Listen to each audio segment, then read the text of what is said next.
The Interviews, Conversations from Behind the Page, the Eli Marks Podcast. Part 7, The Minnesota Magic Mafia. Derek Hughes and Nick Diffatte. Do you guys, when you think about yourselves, do you think of yourselves as comedians? Because when we were talking, there was a lot of this comedian, that comedian, as we were kind of getting set for this interview. Do you think of yourselves as comedians or as magicians, or is there, how do you view yourselves? Derek?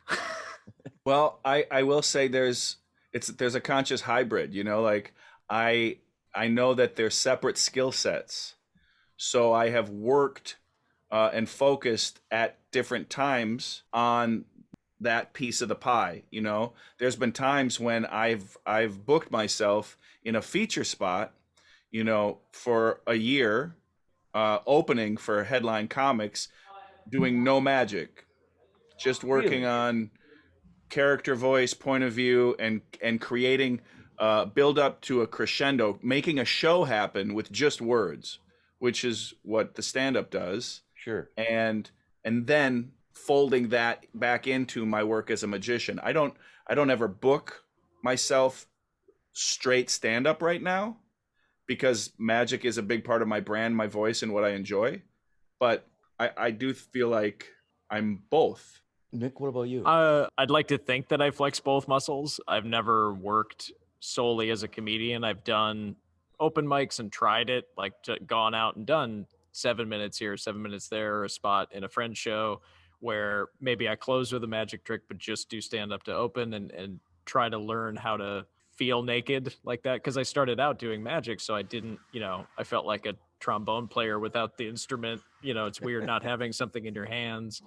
But yeah, actively trying to flex both muscles. And in the show, I think when I write stuff, I write probably comedy first or entertainment first, at least entertainment centric. So, you know, sometimes things come more from a gag, like I do a ring routine where a ring ends up on my foot. That came from a prank out of high school that I wanted to tell the joke story of on stage. And then the trick kind of developed out of it. So hopefully a mix of both. Do you consciously work on the balance between the comedy and the magic? Are you consciously thinking, I'm going too far this way, I'm going too far that way? I've had routines where where magician friends or entertainment friends afterwards come up and go, wow, that was, you know, that's a lot of buildup for a 30-second trick. Or, but yeah, I think over time you learn to kind of feel out that balance with an audience. There are certain things that are, you know, like I do this spoons thing in the show where it's a total nothing old juggling trick. So and it's more joke centric than it would be magic or even effect or even stunt based, I guess, if that makes any sense. I'm gonna pipe in on that a little bit, Nick, though, because with that spoon gag, it's a runner in the show, so it's something that it gives the audience a through line, and it creates great drama for you because it's your goal. You know, it's like if what is this guy fighting for? And here's this thing that he's failed, he fails again, and it's a build up to final triumph, but right, it's a total nothing thing, but it's about the journey, make it for sure. Yeah, and it gives you this, you know, like what is an act but a little play, and you're the protagonist. Sure. And it gives you something that you're fighting for, you know? It's the MacGuffin. It's the missing bike in the Pee-wee's Big Adventure, which is a horrible analogy because it's the spoons and cups trick. But, you know, it's that kind of thing. And every time I had structured a show before I started using that, it was just here's a bunch of tricks.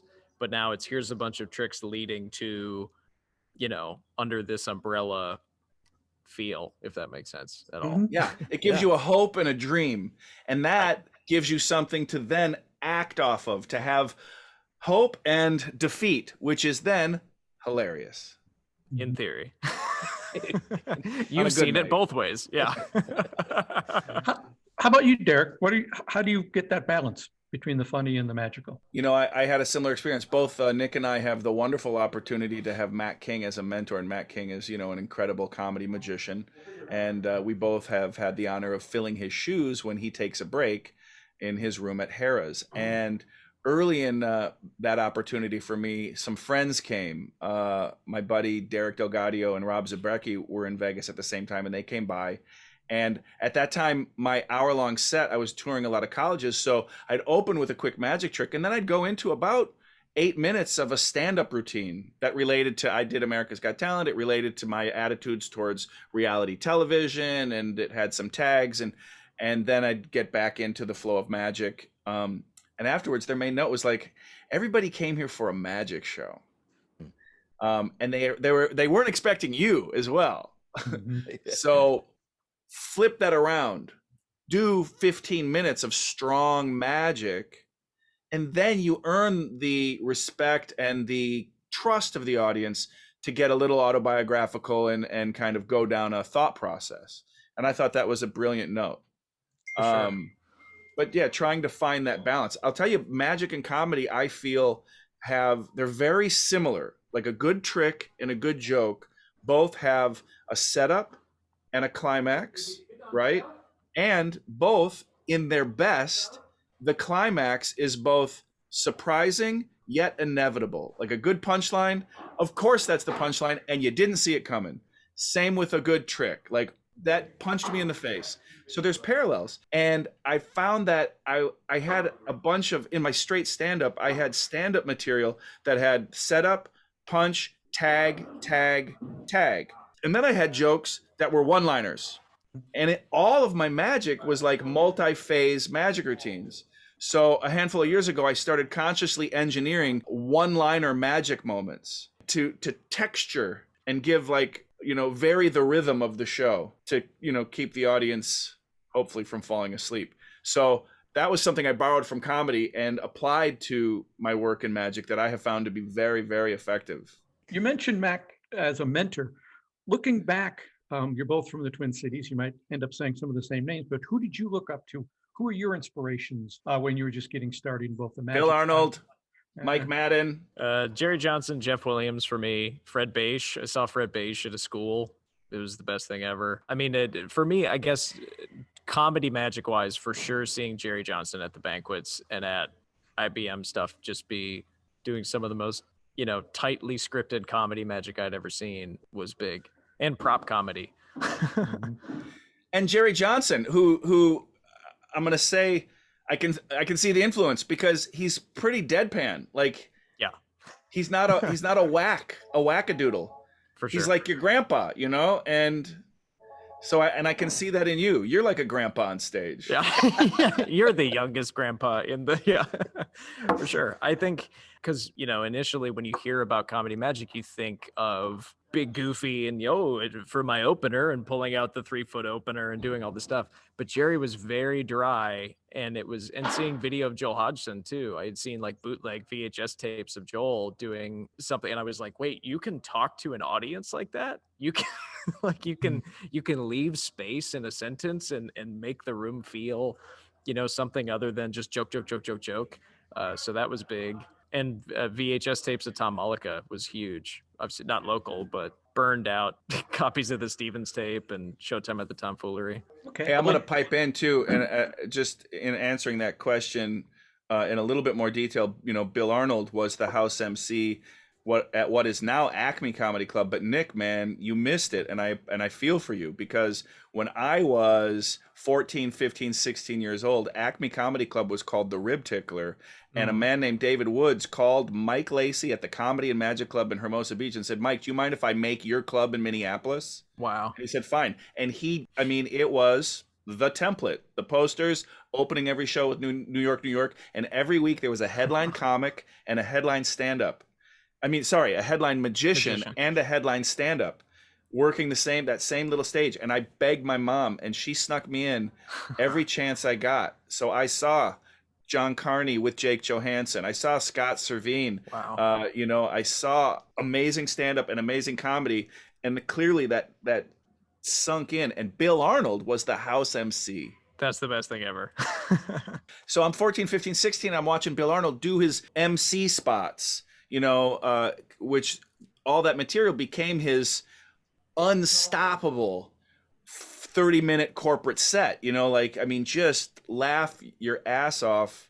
So he took that act and integrated into that long-running play, Triple Espresso, with Bob Stromberg and Michael Pierce Donnelly. And I had the opportunity to audition to play his role because there was more than one production happening. And they asked me, you can either do your material there's a short spot where you do a magic act. And they said, you can do a comedy magic set.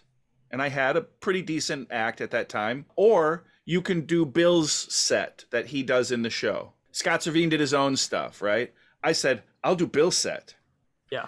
Because I was then paid close to union wages to put on the skin of my hero and say his words and do his actions, completely rip him off, and feel how that worked from the inside out. And it was a masterclass in stillness and silence and rhythm. It was Wow. a thrill. All right, so but let me ask you this question. Do you think that people can be taught to be funny? Or is it something that you are sort of inherently born with and you can refine it like you guys have done? Or could you take somebody off the street and walk him through this and say, this is how you do it, and here's how a punchline works? Could you teach somebody to be funny? Or is it, no, that can't be done? I think yes. I think you can learn. I think a non-professional, someone who would say I'm not a funny person, could learn some things, some rules, you know, the rule of three, you know, how to establish a rhythm and break it. That's going to inherently, you know, that there's math there to an audience going, haha. Action to stillness can create comedy. There's certain rules. I was always funny. Like I was always humor has always been a part of my point of view. You know, I think about, I had heart surgery when I was 10, and in the ER, I'm in pain. I'm on drugs. I'm 10. My mom's bummed. She brought me a G.I. Joe doll, and I see my mom is bummed. I run the doll across my chest and I go, look, it's a battlefield. and it gets a laugh. And I think there's almost a danger in that. And I don't know how you feel about this, Nick, but having been sort of naturally funny, I don't spend enough time thinking about the rule of three and where I can apply it to my act and some of the more technical elements, you know, because I've been able to rely on, I'll pull it out, you know, I'll pull it off. It'll be good enough. Mm-hmm. And sure. Talent can be a limitation. You know? Absolutely. If someone wants to be funny, they could learn to be funny and be funnier than me if they worked harder. Right. Yeah. Yeah. I think with whatever we want to call it, like natural talents, or if that's your personality, there is the danger of falling into being comfortable with that, especially when you're writing. And I know that I've done it with certain things, but it's tough because I can go, like, usually before I put something on stage, I'd say I script it 70 to 80%. Like I have all the big landmarks and the big beats kind of mapped out. And then I go, the other 20, 30% is going to be stuff that's born through doing it in front of real people and interactions with people. Because a lot of that 20% is going to be stuff that I can't practice. It's having my leg over the guy, cutting my sock off, or doing, you know, conflict resolution with the guy doing the spoons routine, where lines come out of being in that situation that I couldn't, you know, I could manufacture it if I was writing it like a screenplay, I guess, but you want something that feels natural. And so that 20% is built in the moment. But I think somebody technically could sit down and write something that's a lot cleaner than the thing that I'm comfortable kind of putting on stage. Fascinating. Is there something since you both worked with Matt King and been able to observe him so much, is there any one thing that you've each taken away from his performance style and his ability? I'll say there's something I'm envious of, which is his strong point of view. Like you walk in, that audience sees this guy, you know, in that plaid suit with this kind of local yokel cadence, and slowly but surely you come to realize he's the smartest guy in the room. But he never tips his hat to that. You know, I to this day struggle with what is my point of view. You know, like I'll be candid with you, you know, my friends and fellow artists here. I don't know if I could write on paper what my persona is. And I've had many people over time come to me and go, man, your persona is so strong. Your character's so defined. I'm like, what are you talking about? And I wish, you know, having a conversation with Louis Anderson years ago about this very thing and struggling, like, what's my point of view? And he's like, and I said, I turned it on him and I'm like, well, what's your log line? What's your point of view? And he's like, well, honestly, I couldn't tell you, but he said this, and I thought it was really great. He's like, I don't tell any jokes that don't fit it. Oh, like he knows, he writes jokes that aren't right for him, but he knows he'll never do those jokes. He has an innate understanding of what his persona is, even if he couldn't say it in one line. Matt King did tell me in one line, and he told me to keep it secret, and I was blown away. You know, like kind of a strainer, a litmus through which to run ideas, and does this fit this definition? You know, it's almost a brand thing, right? It is a brand thing. Once you know your brand, then it's easy to hold stuff up to your brand and say, can I do that? Does that fit my brand? No, it doesn't fit my brand. I can't do it as much as I want to do it, because it creates that sort of dissonance with an audience. And it becomes almost effortless in theory to write material for your brand when it is a clear brand. My buddy, Rob Zabrecki, one of my best friends, has a very clear brand. Imagine Pee Wee Herman meets the Addams Family. That's it. And I can write material for Rob till the cows come home. And I dream of the day that writing for myself is as effortless, where I have the, you know, sometimes in creativity, limitations free you, you know, when you have a parameter through which to push ideas, then they can come more because you can more quickly eliminate the fat, I guess. Yeah, for sure. Like I find it way easier, even if somebody doesn't have as defined a character, I find it way easier to write for other people because I at least kind of know, I know where the fence is around what they would do and what they wouldn't. It's a lot easier. It's like taking the way Tyler Erickson, another Minneapolis guy, would put it, is it's very easy to take the Fonz and put them in the woods and know how that would play out. You know, it's easy to write those episodes when you know that this defined person that would do this kind of thing, or this city guy, and you put him in the woods and that's how he's going to act, you know. And yeah, I think it's 1,000 times easier to do that than write for yourself, especially when, you know, I think I'm constantly self-editing and self-doubting when I'm writing for me on stage with one guy, you know. Yeah. But yeah, I think, you know, we self-edit too much when we're writing for ourselves, especially up front. This is interesting. You know, this kind of goes into, there was an exercise and I never fully did it, but Rudy talked about this in lecturing. Rudy Kobe, who was actually another big influence. If you were to say outside of Minneapolis, when I was emerging, who the influences were, and I'd say Penn and Teller, Harry Anderson, Rudy Kobe, like very unique voices in magic. I saw people that were doing magic in a very unique way. I was like, that's what I want. I want a path outside of the standard tropes. But the idea is like Lance Burton, Dracula, and Elvis. Holy crap, that's Lance Burton. Yeah. And that's what that was Lance's choice. I wanted to be Dracula and Elvis. And I've never taken done that exercise fully myself, where I've embraced some elements of personas that I would like to present and then acted in that way. But I think it's a powerful tool for anybody who would be interested in, you know, trying to further their own persona.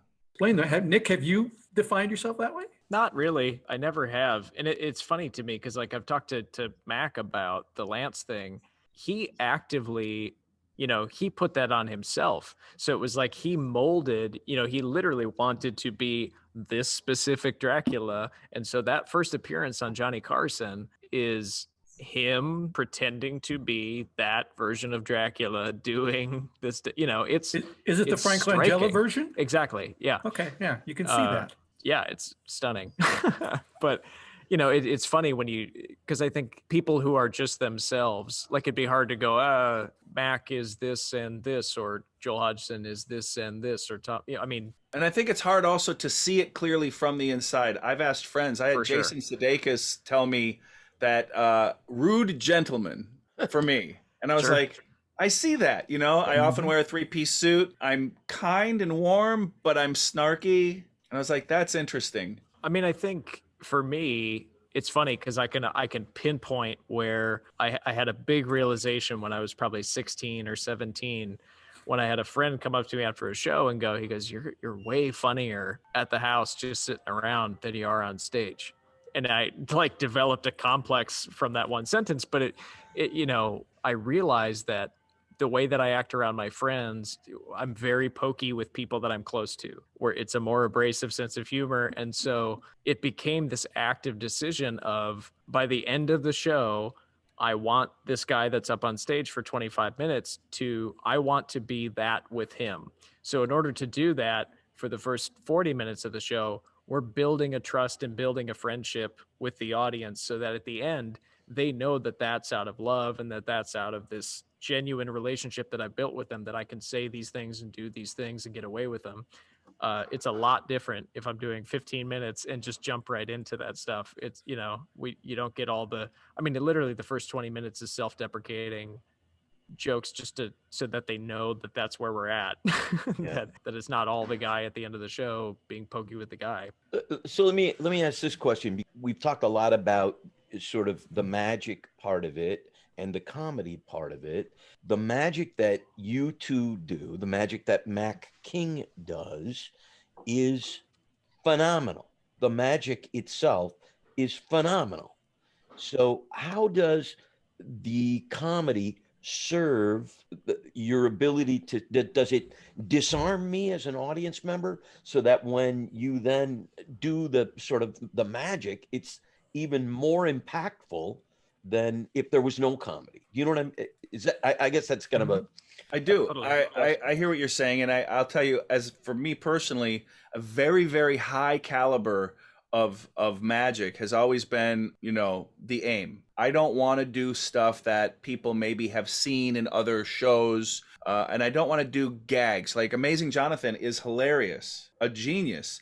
He doesn't fool anybody. Like, you don't leave that show really, I don't know, I can't think of a single effect that he does where you're like, whoa, that's happened? a moment of wonder. Right. He's more sort of poking fun at the tropes of being a magician and using that for great character development, comic effect. I do want to blow people's minds. So there was a great lesson I used to do. There's a trick where someone imagines turning a card upside down in a deck of cards, and then I spread through the deck of cards, and one card is reversed, and it is the card that they were just thinking of. And it's a beloved secret among magicians and a tried and true friend as an effect. And it's a mind blower if you don't know what's going on. And I used to do this. I used to hold the deck of cards and say, at the end of the build-up, I'd say, and Jim, what card did you turn over in your imagination? And you'd say, the 3 of clubs. the 4 of diamonds. And I got a great laugh. And then I'd pull them out and I'd spread through, and no, it was the 3 of clubs. And that was still strong.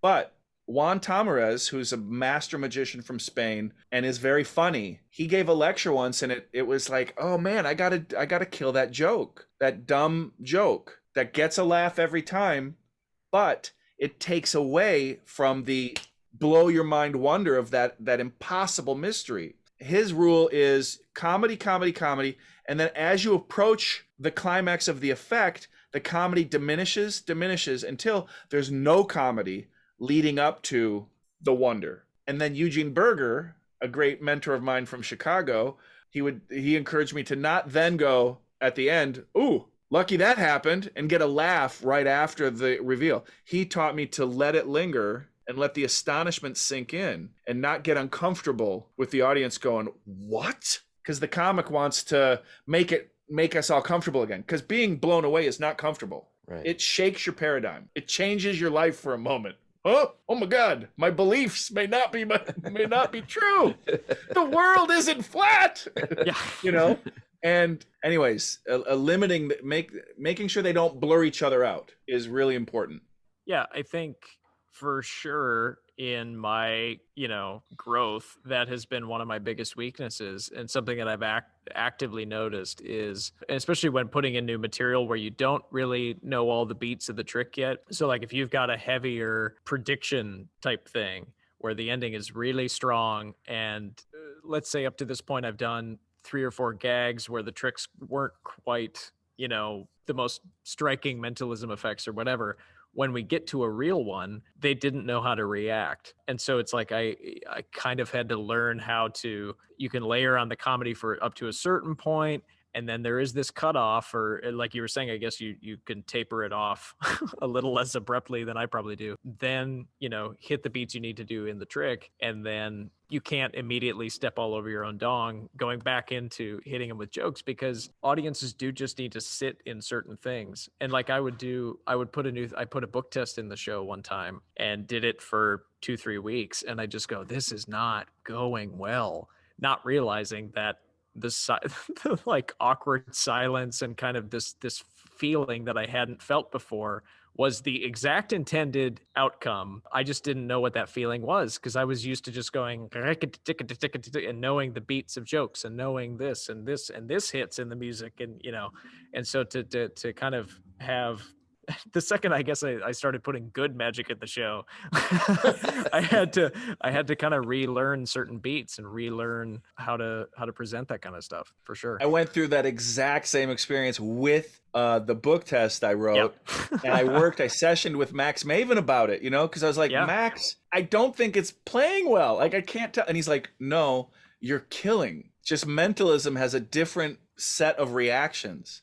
Yeah. And when we go, like, when the thing vanishes, the audience, oh, impossible. But they know the thing didn't vanish. They know, oh my God, it's floating. How? But they know it's not floating. But if you tell someone their dog's name, well, now that's, NSA stuff. Like, you're like, too much, like, Right. And it breaches, it's a whole different area of, in audiences' minds, mentalism is possible. Right. Sure. I mean, there's a large percentage of the population that thinks it's real. Yeah. So, Yeah. but magic, I mean, I could be convinced. I think it's those kinds of moments. I mean, I was doing a thing with a predicted baby name in this letter from my dead uncle, which had a lot of gags in it, but that kind of a moment in the set that I was doing, they are so not expecting it that it's almost,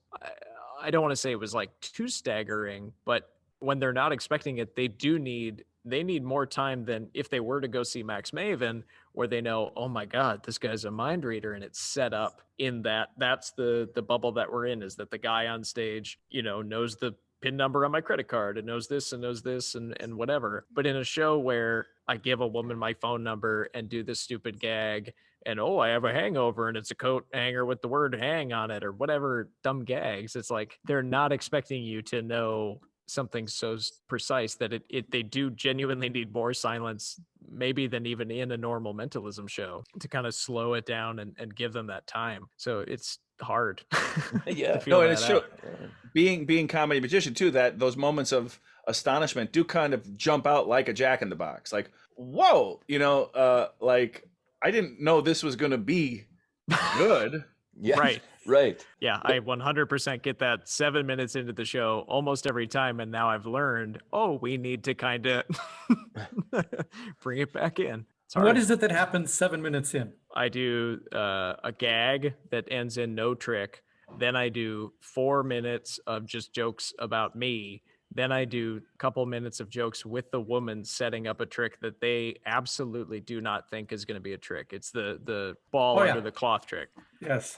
Where most people think that that's going to end in a bad gag. And it kind of does, but it also, that's the first genuine trick in the show where people go, holy, wow, a lady said a thing and he was right. Like, which I guess that's a long time for some magic shows, but also, I want that time early on to set up me and set up the feel of the room, if that makes any sense. I want them to understand the Fonz so that we can put him in the woods. Hey. Yep. But Derek, do you have a similar progression of getting to amazement? What I do is I want to come out, because the audience has a preconceived notion of what a magician is. And if they're not a fan of mine, they don't know what they're in for, but they know magician in their mind. So I found the cheesiest magician music I could find, this, you know, and Derek Hughes. And I walk out and I'm serious like Lance Burton, and I have ropes in my hand, and I come to the mic and I'm like, ladies and gentlemen, my name is Derek Hughes. I'm a master magician. And right now it's time for magic. And I make a pose and I'm looking at the ropes, and then I go to the sound booth. I'm like, can we cut the music? Actually, this isn't magic. This is a trick. Music. And then it goes back into the music. And now right away we go, he comes out. This is the magician I expect. And then within the first minute, this is not going to go the way I thought it might go. And then it's a stop and start with the music leading up to a moment that shows a pretty good trick. So they know, okay, we're in good hands. And I, cut the music, and then we're off and running. And they know it's a magic show. The magic's going to be at least pretty good. And this isn't the magician that I hate. Okay. So it sounds like it's setting expectations and also evolving those expectations throughout the routine, the show. It's breaking them. Yep. Okay. And yes, evolving them. Absolutely. And I think there's something, if there is something in my persona over time that's developed, it's observing, dissecting my material, my set. I do see that I play with the idea of a flaw and the idea of a mistake, and the heightened version of it would be, any standard sucker trick that you could buy at Eagle Magic. But I do play with, magician in peril, or the magician messed up and then something impossible happens. And I like this idea because the magician is, often sort of this all-powerful, omnipotent, controlled being, but I'm not. But the magic still happens, so I will take credit for that. But the idea is maybe magic, and I don't hit this hard enough, but I could explore it further. The idea that magic is everywhere and exists, and we just have to sort of be open to recognizing it and letting it happen. But as the magician, I'll take credit. Suzanne. What is your origin story? How did you get into magic? Wow. I am such an outlier. I was taught a silly little trick when I was about 11. And the way it was presented to me, it was more like a puzzle than anything. And I was way into puzzles and kind of gotcha, like bar tricks and stuff like that. And I grew up in Michigan, and I didn't really have any type of magic influence in the small town in Michigan, Battle Creek, Michigan, where I grew up. And so I didn't think of in terms of being a magician, but I became a computer programmer, which is all about puzzles, right? So I did that. That's what I went to college for, and that's what I did for my job. And then I moved to Minneapolis. And when I was in Minneapolis, I hardly knew anybody except for the people that I worked with and the guy that I was dating at the time. And he was in a band all the time, so he was gone. And I got on a Commodore 64. Do you remember those computers, the Commodore 64s? Oh, yeah. And they had the Commodore 64 had this platform that you could get on. It's a gaming platform. Makes me think of like Fortnite or something like that. It wasn't like that. You could dial up and you would play games like backgammon and checkers and chess and stuff like that with people. So picture this. Here's this young computer programmer chick in Minneapolis waiting in line to play backgammon with somebody. And then there's this guy in Boston waiting to play backgammon with somebody. We meet up, we play backgammon. So it's like fate or something. I don't believe in fate, but let's say fate. He's asking me, by the way, I'm kicking his butt in backgammon. Sidebar. Had to get that in. So he asked me, type chatting, what do you do for a living? And I said, I'm a computer programmer. And I said, what do you do for a living? And he said, I'm a professional magician. Wow. And I went, well, isn't that kind of cool? I used to do some little card tricks when I was a kid. And he said, well, I happen to be the president of the Magic Club here in Boston. I can give you the name. This is the SAM Magic Club. I'll give you the name of the president of the SAM in Minneapolis, and you could go to a meeting. Huh. And I went, oh, that sounds kind of cool. That'd be a way for me to like socialize with people. So he gives me Jerry Martin's name because Jerry Martin happened to be the president of the Magic Club at the time. And the meeting was at his house in his basement. And, you know, at the beginning of the Magic Club meetings, there's always the business part of the meeting. And then there's the time where everybody is like sitting around doing magic for each other. Well, during the business part, I'm hearing whispers, the master is coming tonight. What? The master never comes to these meetings. Well, I don't know. He called and said he was coming tonight. And I'm thinking, oh my God, the master, some wizard is going to come and it's going to be like this amazing, like flash of smoke. And there's going to be this guy there. Well, it turns out it was Al Schneider, who never comes to these meetings, but he ended up coming. So all of these people are sitting around after the business portion, and I'm watching them do magic, and I'm going, oh, well, that's cool. Oh, that's cool. That's cool. But nothing really triggered me to go, whoa, what the heck was that? Everything was like, I'm not saying I knew how they did it, but it looked like puzzles to me, and that if I worked with it long enough, I'd be able to figure it out. Well, then Al was sitting on the floor, and I went over and sat down on the floor next to him, and he picked up a coin, he put it in his hand, showed the one hand empty, squeezed his hand, showed his other hand empty, and showed the backs of his hands, and my brain went click. And my eyeballs went from being like horizontal to the ground to being like perpendicular. And I swear I must have looked like a dog that somebody did a trick for with my head sideways, because everything was sideways. And I said, oh my goodness, would you teach me? And he said, that's why I came tonight. Wow. Talk about fate. And then I trained with him for 3 months. He would not let me move on from one trick to the next trick until I had it perfect. I had to have it perfect before he would move on to the next thing. Then after 3 months, I said, well, I've done all these 4 magic tricks for all the people that I know, and they're getting sick of them. What do I do now? And he said, I don't know, go get a restaurant. And then I went, oh, okay. I don't know how to do this. So I just went, okay, well, what restaurants could I do this with? And I called a bunch of ground rounds, because ground rounds had clowns. So they'd probably want a magician. And I interviewed with 10 of them. And when I got 2 gigs, I got a gig at one for Friday night and a gig at another for Saturday night. I went, well, that's all I'm going to be able to do anyway, because I'm a computer programmer during the day. And Friday night and Saturday night is when my then boyfriend, now husband, was gigging in his band. So I got 4 hours of practice at each restaurant. So 8 hours of practice a week. And then I met Eugene 3 months after that and got another gig. So, You know, as long as we've known each other, and it's quite a while, I've never heard that story. I knew I never told you that. Oh, No, I knew you worked with Al Schneider, but I had never heard this origin story. So consider me blown away. oh, wow. Okay.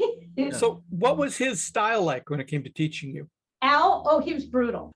In a good way, brutal. Yeah, he was brutal, and I don't know how I did it, because he would yell at me, and I don't know how. I must have just wanted it bad enough, because he would teach me to do to vanish a coin. You'd have to go a coin and really throw it in your hand, drop one hand to the table, turn the other hand over, and feel the coin inside your hand. And he'd go, again. And then you'd have to do it again. And he'd go, again. And then you do it again. And he'd go, change that one part, change that one part. And all I was going for was him screaming, yes. Otherwise, you're getting no, you're doing it wrong. You're doing it wrong. And who excels that way? Apparently you. Apparently. Yeah, because you are a phenomenal magician. Oh, thank you. A ruler of Penn and Teller, and a delight to watch on stage. So you could say what you want about that technique of training, but it must have worked, because you're terrific.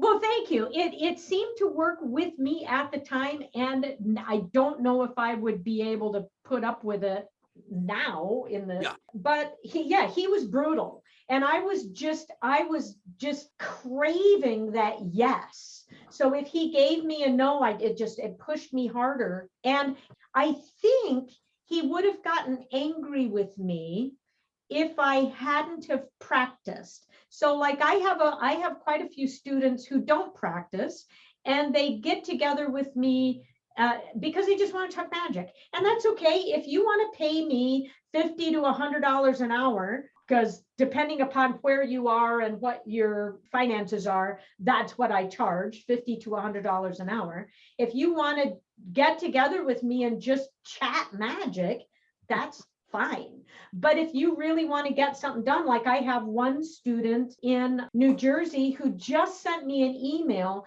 that said, I auditioned for the Magic Castle and I got it. And it's because you helped me. So I get together with him every other week and he works his butt off.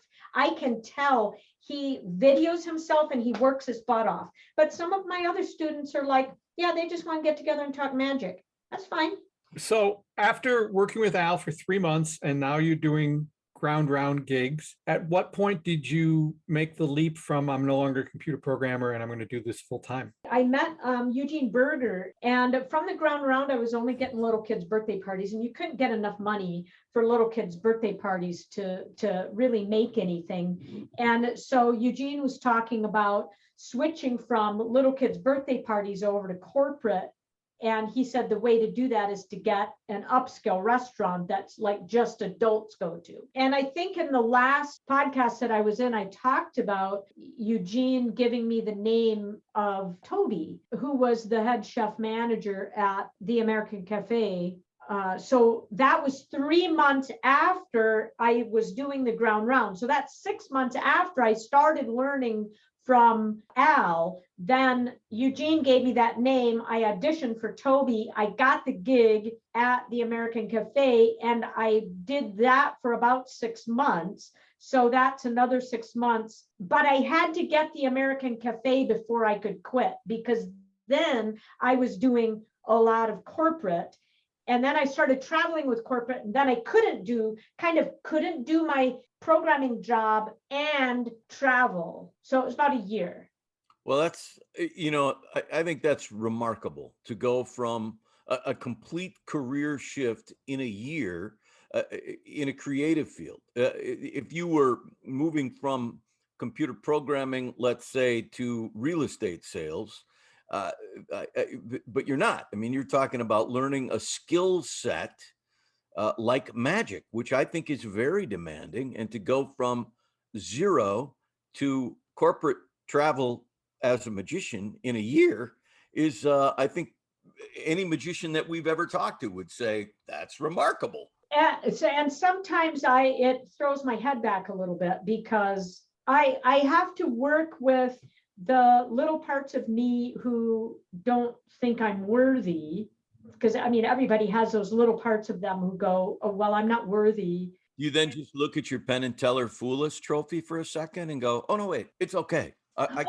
you kidding? Are you kidding, Jim? Because I look at that and then I read the comments that come up on my YouTube channel, that I review all of the comments and don't allow crappy comments on my YouTube channel. But the ones, oh, she only got that because she's a girl, or oh, she only got that because in the beginning of the thing she had cancer and I get that all the time. And so that plays on my I'm not worthy. And the reason that I think that I'm not worthy is because it wasn't hard for me. Yeah. And I think that people believe, I don't know where we got the belief that we have to suffer for our art. And I did not suffer.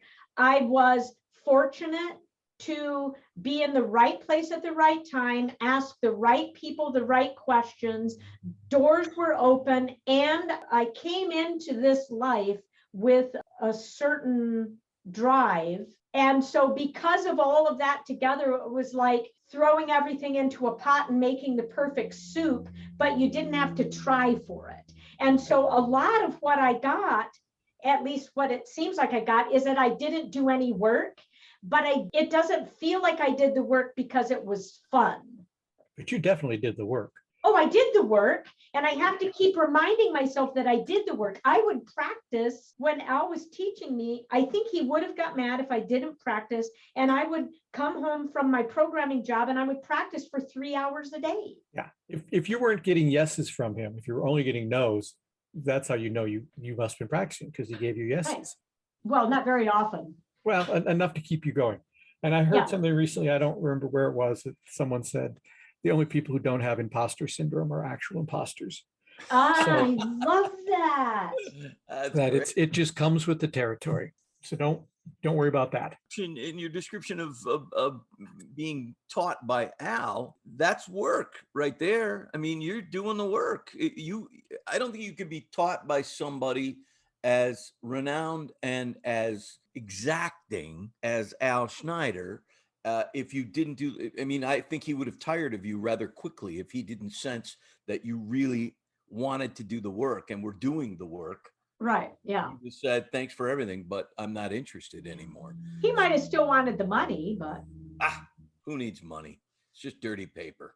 So let's talk about the transition then from full-time professional magician to occasional magic teacher. Didn't Eugene Berger push you a little bit toward teaching? Yeah. Well, yes. I had gone to Chicago to work Magic Chicago. It was before the Chicago Magic Lounge. So it was Magic Chicago was monthly. Oh, in fact, what we're kind of basing Sunday Night Magic around. So they would do a monthly performance where they would bring in outside magicians, have them lecture in town, and then some of the local magicians would perform. So it's kind of the same thing that we're doing. And Eugene liked to be on the bill with me, which I thought was lovely. And I was very honored that he wanted to be on the bill with me. So we did this one performance together, and then I was staying in his building in one of the rooms that they would rent out to the outside people. And I went up to his apartment with him, and he started talking about, and I think about this, I think he knew that he didn't have much more time left. And he said, if I could do it right, Suzanne, I believe that it is time that you become the sage. Mm. And I said, what you talking about? And he said, well, I am not going to be around forever, you know. And I believe it is time that you start being the sage. I want you to be like the next or whatever. And I went, no, I'm still in trickster, dude, because Eugene taught you there's 4 phases to your magic development. There's trickster, there's sorcerer, there's oracle, and there's sage. And I thought I was still in trickster. And he said, you're already there, Suzanne, you're already there. To sage that I just had not embraced it yet. So he said that, and I turned him down. And I said, I don't want that. I don't want that position. And he just went, well, fine. Or, you know, he wasn't going to like make me, but he did say, you need to start taking on students. So I took it a little bit more seriously when he said it, instead of just going, you know, I'll take them when I can get them. I'll take students. So anybody out there who wants to be a student of mine, yeah, just contact me and I'll do it. But I'm not going to chase people to teach them. Jim, I interrupted you. You had a question. Yeah, I want to just talk about typical students. If there is such a thing as a typical student that you teach, or you mentioned the gamut there, from people who want to just pay you to chat magic, and then people who really work at it and end up at the Magic Castle. Is there something you could describe as a typical magic student of yours? The typical magic student wants to learn a specific thing, like they like my blank card trick to card to pocket transition. They like that. Some people only want to learn cups and balls from me. Some people want to learn a specific move, like for instance, they like my top change. They want to learn that. Some people just want to know how do I not get hecklers? And so we'll talk about me, and that might only be one lesson that they sit and pick my brain about, or one or two lessons about how come I don't get hecklers. So it really depends upon like the skill level of the person. The one guy who just got his audition for the Magic Castle and was accepted as a magician member, he has been doing magic since he was like 8. And he started out just doing kids shows and like blue and gold banquets in schools and stuff like that. But he wanted to start doing more corporate, and he wanted to learn that. And that's what he wanted to have for his audition. So it really runs the gamut. Yeah. I mean, it really depends upon where the person is, how long they've been doing magic. Given this gamut, what do you think is the biggest mistake or the biggest misconception that a beginning magician might have as they're getting into magic? That they have to learn 500 tricks. You need one trick, do it well. That's the only thing you focus on, is that one trick. That's it. When you get that, then you get another trick. And that's all you focus on. That's it. That's kind of an Al Schneider way of teaching, right? I mean, that's what he taught you, is that we're not moving on. And Eugene was a big proponent of that too. And so was Di Vernon a big proponent of that. When I went out and worked at the Magic Castle the first time in '88, I asked him, what if you could only give one piece of advice, what would that advice be? And he said, only learn one trick at a time and don't move on until you have it. And I 100% agree with that counsel. So let me just make this more kind of global, I guess. What are magicians doing wrong? Oh, goodness, where do I start? Okay, other than trying to learn absolutely every single trick in the book and buying all sorts of props and gimmicks and tossing them in their drawer, because they'll buy it and they'll go, that's crap. And then they toss it in their drawer, and then they don't understand why they bought it in the first place. So they think that the more stuff I have, the more knowledge I have, the more books I have, the more YouTube videos that I watch, the more. That's magic hoarding. That's all that is. And if you're hoarding magic, you're not really learning anything. You're just stuffing your brain full of all sorts of superfluous stuff. And I'm not going to say they're doing it wrong. I'm going to say they're doing it inefficiently. But it's interesting, because that idea of I must amass all these different things before I really become the thing I want to be is true. I have found in people who are writing novels.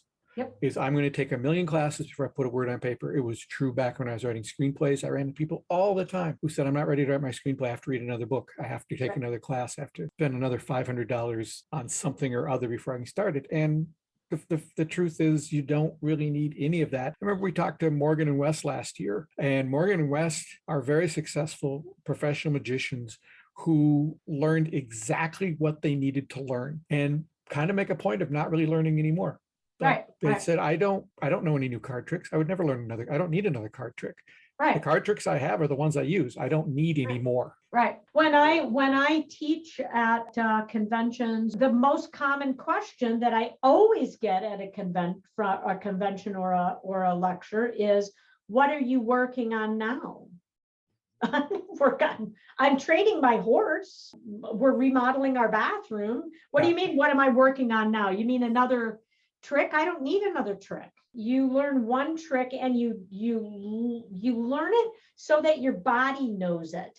Because once your body knows it, the physicality of it, the timing of it, the breadth of it, what you expect to get from your audience from it, that leaves your mental side is now open to play and to riff off whatever they say. So it makes it look like ad-libbing. So it's kind of like when you're learning to drive.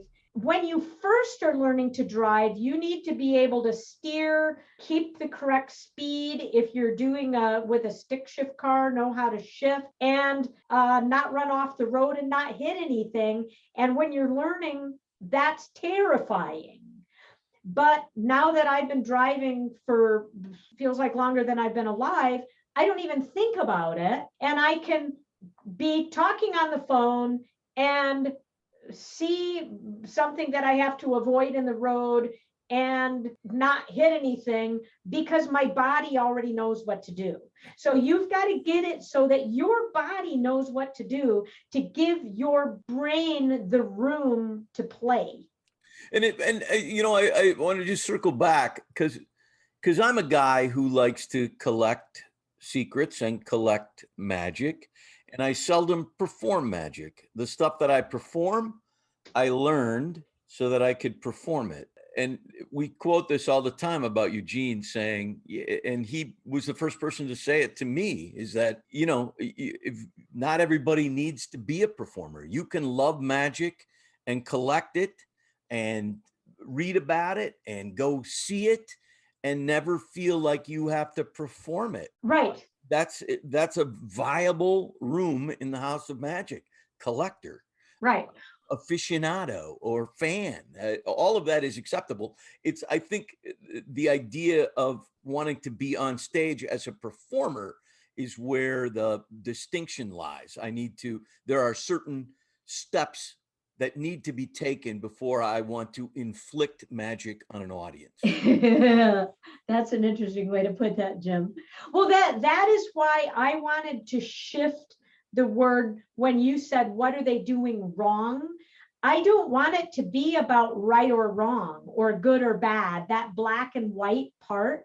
Some people do really like to collect magic. They go, oh man, that looks really cool. I wonder how it works. I'll pay money to find out how that works. And they buy the prop and then they go, oh, that's how that works. That's cool. That was worth the $20 that I spent, whatever, and I'll put it in a drawer and never touch it again. That's a perfectly valid thing to do. And at the same time, if you want to be a performer, that's inefficient to learn your magic that way, I think, because you're just collecting and collecting and collecting. You're not focused on working on it. Now, I could be very wrong. What if you collect and collect and collect and then find a thing that goes like, oh man, I could really put that in something. So it is a way to do it. Across the hall into another room of magic at that point. Right, exactly. You're allowed to move from room to room. Right. Yeah, I don't think any way to learn magic is wrong, but I will say it is not loving to perform magic and treat your audience participants like the butt of the joke or a prop or something like that. I'm not even going to say that that's wrong, but if you want to be a better performer and a performer that people want to be around, you are either loving or not loving. You're either compassionate or not compassionate. Neither one of them is wrong. It's just, what result do you want? All right, one last question for you. What has got you excited about magic today? Can it be more than one thing? Sure can. Sure, globally, whatever you want. It can be whatever you want. What gets you charged up right now? Are there performers out there you like? Is there what is it? I am really excited about the fact that more magicians are seeing the value of compassion, seeing the value of putting compassion in their shows, because I just kind of naturally was there. I'm going to theorize that women tend to be more yin and men tend to be more yang. The yin is holding a container for something to happen, and yang is doing the thing. So yang is more aggressive and pushy, and yin is more holding a space. So I was more natural yin anyway. So a compassion in my magic was natural to me. So seeing your audience as people who will have an experience of how you treat them is more yin, and yang is more doing magic at people. So I am excited that more male magicians are seeing how the yin side of magic works really well. And Eugene was like that. Eugene was very compassionate and playful and sweet and kind with his magic. I don't think I ever saw Eugene being mean. Contrasting with other magicians that I was watching at the time, they would do magic at people. The audience participant would be uncomfortable. The audience would also be uncomfortable, but they would laugh because that's the release of the discomfort. So the magicians thought, and the people writing the magic books thought, that laugh was a genuine laugh, not a release of discomfort laugh. It wasn't really funny to say, let me see your hand, no, the clean one, I guess that was the clean one. That's not really funny, but the audience would laugh because bullying behavior gets the audience to laugh. So I'm geeked about that. The other thing that I'm really geeked about is that when I'm teaching magic classes, it used to be one girl, one woman in the class. Now it's getting closer to 50-50. So when I'm doing lectures, it's closer to 50-50. So there's more women, girls, young girls coming up doing magic, and it's a possibility now for them. And I saw no women in magic when I started. None. Bill Arnold. Can you pinpoint the moment that you first got interested in magic? Oh, I sure can. I had met a magician named Steve Carlson, and I went and saw him perform. And it was one of those moments in life where you think to yourself, I'm different. Something's changed. I've witnessed something that is so mind-blowing that I was so drawn to it. And we had just became friends, and I loved watching him perform. And I said at one point, is there any way you would maybe show me how to do one thing? Because if I'm at a dinner party or something, I could do one thing. And he said, sure. And then I was able to learn what he taught me, and I was interested in learning the next thing. And then he taught me one more thing. And I guess that I proved myself to be a worthy student, and he kept investing in me, which I'm forever grateful. And how old are you at that point? Yeah. 19. 19. Okay. And Yep. what was the plan up until then? Because that wasn't what happened. No, I was teaching tennis at the time, very happy doing that. And I thought I'd go into business of some kind. I wasn't sure what, but I was thinking that would be the path. All right. And I'll remind listeners that Steve Carlson, I will put a link in the show notes, not only to his site as a magician, but also as a fine artist. But also he was kind enough to do his version of Dr. Daly's Last Trick, which we have a video of up on our YouTube channel. I'll put a link to that because he has a really good version of that is ultra sneaky and really worth looking at. He's a very fine magician. He is. Okay, so Steve is sort of your first mentor, and you start learning tricks. What's your path then?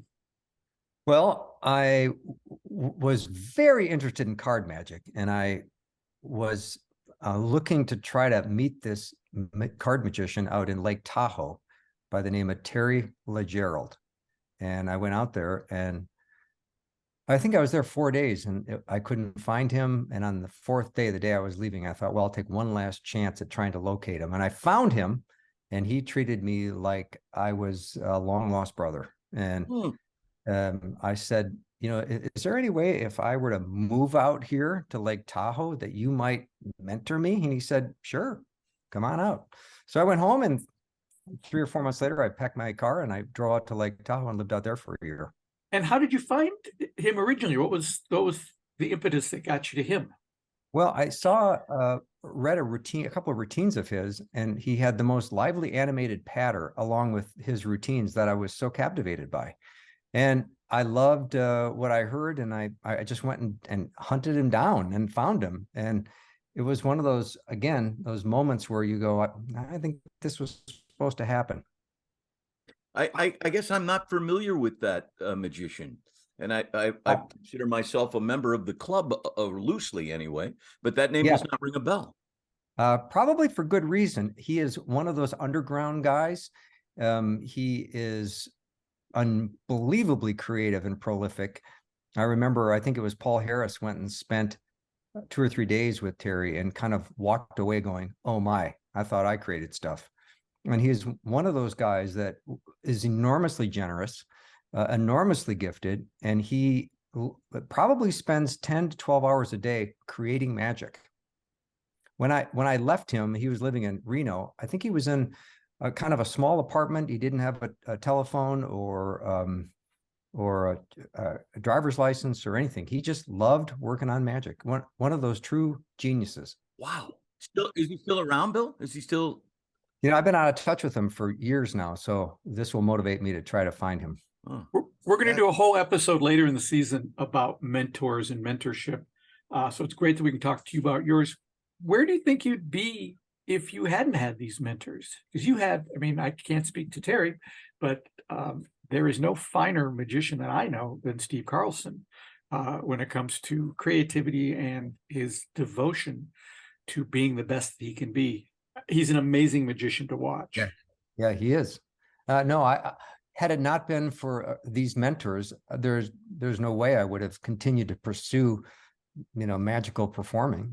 And then, Steve had friends, and I was sitting in Steve's house probably in 1980, and there was this magician in his house named John Carney, maybe, I can't remember his name. Oh, but he was showing me this move, and I thought, whoa, how did you do that? That's the coolest thing I've ever seen. I mean, he taught me how to cull a card. I thought, okay, that's the coolest thing I've ever seen. So from a very early start, I had access to some pretty spectacular guys. yeah. Carney is at the top of the heap, man. Oh, yeah. In terms of just, I mean, those are some good formative years there. You're talking about some great magicians. Yeah. Now, my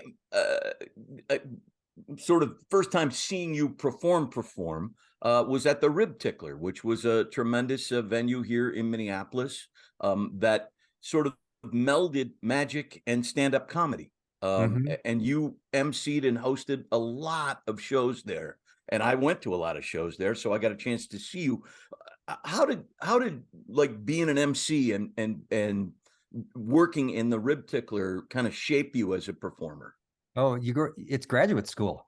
I worked there for 5 years. I emceed the comedy club there for 5 years. So I was doing 7 shows a week. Wow. And performing every week with, amazing acts who are, many of which are huge stars today. They weren't so much back then. But I remember my very first week, I was the middle act and Dana Carvey was the headliner. And I said to him, Dana, this is my first week in a comedy club. I mean, I've done dinners before and, banquets and events as a stand-up magician, comedy magician, but this is my first time in a comedy club. And he said to me, well, do it for 7 years and see if you're any good. I thought, 7 years. I got to know by the end of this weekend if I'm any good. I got a shorter window. 7 years seems like a long time. I mean, he was absolutely true. And it was more maybe 10 years before you find out what your voice is and if you are any good or not. Yeah. So you had essentially a lab every week, 7 times to try stuff and hone stuff and replace stuff and add stuff. Yeah, it was spectacular. It was one of those experiences that I would love to go relive because every night there would be a performer on stage. And my favorite time was when the performer ran into trouble and I would just hang on to every word as to how he got out of it, how he or she got out of it. It was, there was never a dull moment. I bet not. I bet not. And really at that point, it was sort of the premier comedy club in the Twin Cities. And so high-end talent was there. You're talking Dana Carvey, but there were some enormously successful people that came through the Rib Tickler. Yeah. Kevin Nealon, Ellen DeGeneres, Dave Coulier, Jeff Dunham. It goes on and on and on. Yeah. I know you go way back with Matt King, but that wasn't there, was it? No, it was at the Magic Island in Newport Beach, California.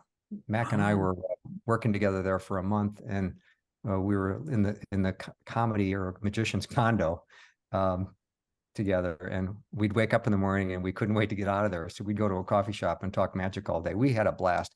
and Mac just became the dearest friend in the world to me, and I just love him. And that's one of the great things about this business is the people you meet, like you and Jim. I just love you guys, and I'm so proud of your work, and I'm so glad I can call you friend. And to me, it's, this is the benefit. Well, we're very lucky to have you. Blessed.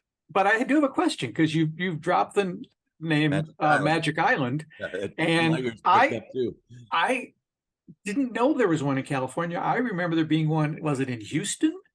Houston, yeah. And you went there as well, right? I did. Yep, I did. I was in the Newport Beach Magic Island for a month. I got booked there for a month, and at the end of the month, they said, "Hey, we're opening a new club in Houston. Would you like to go work there?" I said yes. So a couple months later, I was on my way to the brand new opening of this gorgeous, made from scratch club in Houston called Magic Island. And how long did you hang out there? About 1 year and 8 months. And that was, 5 or 6 performances in the close-up room a night. Wow. 6 nights a week. So I was working a lot. Yes. This is reminding me of a corporate event that you and I did somewhere in greater Minnesota for our banking customer. And it just shows the depth of your experience, because you were hosting a pre-dinner award show, and you were doing some comedy magic, and the client would come up to me at the desk in the back and say, "Dinner isn't ready yet. Can you do 10 more minutes?" And I'd say into the headset, "Can you ask Bill if he can do 10 more minutes?" And you said, "Sure." And I think that happened 4 times. I think you added 30 or 40 minutes to an act, and you weren't just like doing crowd work. You didn't come out and say, "Well, where do you work?" which would be a dumb question because they were all bankers. You had just oodles and oodles of material. And we joked about it later that you were just shy of knock-knock jokes. But to that audience, it was, felt like all A material, and you just had it at the ready. And I suppose that just doesn't happen if you haven't had 5 years at the Rib Tickler and a year at the Magic Island and a million other gigs in between. Yeah, there's nothing like a laboratory that you can take a bit in or a new trick into an environment and work it like crazy for the next 2 weeks, 14 times in 2 weeks. And you go, okay, now I think I got something to work on.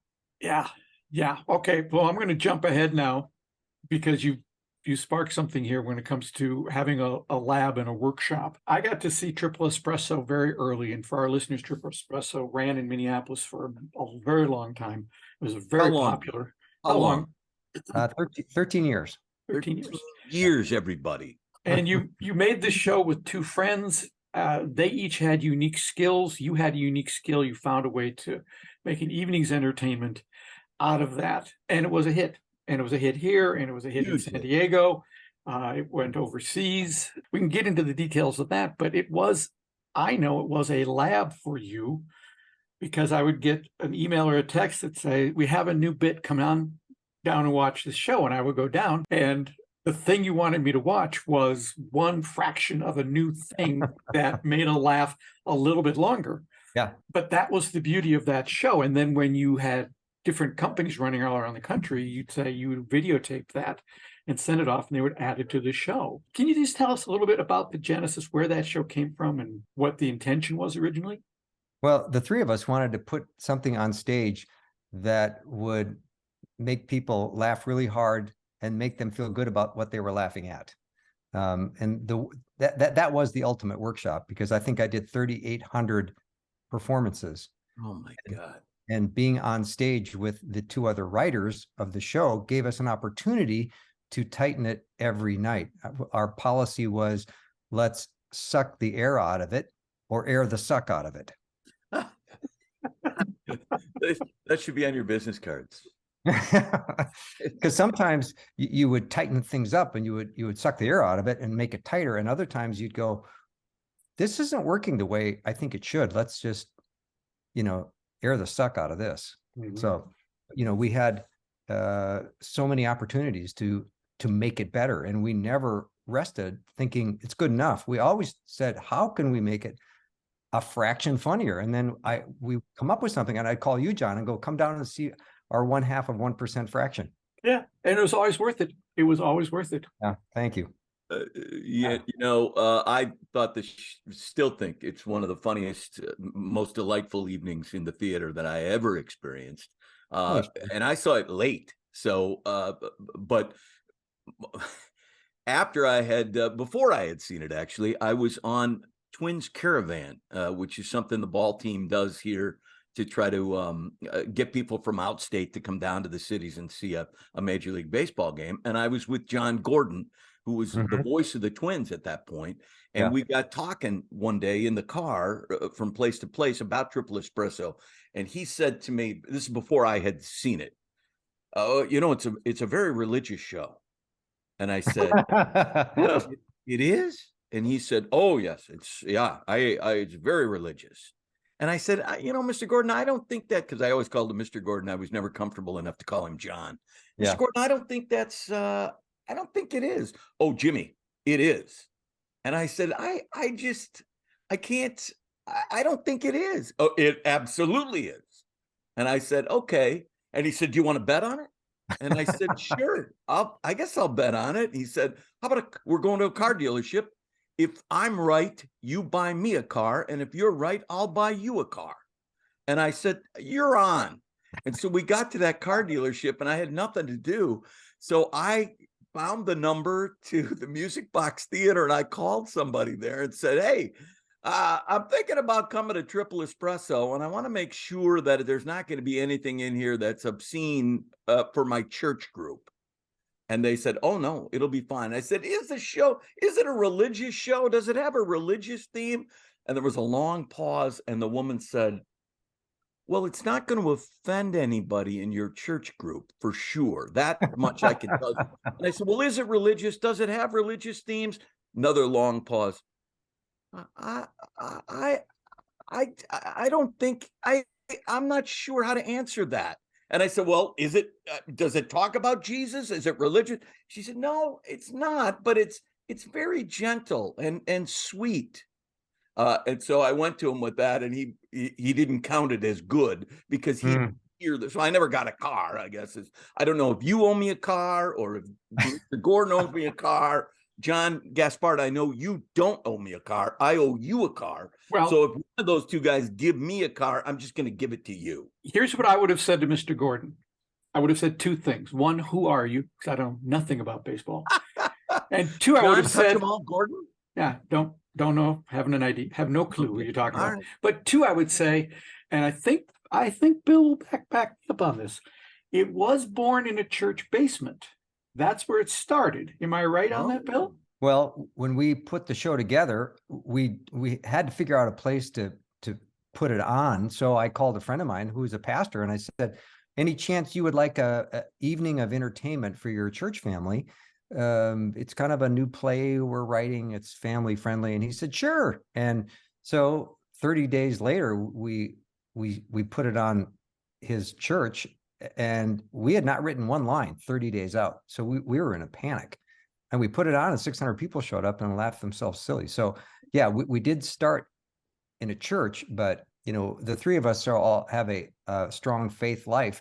John Gordon might have thought, I did an event with John that was a faith-based event. He might have thought, well, if it's Bill that did it and his friends, it's probably a religious show, but it's not. It was not religious at all.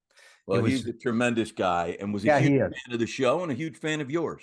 Oh, how nice to hear that. Yeah. I'm flattered. Yeah, very nice man. So I remember, I feel like I was almost in on the ground floor with Triple Espresso. I should have invested. If I was a smart person, I would have invested in it. And I remember you saying at one point, there was talk of, we're going to try to create another company and put it in another city. And you were saying, I don't know how we're going to do it, because although there's a structure to the show, there's a point where you do your act, there's a point where Bob does his act, and there's a point where Michael does his act. And then you do stuff together. And to find what you felt were three geeks who could do that same thing seemed like quite a hill to climb. But in fact, you did do it, and you found a lot of tremendous people to take over. One of whom was our friend Derek Hughes. And when we had Derek on the show last year, when we were talking about Triple Espresso, he talked about the idea that when a magician is cast in Triple Espresso, they are given two options. They can do Bill Arnold's set, which is, I think, 8 or 12 minutes, or they can do their own at that point. The show is flexible enough they can drop their own act into that Kiwanis section of the show. And I had the opportunity to audition to play his role because there was more than one production happening. And they asked me, you can either do your material there's a short spot where you do a magic act. And they said, you can do a comedy magic set. And I had a pretty decent act at that time. Or you can do Bill's set that he does in the show. Scott Servine did his own stuff, right? I said, I'll do Bill's set. Yeah. Because I was then paid close to union wages to put on the skin of my hero and say his words and do his actions, completely rip him off, and feel how that worked from the inside out. And it was a masterclass in stillness and silence and rhythm. It was a thrill. If I remember correctly too, John, I don't mean to jump in, but I'm gonna. He said something about how excited he was to put on the skin of his hero. And I thought, what a wonderful thing to say. Yeah. Or the creepiest thing you've ever heard. It can go one of either the way. two. I don't know. It puts the lotion in the basket, or it's really sweet. I don't know. Yeah.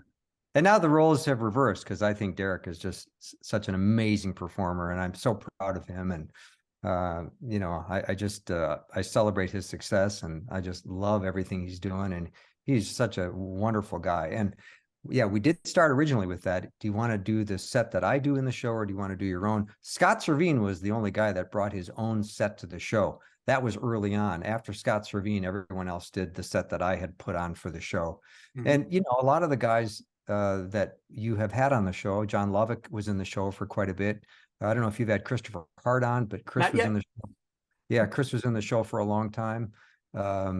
So yeah, I went through a lot of my comic magician friends. We had a blast, and it was an amazing project. What Derek said, I think, was so smart, because what he wanted to do was to learn those rhythms so he could make them his own. Was just listening to an interview with Laura London, and she was talking about when she started, Faye Presto took her under her arm and was helping her, and Faye said, here's my act. Go do my act for a year.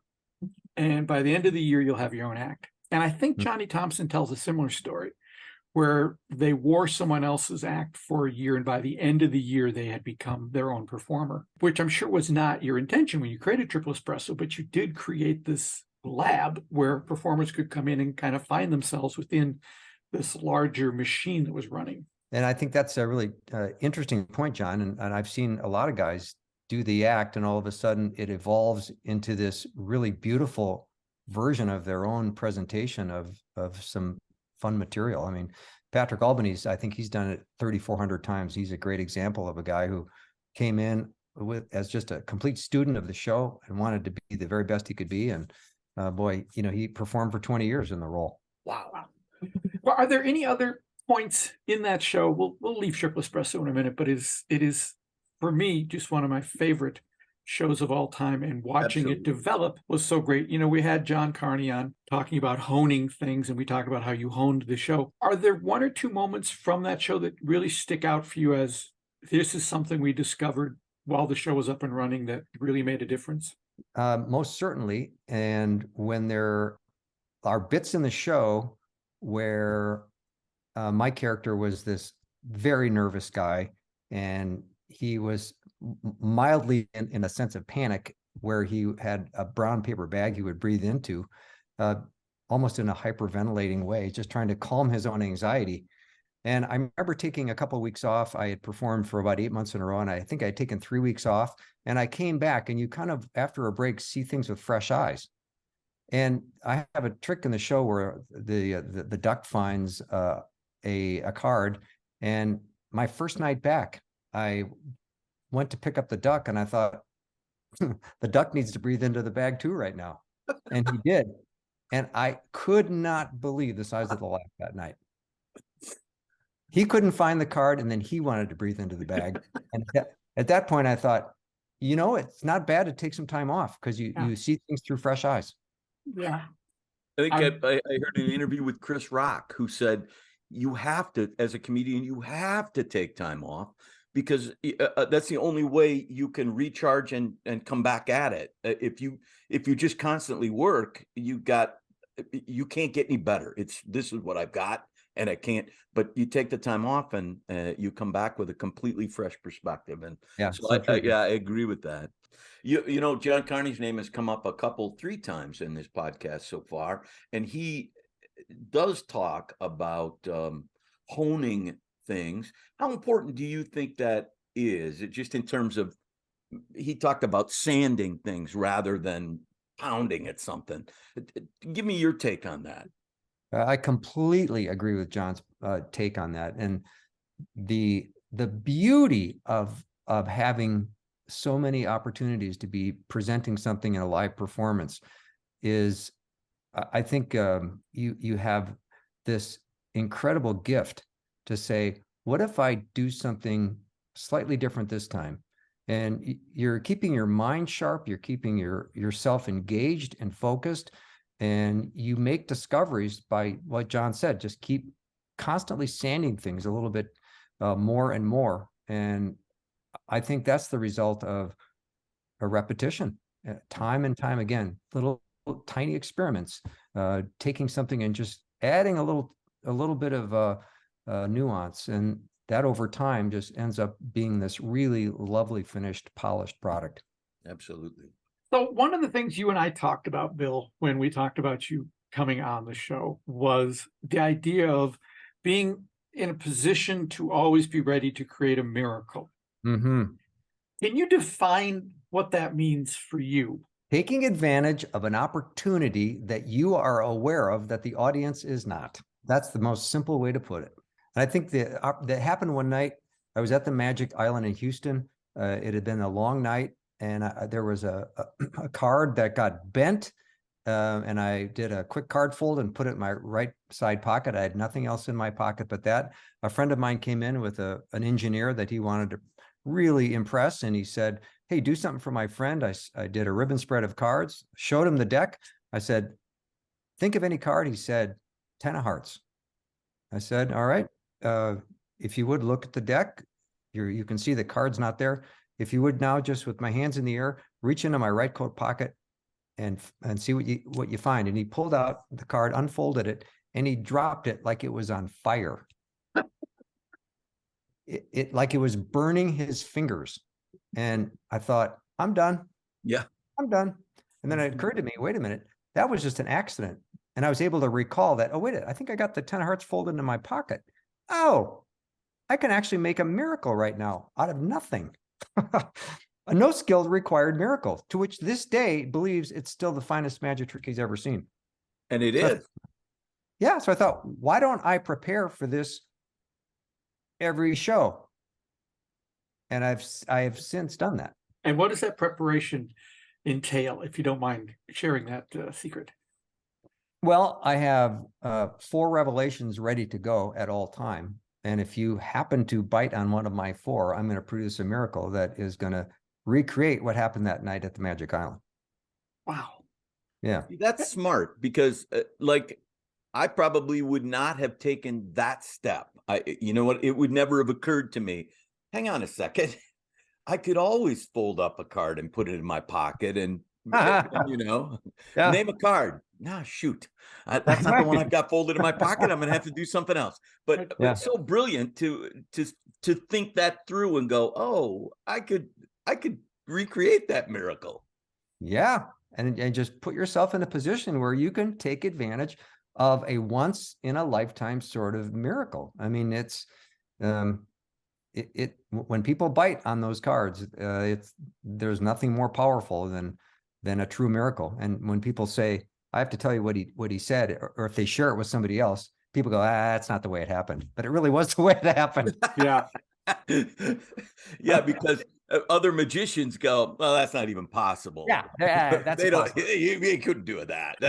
That would be akin to real magic, and we know that doesn't exist. Yeah, very great. Bill, you probably don't even remember this, but it was a corporate event. I'm probably in Vegas. It was probably very stressful because those events it was probably the morning of the show. Bill and I were walking down the hall to go backstage, and the CEO came by with his grandson or granddaughter. Anyway, you were chatting with the CEO, and you did a little card trick right then and there for their grandchild and just delighted them. I don't remember what the trick was, but it was something you had prepared on you. And I remember asking you about that. And you said, in a situation like this, in a corporate situation, I always have stuff on me to do. And I said, well, we're going to go do this show right now. Your mind is there. It's like, yeah, I know. But my job started this moment I got in the hotel. Mm-hmm. And it doesn't end until I leave. And I'd not seen that in a performer before, and was really impressed with that thinking of, I'm on the job from the moment I get here. I then learned that same thing with Mr. Cunningham, who in a corporate setting is there 24 hours a day if they want him.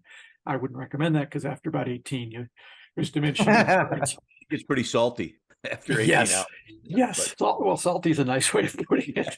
That's why I said it that way. But Bill, where did you come up with that idea of, I hate to use a term like customer service because that's really mundane, but that's what it was. Where did you develop that? It really kicked in. I went to Albertville, France for a month for the Winter Olympics. A client brought me in, and there were so many opportunities to perform magic for these guests that had come in from all around the world. And I thought every time I had an opportunity to do something, even if it was way outside the time I was asked to be on performing, I thought this is a way to create a memory.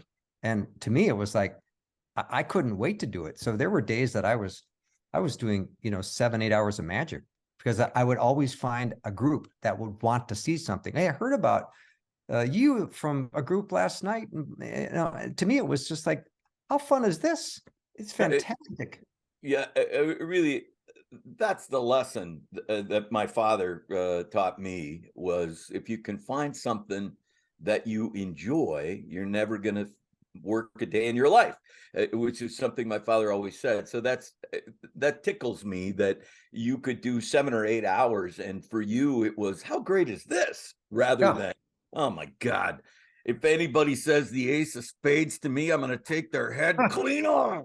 Yeah, it's Jim. My exact sentiment is, this is a gift that I'm able to be with these people. The gift was that I could be with these amazing people from all around the world that were delighting in what I had to do. I mean, to me, it was a thrill. It wasn't a job. That's terrific, and Godspeed. God bless you, because that's the golden fleece. That's the goal for all of us. I think as performers is we didn't get into this for the money.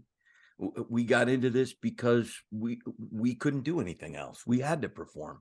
Yeah, I had to laugh because at the Winter Olympics, every commute to an event outing was a couple-hour bus ride, because you have to leave the hotel and drive up to the mountains to watch luge, which, by the way, is not really much of a spectator sport because you're standing on the side of a mountain freezing your butt off, and this neon blur goes by. You're going, "Oh, I think I'm watching luge."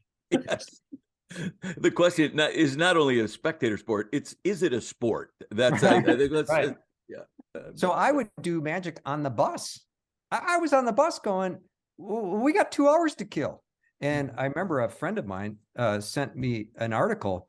The Wall Street Journal in the European version of the Wall Street Journal did a story on the ways in which corporations were entertaining clients. And they were talking about a magician on a bus doing tricks for people as they were going to events. I just love this. I love all of this. Well, that's something when we talked to Mike Super several episodes ago, there was the same sort of attitude of when I'm working for a client, I'm there as long as they need me. And like you, he gets hired because he's Mike Super, not because he's a magician. And that's the thing that you guys do that sets yourself apart from someone who comes in and has very strict rules about, I'm just going to do this and that, and I'm completely inflexible, and we're not going to do that with your CEO, and no, we're not going to do that. And you can't talk to me. You got to talk to my people who will talk to me. It's that layer of you have completely gotten rid of all of that, Bill, as has Mike. That's cool. Yeah, I mean, you get to perform magic for a lot of people that want to see it, and you're just trying to make yourself as available as you can for as many people as want to watch for as long as you're there. I mean, Jim, it's the same theory that you have. Once you're on property, work your butt off. Yeah. And why not? Yeah, that's the key. Really, the key to the benefits program, which coincidentally, I smiled because that's in the story, John. Uncle Harry, the story that we all listened to before this interview, yeah. Magician in Trouble. That's the advice Uncle Harry gives. You know, if you can get enough repeat business, you'll never have to advertise. Which, exactly. You know, and that I think is strongly tied to the work ethic. If you work hard and are pleasant and really give as much as you can and go the extra mile, you will get repeat business. People will ask you to come back because I think that's a rarity. But having listened to that Eli Marks story, The Magician in Trouble, I personally, that plot scares me when I watch a magician. I've told the story about Eugene Berger doing a trick, a Magician in Trouble trick, and me not knowing he was in complete control the entire time, panicking as I'm watching him do this, thinking, oh my God, he is screwed up. You were putting him in front of the press. Yeah, he was in front of the press. Oh my God, he screwed up his first trick in front of the press. Wow, how are we gonna? Oh my Lord, what a debacle! And then, of course, he's in complete control and performs this miracle that all of us were like, "You're the devil! How could that even happen?" So, what do you think of the premise, a magician in trouble? Well, because they're telling stories and they're taking people on a journey. The curtain opens, the performer steps on stage and pulls out his deck of cards, and it creates that conflict and the tension. I think it's spectacular. It creates a situation where, for people who don't like being fooled necessarily, they are almost delighting in the fact that the performer's in trouble. I mean, I think it helps even win some skeptics over, because they go, oh, this guy might be screwing up here. You know, I think it's a soft approach versus I'm the magician and I know everything, and I'm going to fool you and you're going to like it. So I think it's kind of one of those little soft invitational things where, you know, if you don't oversell it and make it look like, oh, there's no way I can get out of this thing. I think it delights people. Do you have any versions of that in your act? Well, at my close-up act, of course, you know, there's tons of stuff that creates that element of suspense. Mm-hmm. You know, you take a trick. Well, when I learned rollover aces, Derek Dingle's rollover aces, I saw Steve Carlson do that, and I thought, if I can do that, this whole endeavor into magic will be worth it, because it's one of the most amazing card tricks ever. And it's a triumph effect, but you also produced all the royal flushes in perfect order. And I know, John, you know that trick. I know, Jim, you probably know that trick. Yeah. But it creates this there's no way out of this debacle. Yeah.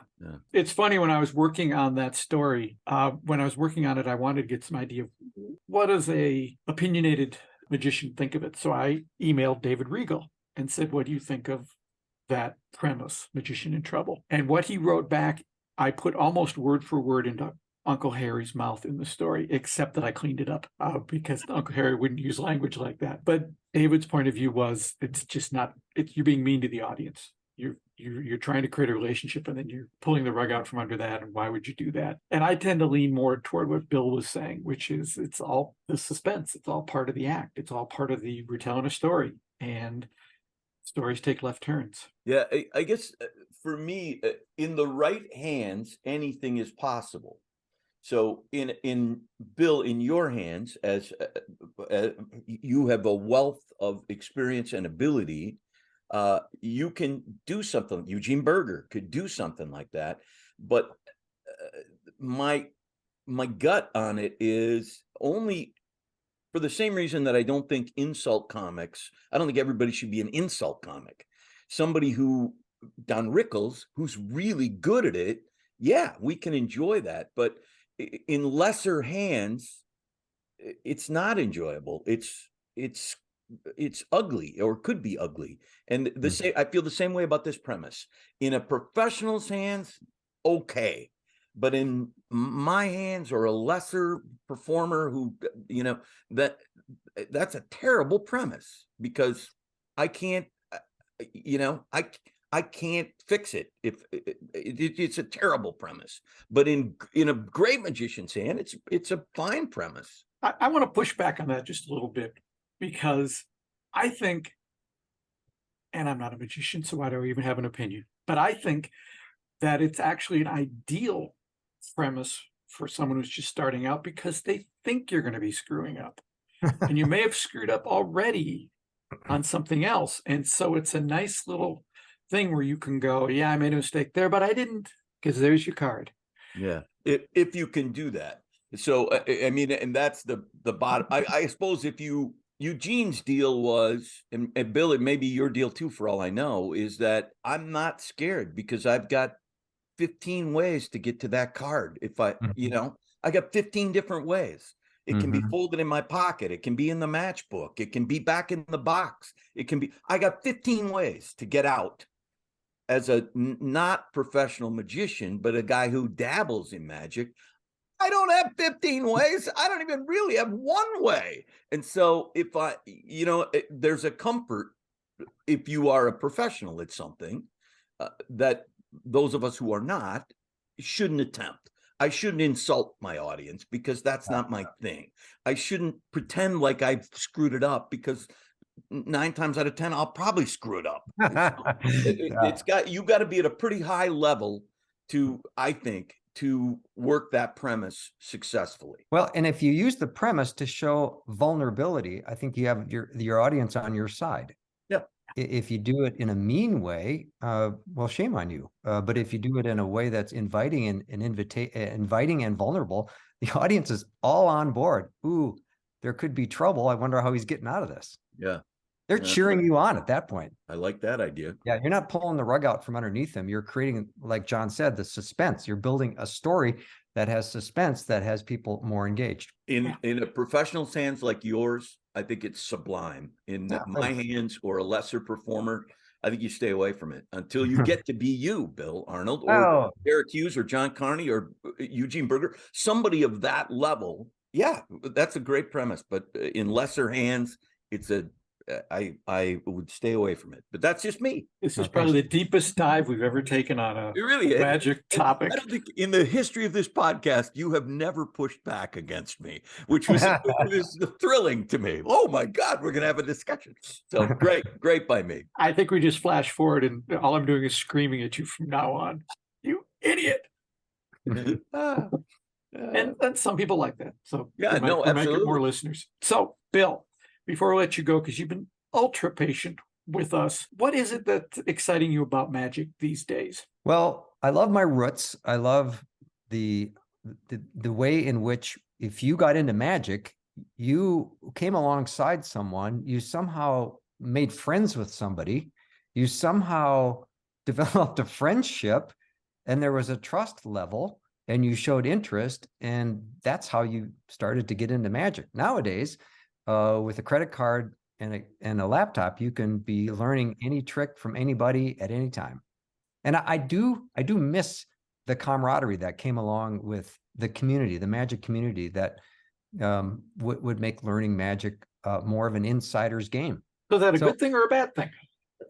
Yes, to both. It's unfortunate that there aren't as many people that have these mentors, which I think is an important part of magic.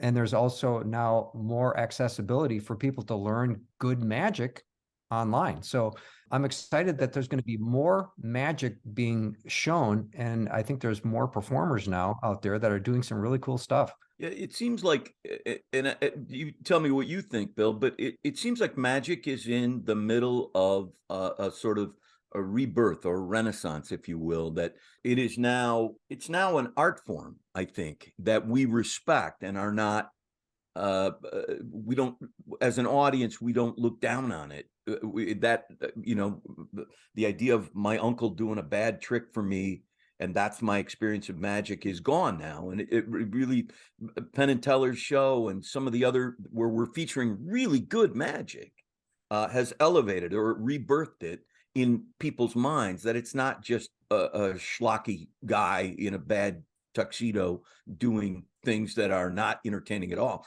It's brilliant when it's good. I agree, Jim. And I also would say, with all of the CGI and all the special effects that people are just, exposed to all the time, they love one human entertaining another human up close or on stage, where their imagination is completely spiked by what they're seeing. And it's not some special effect or some computer generated thing. It's right underneath their nose. Noah Sonie. Normally we don't do a big, deep background on folks because we just kind of dive into their topic. But you came to magic a little later than most, didn't you? I did. I think a lot of people in magic have the story of like, they started when they were 6 or they were 7 and their grandpa got them a magic kit, and then they were in it since they were kids. And that was not the case for me. I know a lot of people end up finding magic later, but for me, it was around high school, when I was just hanging out with my friends in the Mall of America, and we ended up walking into a magic shop that had a sign that said "Free Magic Show," and we were like, all right, let's see what this is about. And within probably 20 minutes, we were obsessed. Like, it was the thing. It was all we talked about. We were like going back to the magic shop every single week. So yeah, it started for me in high school. And what did you do with it? Were you doing shows at 15? So this is the strange thing. Like, it's so weird, because I think everybody has a different path in the world of magic. And for me and my friends, like, I think right away we somehow just went, oh, like, we can do this professionally. Like, we can somehow, like, we can make this work. So we like started a collective, and we called ourselves Cadillac Blaine, because there was a restaurant in the Mall of America called Cadillac Ranch where a magician named Pat Humphrey worked. And then David Blaine, of course, was the greatest magician at the time. So like, that kind of combo together, we were just like, we'll call ourselves Cadillac Blaine. We'll be this collective. There was 4 of us. So we were like, we'll be this collective of 4 magicians. We'll all wear black dress shirts, and we'll go do street magic. And that was like the intro into magic for us. Like, we just assumed we could somehow get hired for events, and it did not work like that. I think we did like maybe 3 shows in total, and they just were like, I mean, we were really young kids who had just started magic, so they weren't like these incredible shows yet. And then over time, I found my footing a lot more when it came to learning how to do close-up magic at restaurants, learning how to do stage shows, learning how to work with agents, learning how to design a show more and more. Noah, did you go to college for any kind of performing arts, or what's your background there? So I went to college initially as a theater student. Like, I was like, I'm going to be a theater major. And then I had one meeting with my theater advisor, and he was like, the very like first thing he said when he was like, what do you want to do? And like, I was very devoted at the time already. I was like, oh, I'm going to be a magician. Like, I'm going to just make this work somehow. And he was like, well, we don't have any prestidigitation majors at our campus. And I was like, cool, you also don't have me as a student. And so I switched majors there to undecided, which was just like, whatever ends up fitting. And eventually I ended up in the Parks and Recreation field with an emphasis on event planning and management. And so I ended up getting a degree in that. And so that's sort of where my background is. But since the time I finished school, I went right into being a full-time magician. So I never really put the degree to good use, but I still have it. And I still learned a lot from understanding how events are coordinated and understanding it from that background. So what was your training like? So you picked up some tricks at the Mall of America. I remember that magic shop very well. How did you get better? The real key to, I think, the improvement came when I started working with Tyler Erickson.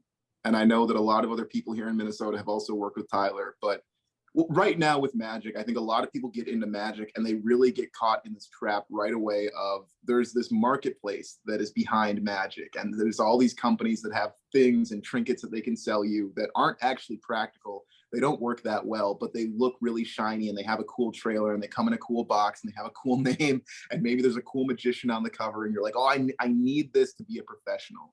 And really early on, Tyler was like, no, you don't really need those things. Like, you need these foundational elements, like these basics of sleight of hand. If you can really get those fundamentally down, and the construction of a trick, these are the things that are really important. And so I think it kind of helped, one, with just a lot of guidance when it came to trying to figure out things that actually like were practical to do, things that could actually be done in the real world, things that actually had some sort of meaning to doing them. But then it also helped with that, just having general guidance when it came to having any questions about being a magician or how to be. I texted Tyler earlier today asking him questions about trying to rewrite website bios and stuff like that. So it's like, even now, he's still this valuable resource and mentor. And it's, I think, just having somebody that cares so much about the growth of magicians in the area and in general, and the world of magic and the ideas and the secrets behind it. So that was the huge catalyst for me. Like, that was the thing that I think changed the game, was when I started working with Tyler. And then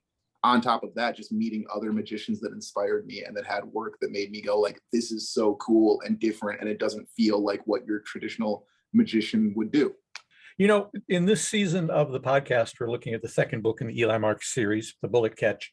And in it, Eli is teaching a friend who's an actor how to appear to be a magician on film. The guy comes to him having some chops. He'd worked with people in LA at the Magic Castle, and has the beginnings of being a pretty good magician. And one of the things that Eli stresses is you're not going to really be any good until you get in front of people. And that's when you really learn, is getting in front of people. What was your process for perfecting what you do by getting in front of people? Yeah, so this has kind of a few different points that I'm going to jump around to, and I hope that it all comes together at the end. So the first thing for me was, again, just having that group of friends in high school that also were interested in magic. And again, we were just starting out. We were learning things on YouTube, which is, I think, so many people's first access point to magic. And we had a few things that these magicians had taught us around town, but like nothing too substantial. And we said, great, let's go out and let's be street magicians. And so we went to the Mall of America, and we just went up to strangers and we were like, hey, we're magicians, do you want to see a trick? And that was literally the fundamental aspect of that.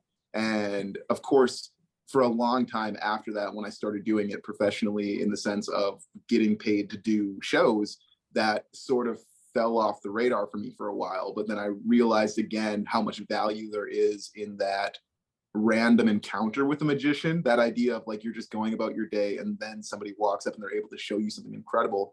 I think it has even more value than it does at an event where you know that there's going to be a magician. You know, like, that's what was so great about those original David Blaine Street Magic specials, is because his mentality was, I'm going to be this modern day shaman. I'm going to go up and I'm just going to do miracles for people. And so I think just one, taking that approach of that like street magic approach of, I'm just going to go and I'm going to show people stuff and we're going to see how it goes.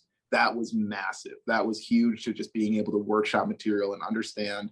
A photographer had said this, but he was like, whenever I go out and I do self-portraits and I have to set up this tripod and I have to take these pictures of myself and I get weird looks, I just keep telling myself, I'm never going to see these people again.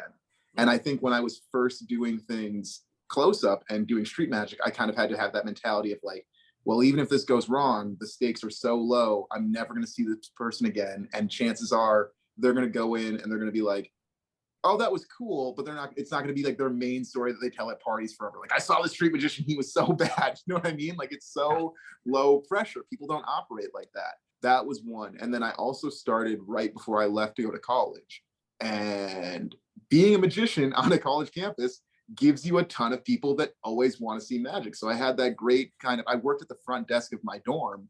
So I kind of had this point where I would just be there from, I think, like 10 p.m. until 3 a.m. some nights. And so people would just come by and they'd be like, oh, Noah, it's the magician. Can we see something? And I'd be able to practice material there too. And so finding environments that you're able to practice in is big.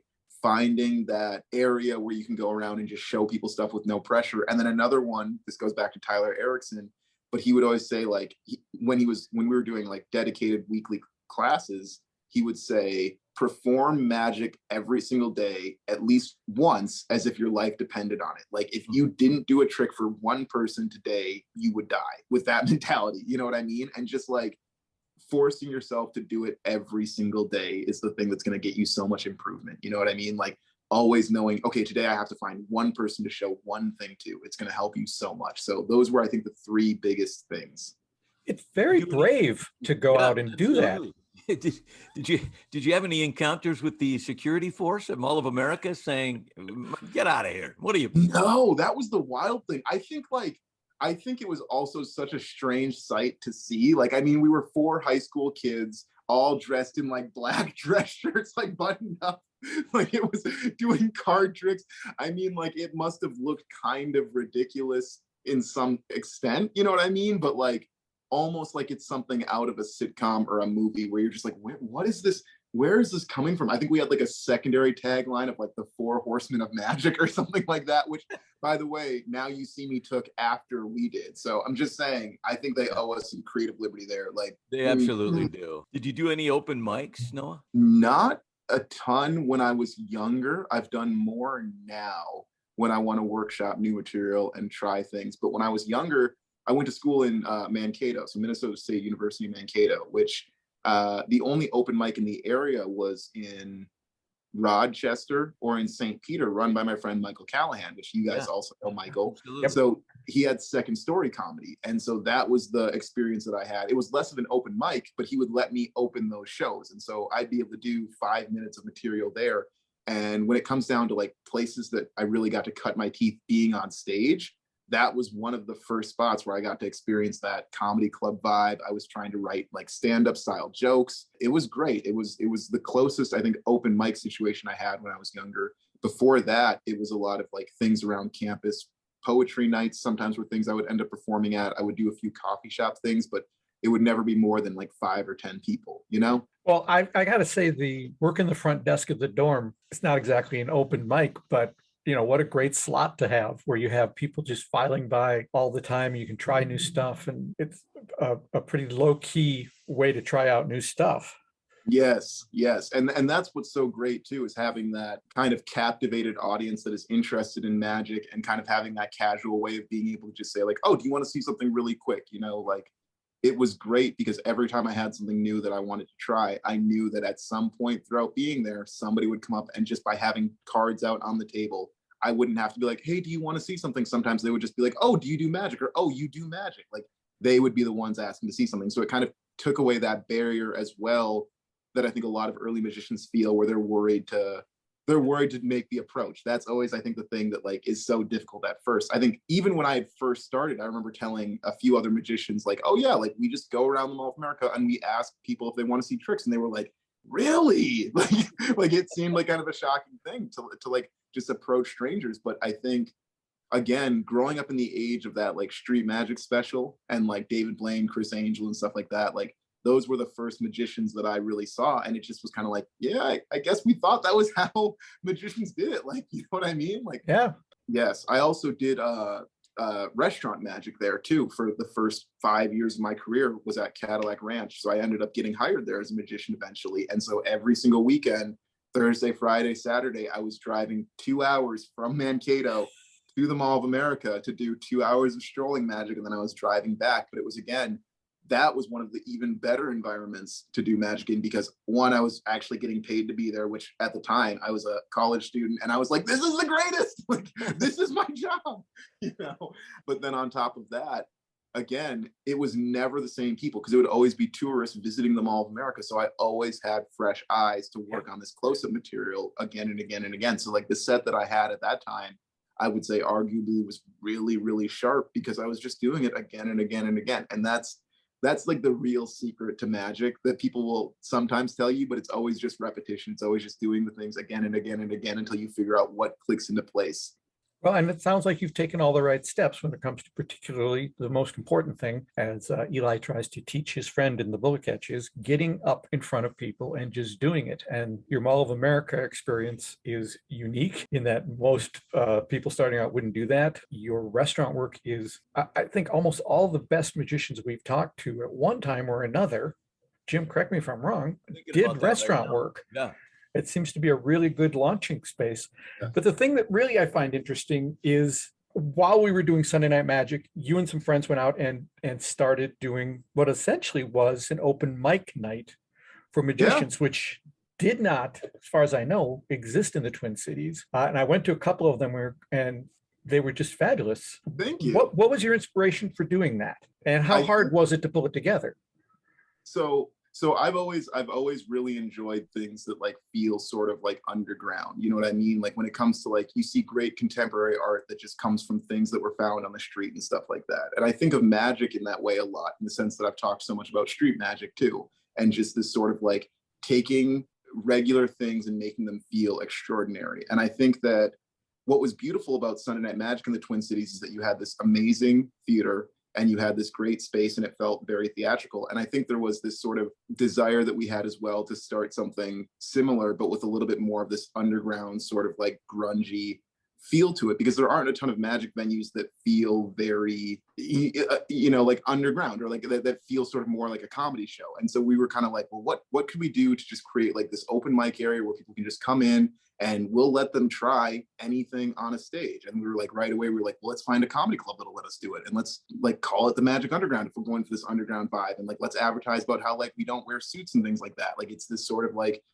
different side of what magic could be. And I think that was sort of that inception point, that idea of like, okay, how do we make it feel sort of different? How do we make it this really inclusive spot where people can just come in and try things? And maybe you're not going to see something that's great or something that's polished, but you're still going to see somebody put their passion on a stage and try something. And I think what was cool is we had young kids like Elijah was a kid who had come up, and he's from here in Minnesota, and he came in and he was able to do it. And he still to this day was telling me at Magi Fest just a little while ago how that was such a great experience, getting to be up on that stage and try things and just have an avenue to have a goal to say, I'm going to do a 3-minute set at the stage show. And I mean, at that age, it's really cool to have a venue that lets you do that. So that was huge, just being able to give people, one, that access point, but then two, create that different vibe of a show, Right. And you also had, the other end of the spectrum. One night I was there and Derek Hughes stopped by because he wanted to take the rough edges off something he was going to do on Ellen DeGeneres the next week. Yeah. So you have that kind of really wide spectrum between Elijah, who's very good, but quite young, and then Derek, who's amazing and is just,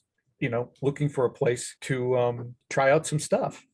And that was one of those things that like, it's kind of like those, you never always know exactly what'll happen when you start something or when you do something. And so I think when me and Eli and Chris had sat down and we're talking about this, like it was wild to just think that like Derek would hit us up and be like, hey, can I do some time on that stage? Like it just, we thought it was gonna be maybe like 3 or 4 magicians, and then we were gonna do our stuff and then see just how it goes. So I think that was one of those things that kind of like felt, I think especially for where we were and who Derek is, we felt a lot of pride in that, being like, oh, you want to do a show on our stage? Of course, man, like, of course, Yeah. So that was really cool. And that's, again, one of those things that really comes from having a lot of value as well, just from having somebody like Derek around, because he is such a great resource to the world of magic and to Minnesota as well. So, what I love about your idea with the open mic, because as you explained, when it comes to close-up magic, you're able to walk around the Mall of America and try stuff out. You had a nice gig at a restaurant where you could try stuff out. But when it comes to stage magic, and you made that transition from being a close-up guy to a parlor stage guy who can do both or all three, there's just nowhere to try that out.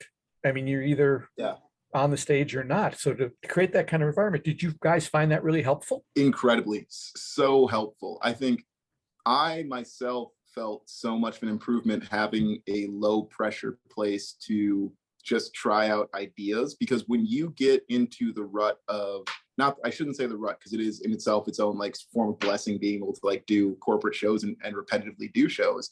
But when you get into that cycle of, this is my material, this is what I do, this is what I am doing, I'm going to go into this room, I'm going to do this, it's going to play like this, you can get very either comfortable or stagnant. And it was great having a place that, one, because it was repetitive, we were always coming up with new material. Like it was always trying to think of something new, and some of those new things ended up making it into the show. But then two, David Copperfield talks about this in an interview that he did a long time ago, but he says, he calls it having a place to be bad. And I'm sure that other people have their own names for it and their own ideas for this concept, but just having somewhere that you can go. And again, same thing with doing street magic at the Mall of America. And it's the same thing with that repetition. Consistently, those initial times that you're performing something new, nothing is perfect the first time you put it on stage. You're always smoothing out the edges. You're always tossing it back and forth like a snowball, trying to get it right. You know what I mean? Like, and that's what this really provided, that that first area where you can go and you can say, like, if this doesn't even work, it's okay, because it's an open mic and nobody's going to care. I don't think we were even charging people to get into the show. So it's like, you're not losing money for it. You know what I mean? Like, you can't be mad at that. So I think it provided not only a place to just try new stuff out, but just a safe place to try stuff out and to know, like, if something doesn't go right, you can go back to the drawing board and it's okay. Are there downsides to operating your own open mic for magicians? Yes. I mean, I think with any open mic, there gets to a point where sometimes there needs to be a level of, I don't want to say quality control, but I think sometimes there can be difficulties when it comes to trying to just get everything, one, organized, two, when it comes to doing anything with magic. You guys know this firsthand, but finding magicians can be a challenge in its own right too.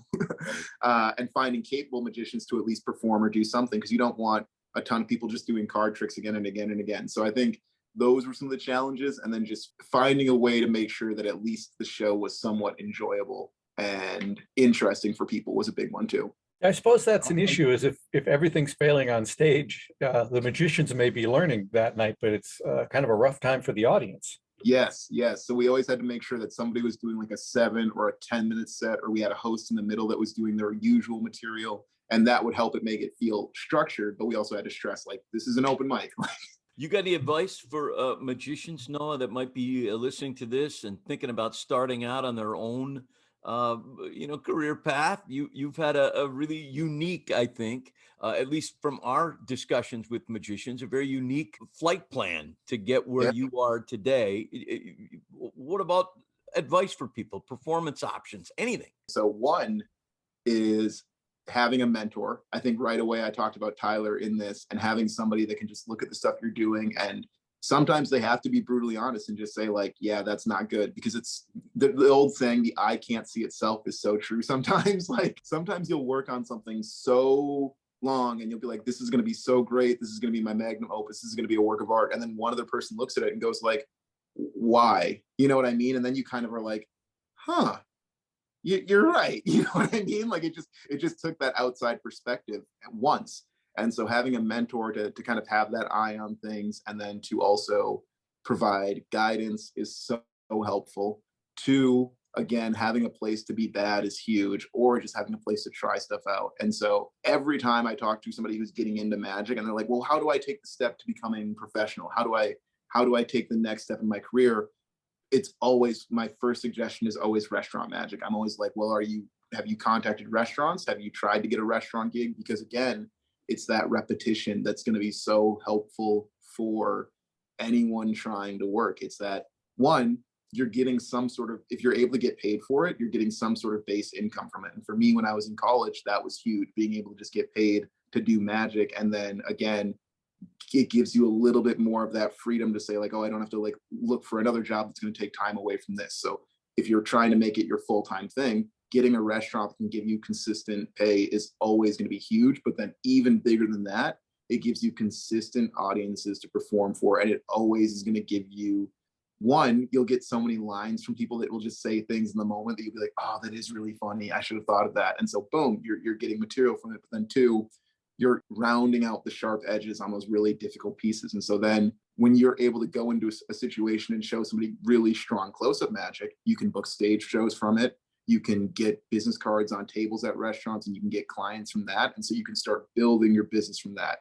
And then when it comes to just learning material, find stuff that resonates with you and find ways to put your own spin on it. Because once you start conveying perspective in your magic and you start putting your personality into it, I think that's where it becomes like, there's a difference between a trick and there's a difference between a trick and magic, you know? And when you start putting yourself into it, that's when it becomes magic, as opposed to just seeing a really good trick. And so figuring out ways to distill your story or elements of your personality into your material is going to be the thing that sets you apart so much from everyone else performing. Like, if you really like Star Wars, talk about Star Wars in a trick. You know, I have a friend who really loves video games, and he opens his show by talking about Mario. Like, it's like, do these things that you enjoy, because that's where your passion is going to shine on stage. And it's like, you're going to find people that really relate to the stuff that you talk about, because boom, it feels like they're seeing a part of themselves in your show too. So yeah, those are just a few tips. Tyler Erickson.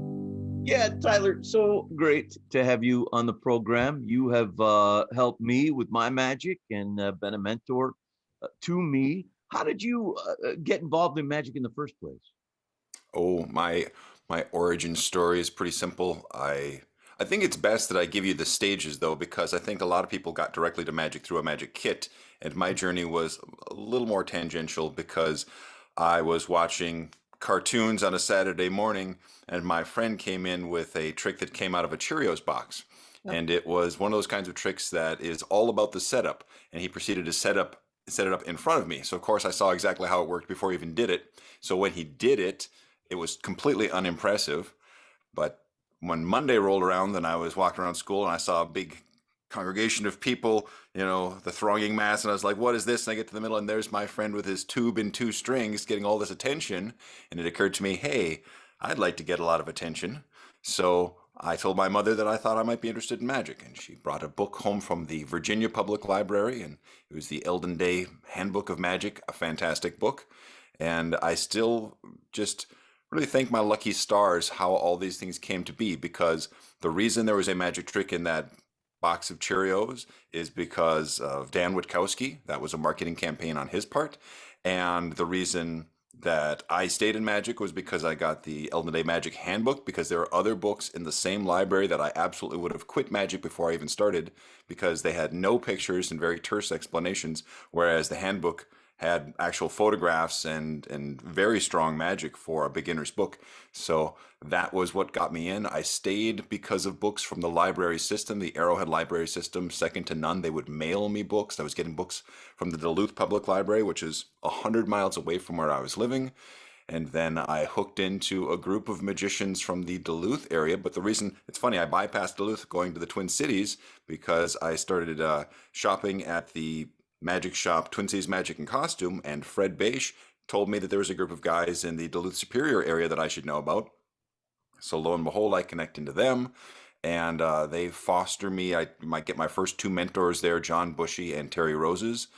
That's where my mentorship started in. And also there was a local guy named Pete Golden who had a personal library and would loan it to me. You have to understand, I'm just some punk kid from nowhere, Minnesota, who lives 100 miles away from him. And he's like, yeah, take anything you want, just write it down so I know what you have. And I'd walk away with the entire Tarbell course, Keith Clark's cigarette manipulation. So quite a few things. Took a ride with me and came back months later. And that was the start. So you're into magic. What are you doing with it? Are you out doing shows, or how does that guy become teacher mentor guy? Well, again, my path is pretty straightforward as a magician. I did dabble in the world of the normal people and failed miserably. So luckily I didn't stay there for very long. I had a friend who'd contacted me saying, can you help me get a job? There's a magic store opening in the Mall of America, and I don't know any of these tricks. They gave me a list of like 10 things. Do you know any of them? And I looked at it and I'm like, I know all of them. And then I asked him, do you care if I go for this job?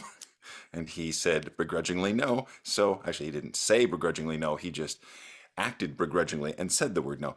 And so there I was at Old Town Magic, stayed there for 3 years and developed my skills, ran into another magician, Mike Arazi, who's still on the scene here. And he highly influential because once again, a man with a massive personal library, and not only in the physical sense, but also in the mental sense. He knew everything. I would ask him, who's got the best work on the Jordan Ellis ring? And he'd be like, oh, so-and-so and such and such. Just snap, snap. Before there was Google, there was Arazi. And so that was really helpful. And again, just a wonderful man, loaning me things, telling me where to find, giving me books or at the time VHS tapes to watch and to learn from. So I was at that shop for 3 years. What the management didn't understand is the only reason I stayed as long as I did was because of Mike. So when they let Mike go, they were letting me go basically at the same time. I gave my notice 2 weeks later. And within less than a week's time, I had hooked a job with Twin Cities Magic and Costume, the place that I had first started shopping at now. Was the place where I was working. I stayed there for, I think, a year and a half. And as I was there, I had started teaching classes. And since we're into the asides, I'll give you the story. When I was at Old Town Magic, a famous trade show magician, Joel Bauer, came through, and I happened to recognize him on sight. He came in and he asked if we had Magic or Genie magazine, and of course we don't because we're a tourist magic shop. But I said, "Are you Joel Bauer?" And he did fess up to that, and two guys came into the shop that I had built a relationship with selling magic, and one of them could hear me saying, "Oh, this is Joel Bauer, famous magician. You guys should, count your lucky stars that he's here when you're here." And it was Bob Burns and Pat Humphrey. Bob Burns was Pat's bowling instructor, and they'd both gotten started in magic. And they asked Joel, well, Bob asked Joel, like, "What should I get?" Pointing to the whole wall full of magic. Like, "What should I get?" And Joel said, "Don't get any of that crap. Take lessons from this guy." And he points to me. And I had never thought about giving lessons, but that was, again, one of those planted seeds. And so Bob took him seriously and hit me up for it and said, "Do you want to start giving classes?" And I was like, "Sure." And so those were my very first students. And when I moved over to Twin Cities Magic and Costume, it became part of the package that I could teach classes there. And so I started doing that, and I knew I had found my calling. And so after about a year and a half, I decided I was going to go full-time as a magician, performing and teaching. When you started teaching, how'd you put together a curriculum for beginning magicians? Well, it's changed over time, but I have always considered myself a close-up magician first, who eventually found his way to the stage. And my relationship to the stage is one where I can do a stage show, people will like it. My heart is not fully in it. Like, I am surrounded by people that love the stage more than anything else in the world of magic. And I am just not as connected to it, but I understand why they love it and what they get from it. And I know it has a whole lot to do with where you draw your power. And so theater has its own kind of collective power, the way the audience moves as one, the way that you can pause and people will wait for you to start speaking again. And close-up magic is different, because if you stop talking, there's a reasonable chance someone will come in and fill the void. And so that's very disruptive. If you're used to a theatrical environment, you're not going to like close-up. But what close-up gives you is this power, because people, when they stand right next to you, cannot believe that you can still do it. They have this sense that because you are distant, because you are on a stage, that is what allows you to make things appear and disappear and whatnot.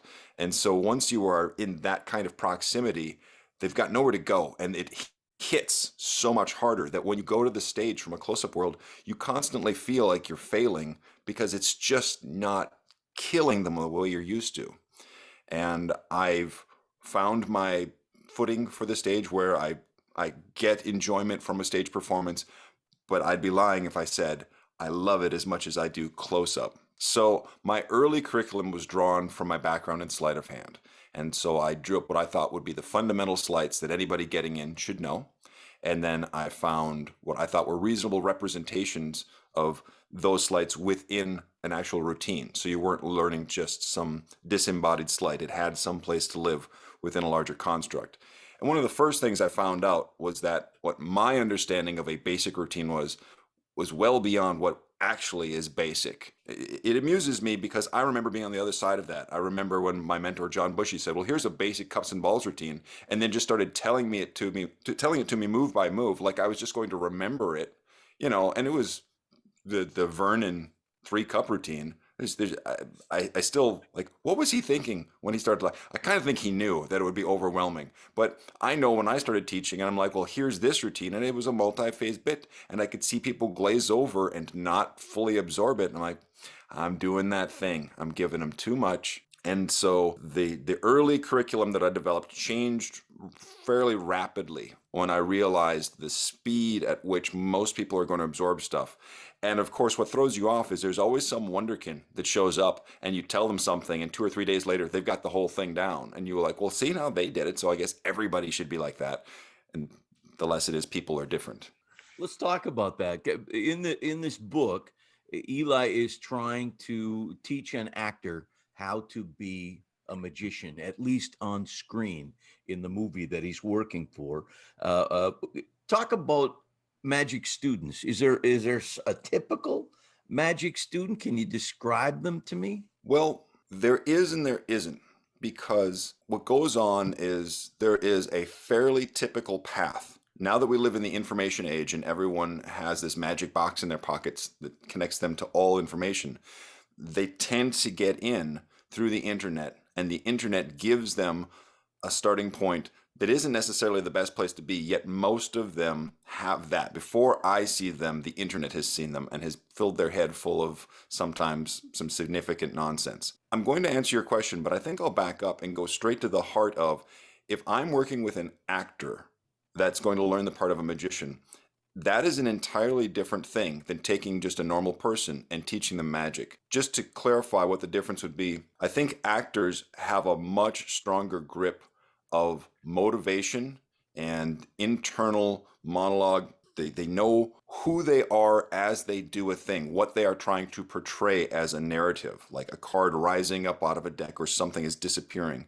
And so they will spend not an inordinate, but actually a proper amount of time envisioning this positive narrative that they are selling to the audience. When you are coming in as a magician without actors training, you tend to focus on the negative narrative, which is, I have to hide this. This has to go unseen. No one can notice me doing this. And one of my more current refrains for the last few years has been this idea of focusing on the positive narrative, because if you put a lot of emphasis into what the audience is supposed to see and feel and understand, weaknesses in your technique will disappear more readily than if you work very, very hard at hiding your sleights, but have no positive narrative layered over that for the audience to follow. The parallel that I've made is to that of a ventriloquist. The ventriloquist has two sides. One is the technique of hiding your mouth moving as you make the words, and also animating the figure. But on the positive narrative, we have what the figure is actually saying. When you interact, you're creating another personality. And so if you are good at that, being very good at imbuing life into this figure, it will overcome your shortcomings of not moving your lips, because it's such a compelling force.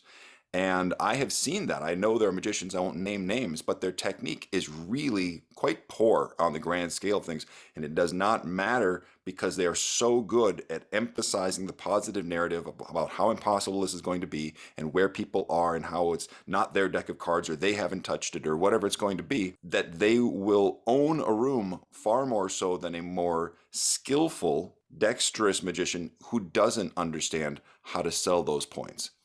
And so I think actors are in a much better position to learn magic because they've got their priorities straight. Boy, that makes a lot of sense. Fascinating. Is there a common mistake or misconception that magic students have as they're getting into learning? Absolutely. I think the biggest one is that the harder something is to do on a dexterous level, the better it must be. And there is absolutely no connection between these two techniques, because from the audience's standpoint, correct technique is invisible technique. It cannot be appreciated. It's kind of like camouflage in a way. Like if you notice the guy standing there in the ghillie suit, then it's not good camouflage because you noticed. And if it's just some dope standing there, but you didn't notice because you were fixated on something on the other side of the road, well, then that was great camouflage because you never noticed that they were there. And so when it comes to misconceptions about magic, I have this theory that I call hedgehog theory. And it's born of the modern age, because I have a parable in my head that doesn't actually exist in the world. I heard some parable, my brain twisted into something new, and it's more functional for me, so I'm keeping it that way. So the fox and the hedgehog are having a conversation about what they do when they're attacked. And the fox is like, oh, well, I'm very clever because I can dig a hole, or I can go up the hill and I can walk through the water and lose my scent, and and the hedgehog's like, I can roll up in a ball. I can roll up in a ball. He's got one thing he can do. And in my version of the story, the hunters come and they're after both of them, and the fox is like, well, what should I do? Should I run up the hill? Should I go in the water? And he gets devoured, but the hedgehog instantly rolls up into a ball and he is safe. Now, I searched the internet. That story doesn't exist. There is a fox and a hedgehog. It goes a different direction. But my point is that the paralysis of analysis is prevalent in the world of magic. And there are so many things that exist as a technique or a concept that have variations. So you'll discover a given technique, and maybe you'll even buy a book about this technique. And within that book, there will be dozens and dozens of ways in which this technique will manifest. And to me, that is the toxin of magic. Not because any of those things are wrong. It's because as a beginner, you should not be exposed to endless variation. And so you get caught up like the fox and all the options, and you don't know where to go. So hedgehog theory, or army of hedgehogs, for me is that whenever I come across something that's particularly potent, I say, if I could only use that technique in one routine, not just one time, it might manifest more than once within that routine, but for one purpose, and then it is dead to me.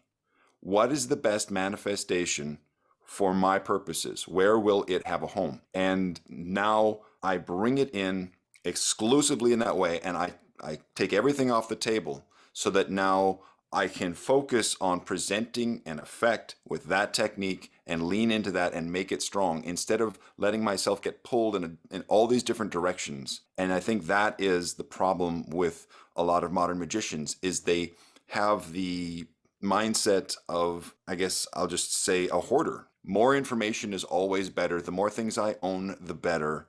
Acquisition is in some way improvement. And it's not true. It's a weight on your shoulders. I know people that feel more guilty now because they've spent so much money on magic and they still can't do anything than they did when they started, when at least it made sense that they couldn't do anything. Boy, I may be one of those people, as it turns out. So can we just take where you are, because I think you're sort of right there anyway, and turn it into a more global question. What are magicians doing wrong, you think? Okay. Well, first of all, you should know that as a trainer, my number one thing is to reframe questions in the positive. It's taken from inspiration. Back in 95, the Tommy Wonder books came out, and he had an essay called Direction, Not Misdirection. The idea of letting go of the idea of what you want the audience to not notice and just focusing on what you want them to notice. And because of that, they will not notice other things. It is a functional way of understanding your brain. So what are people doing wrong could be flipped into what could people do more of to be better? And again, it's so I'll try to answer both simultaneously. What they could do to be better is to limit what it is they are working on and to see it all the way through. So understanding this big picture at the end. So what will this look like? As an actor would do, envisioning what this will look like to the audience when the trick goes from start to finish. What should it look like? What should it feel like? What is the tone? Is this supposed to be magnificent? Is this supposed to be offhanded? Is this supposed to be funny? Is it supposed to be spooky? Knowing that from the get-go, before you've even worked on the technique, I want this to feel this way, will influence the way you train it. And letting that be the song that you are learning to play note for note all the way through, versus dabbling a little bit here, dabbling a little bit there, having bits and pieces of information that are disconnected. So what do magicians do wrong? They let themselves get scattered. How could they be better? Pick a thing and see it through. Now, you can't work on exclusively one thing unless you've got an aberrant brain. Most of us need a little variety. So you find your sweet spot. I'm working on 3 things or 6 things. But there's definitely a point of toxicity where you've outgrown your brain's ability to keep up, and you don't get progress. You get dabbling. You do a little here, you do a little there, but you don't get the sense of actually moving forward. So if you have it represented in your head and some people do very well with deadlines. So in 3 months, I will be doing this. It will have a presentational tone. I may very well have a script, either word for word or blocked out, so I have the essence of what I'll be saying. And I will have the technique down well enough that it should work. And I say should because I am willing to put something out now that has a risk of not working. I put it at about the 80% mark, and I've heard others that have made a similar assessment. I used to be a perfectionist. I'm like, I cannot afford for this to go wrong, so I'll work on it. And I've heard others give advice like this, that don't work on it till you get it right, work on it till it can't go wrong. And that's great advice for people that aren't human. Because most people want to go out and do this trick. Think about where your energy is as a magician. You just want to go and show it to somebody. So having a sense of getting it to a point where you've ironed out most of the major kinks, but you're willing to take a little bit of risk, which is always easier if you have multiple audiences. Because if it all hangs on, okay, I'm going to go out and I'm going to show it to the guy at work, and he's either going to work or not, and now I'm done. I get to perform this trick one time. Wow. that's kind of a tough way to learn the art.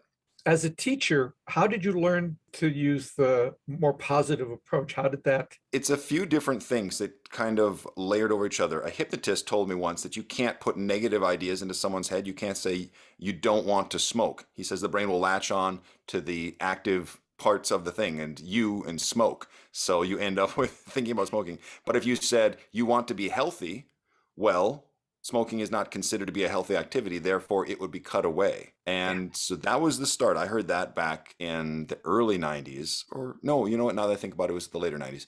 And so it was the Tommy Wonder essay, and it was the hypnosis, and then it was just listening to people tell me about themselves and how almost all of them start with this apology about how they should be better, how they should practice more, all the guilt. Massive amounts of guilt. And so when you ask, what do magicians do wrong? They hold themselves accountable to unrealistic standards. Understanding who you are and what you should be capable of in a given amount of time is really helpful, because it's like you go on YouTube and you see someone who's doing Olympic level stuff and you're like, yeah, that should be me. No, it shouldn't. There's no reason you should think you should be in those shoes, because the amount of training and effort, and sometimes just the fact that this is some prodigy, so with skill well beyond the average, and you're thinking that's the marker. I should be able to do this technique like that. This one with millions of hits that everybody says, wow, this is the best I've ever seen it. I should be able to make it look like that. No. When I got into magic, most information was in printed form, and it was just starting to become accessible on VHS. So I was lucky to get to see something done, and even luckier if they would explain how it was done. Most of the time you were deciphering it from the printed page. And now, because there's so much instantly accessible, you get a community, and the community surrounds a hard technique and makes it sound like this is the way to go. But pardon the term, but it's incestuous. It's magicians talking to other magicians about the best parts of magic. And it doesn't involve lay people, the people who are ultimately going to be seeing and experiencing it. So Tommy Wonder, who's my constant reference, was the son of a watchmaker and made watches himself. And he talked about mechanisms in this way. If I made a secret box that would do things and I filled it full of gears and cogs, regular people looking inside would be very impressed with what they saw. But I knew the box that I needed was this one with no moving parts that did the same job, because that will never break. Every time you add a part to something, it is one more thing to go wrong. So his acknowledgement was, for the uninformed, the one that is complicated with the gears and the cogs and all of that, that's what they'd be drawn to. But he knew, on a functional standpoint, the simpler one was the one that would withstand a lifetime's worth of abuse and always be reliable. And that is what separates the functional magician mind from the one that exists within a magic community of pleasing other magicians and what they think is impressive technique and what they think is a good trick. And that, if there's any one thing I would want to impress upon people from the very get-go, is that you have to trust another magician's opinion. You have to you take it with a grain of salt, because you need to know where they're coming from in their assessment before you can judge whether it's useful to you. Yep. What are you excited about magically today? I mean, of the things that are happening in this world, where do you find passion? So I am not a negative person. I am constantly pleased with what's going on in magic. We have all sorts of things happening. First of all, the most obvious of them is by the sharing of information. When I was young and in magic, someone would invent a trick, and then a year or 2 or 3 later, someone would have a variation of that, and a year or 2 or 3 later, maybe another variation. And now it happens in a matter of weeks. Someone comes out with a version, some kid on the other side of the world gets it and say, why don't you do it like this? And they're like, yeah, why don't I do it like that? That's great. Bing, bang, boom. These things just rocket forward in terms of their innovation. You have people who are inspired to do better. It's very much the history. Like, I think, again, when I was young, my first purchases for magic apparatus would come from comic books. They had those pages with Buy the 6-Foot Balloon and X-ray glasses, and magic tricks were there, the Johnson Smith catalog. And one of the things that would show up in the comic books is Charles Atlas, bodybuilder, don't be a wimp, get big muscles. And somebody submitted a picture of Charles Atlas, unaccredited to who it was, into one of the bodybuilder forums. And the bodybuilders are like, who's this shrimp? You know, that's how much the norms have changed, that what used to be considered a massive body that would set you apart is now not even enough to get you entry. Same thing's true for the Olympics. The things that used to win medals now wouldn't even get you into the competition. So magic is going through its own renaissance in that fashion. And Sturgeon's law is what, 80% of everything is shit? Whatever the exact percentage is. You can look it up on Wikipedia. Like that's the quote. So that means if there's millions of people doing it, there's that many more that are doing it poorly. I just accept that. So when it comes to magicians, you really have to have this understanding of expectations and what is realistic for you and how you should approach the problem of learning things or the way in which you absorb information. As long as you keep it straight, what is realistic, that's it. Just knowing yourself. Such a big part of the equation. I know you don't trade in negativity. Do you see anything that you would dislike to never see again? So what I love about this is the idea of what should go away. Solid idea. We can reframe it as, how do we be better? And that's all it boils down to is, here's a thing that has existed, and when you're better, it doesn't. So David Kay had a column in Genie magazine called Turn It Around. It was, first of all, it's a funny pun because a big part of magic is getting kids to think there's something on the backside of a prop, and then they say turn it around, and you turn it one way and you turn it another way, but never the way they want you to. But the column is about flipping the prerogative. So instead of it being something where the performer gets it right and their helper gets it wrong, which was standard, he turned it around. He made it so the performer is always getting it wrong and the helper is always getting it right. And for as obvious as that might sound, as a construct, you're a children's entertainer, so let's make it so the adult is constantly failing. That was mind-blowing as a concept, to take away making the kid look incompetent.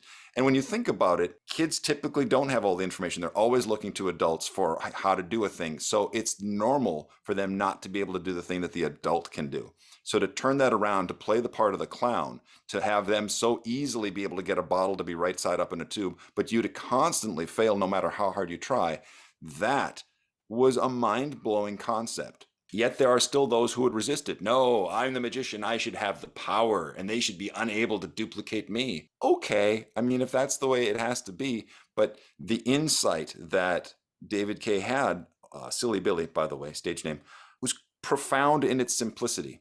And I think there's a lot of vestigial magic, whether it be in bits of business or lines, that they're just carryovers from a bygone era, that maybe they had their place, or maybe they were always offensive and at the time nobody said anything, but people are saying things now. And there is something that happens in magic where something works really well, whether it's a trick with vinyl records, and then records go away. But there's some magician out there that loves the trick so much that they will tell a story about how their grandfather gave them these records in a will, and now I've got them. And just anything you can do to validate something that's society has moved past, that you have to make excuses for just so they recognize it. Now, luckily, we've got DJs that scratch records, and so they've had their resurgence. But you know, there are things that have gone away so far that people don't recognize a slide rule. Like, what is that magic thing? Like being able to let go of something. If you're an early magician coming in, you don't have that same kind of a bit. But if you've been in magic for years, you'll have something near and dear to your heart, and it might be time to kill your darlings. Because what you find, and this is that real jump and the net will appear kind of mindset, is magic is eternal. And the props that you manifest it through can change. That's a surface level change. We're the heart of the ocean. Everything's calm down there. You can have all the ruckus on top that you want. Down underneath, fine and calm. So the principles of magic do not change, but the way in which they manifest should be done through things that people can recognize. At least generally speaking, that's a smarter way to go. So you don't have to waste theatrical time explaining why you have this thing that otherwise wouldn't be there. And I'm looking at you, coin magicians, because a lot of these coins are super old when I got into magic, and yet there they are. And so many stories are like, my grandfather gave me these, or I don't know, they're made from real silver, so they protect me from werewolves. You can have something, but generally people are suspicious. And I will put it this way. If somebody came in and like, I'm an escape artist and I'm going to escape from something, here's a pair of handcuffs that I've brought with me, but I guarantee you they're genuine police handcuffs, please examine them. I would look them over And when they got of them, I would still be unimpressed because I don't know what I'm looking for. So if you are a magician and you think, well, I tell them a story about what this is and I let them look at it and therefore they're convinced it's normal, I just don't think that's true. I think that people are smart and suspicious, and you need to be better when it comes to managing suspicion, so as they go, look, I know those coins are real because they came out of my pocket or whatever. And yes, you can still do the thing, and yes, it will still play, but always know that just like a car mechanic says you're losing compression, you're not getting all the power out of this machine that you have. Everything that you have trained is great, but you are losing power through this one spot because people are suspicious of your coins or your deck of cards or your vinyl records or whatever it is. And one of the ways you can mitigate some of that is using something that is currently culturally appropriate because it raises no eyebrows. Star Newman and Tyler Erickson. Star, it is a pleasure to meet you. I met you. You did? Yes, and I adore your dog, Winston. Oh, Yeah, but I met you at my first Copperfield show in like 96 with Shay Weinblatt. You were sitting in front of us. wow. So how you must have been a kid. I know it was 96 because I drove there and I was just learning how to drive and I had to take a highway. So I was like 16. Ah, that's awesome. Nice to have you both here, Tyler. Always a pleasure to see you, my friend. Star, let me just start with you. Now, your background includes studying theater at the university. How'd you really transition from theater to magic? And when did you realize that magic was going to be your primary focus? I was always involved with theater. And when I found magic, when I was 12, I got a little bit out of theater and really just dove in to the magic. But during college, I knew that I wanted to have a degree to fall back on, but also I wanted to get the best one that I thought at the time would be possible to help the magic. So I was a general theater major and I got to study playwriting and I got to study prop design and prop making as well as the onstage things. And that once I finished that, I was going to be a playwright that was going to change the world. And I joined Minneapolis Playwright Center for a hot minute. And then I realized you can't make a lot of money with that. It's very difficult to make a living. So I went back into magic and also at the same time, for a long time in Minneapolis, did prop design for plays at like the Park Square Theater and places like that. Yeah, now Park Square, I was just there last Saturday night to see a show, and it was fantastic. I did a show at Park Square when I first was getting started, so in the early 80s. What a great theater that is for us here in the Twin Cities. Talk a little bit about how your experience in stage management and prop design at Park Square and maybe some other theaters that I'm unaware of. How did that really contribute then to your magic career? I think it encouraged me to have the ability to find things that I liked, objects that I liked, or for as far as the playwriting goes, subjects that I wanted to bring into the magic. And it gave me the tools to how to build, where to find a prop, how to change it in order to attach part A to part B and make it move. So it gave me the technical ability to do that. And also the aesthetics of what the audience sees, because there is a difference between what is, say, correct for the period and what the audience thinks is correct for the period, and making the choices to let them live in a world where they still think that that's period and they think that the show makes sense, or change their opinion. So I like all of that. Look, what drew you to mentalism? Because I know that that's a focus for you. And why'd you decide to incorporate it into your act alongside traditional magic? I think it has a greater ability to be interactive and really take what the audience is saying to you and respond to it in a way that people don't get when they're watching television or watching a spectacle like circus. It has so much more back and forth. I like that. I kind of think it's stronger oftentimes because people are more willing to believe that maybe you get a sense of them. And personally, I'm an awfully empathetic person. So I feel like if I were to have like an actual power, it would be feeling people. And that helps me at least with the delivery, but maybe a little bit with the actual getting things right. Yeah, I would think that that's probably true. The more empathetic you are, the more maybe tuned in to what your audience is experiencing, and you probably can make some judgment calls, if you will, that further the magic. You studied theater. You worked as a playwright. You worked as an actress. How did all of that theatrical background enhance or change your performance as a magician and as a mentalist? I will start with one of the things that I didn't like about theater was following a script, but being on stage as an actress helped me feel very comfortable on stage because I had a script that I could trust. But then when I was bringing that into the magic, I had the extreme comfort on stage, but I had the ability to be present in the room and react to things that are going on during that specific show. And I think it makes it a more personalized show. So I got the confidence from the acting, but then left that a little bit to go to the magic. I like that. Confidence is so important on stage in front of an audience, isn't it? So let's talk a little bit about your experience on Penn and Teller.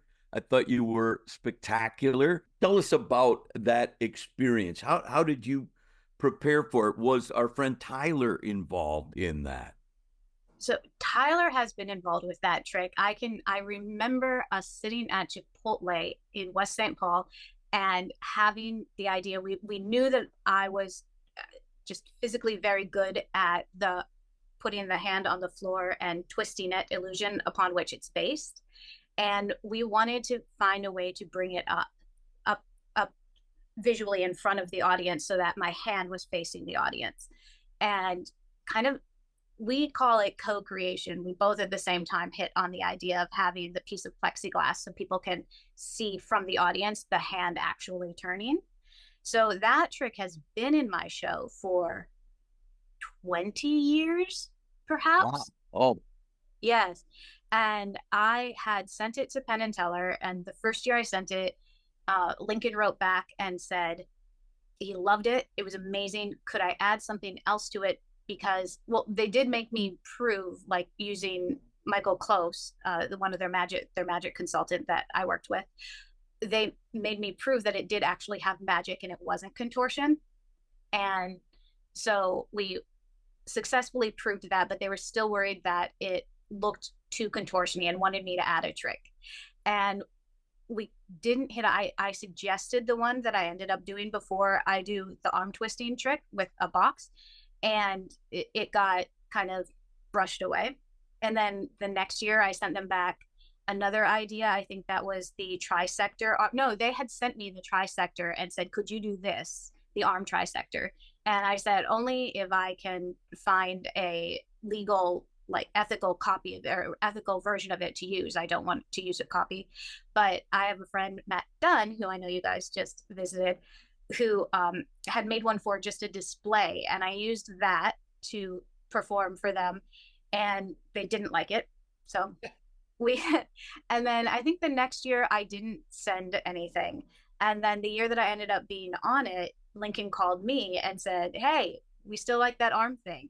Can we, let's take another look at this. And we went back to the original idea of putting the arm in the box first and doing the sort of head twister thing before I do the trick. And it's a really charming, wonderful routine. And I know Penn and Teller had plenty of experience in order to understand what was going on. But for the general audience, I always listened to their responses, and there were so many that had to feel just great as a performer. It really did. And seeing Allison's face too, Allison's reaction to it, and seeing Teller, though not verbally react, seeing his faces as well, that was amazing. People go on Penn and Teller for one of two major reasons, and I think audiences very often think it's only the one. It's the obvious one. It's to try and fool Penn and Teller. But the truth is, a great many people go on knowing full well that Penn and Teller are not going to be fooled, but it will be delightfully entertaining and it will act as a springboard for them. It'll act as a commercial for them, raising public awareness. And I think we all know that Star's performance was never designed to fool Penn and Teller. It was just meant to put her in front of them and for them to go, wow, that's entertainment. That's exactly the kind of thing we would want to see. And so when people say, oh, you're on Penn and Teller, did you fool them? It might be missing the point of why you were there in the first place. Yeah. I think they deserve a lot of credit when we talk about the future of magic.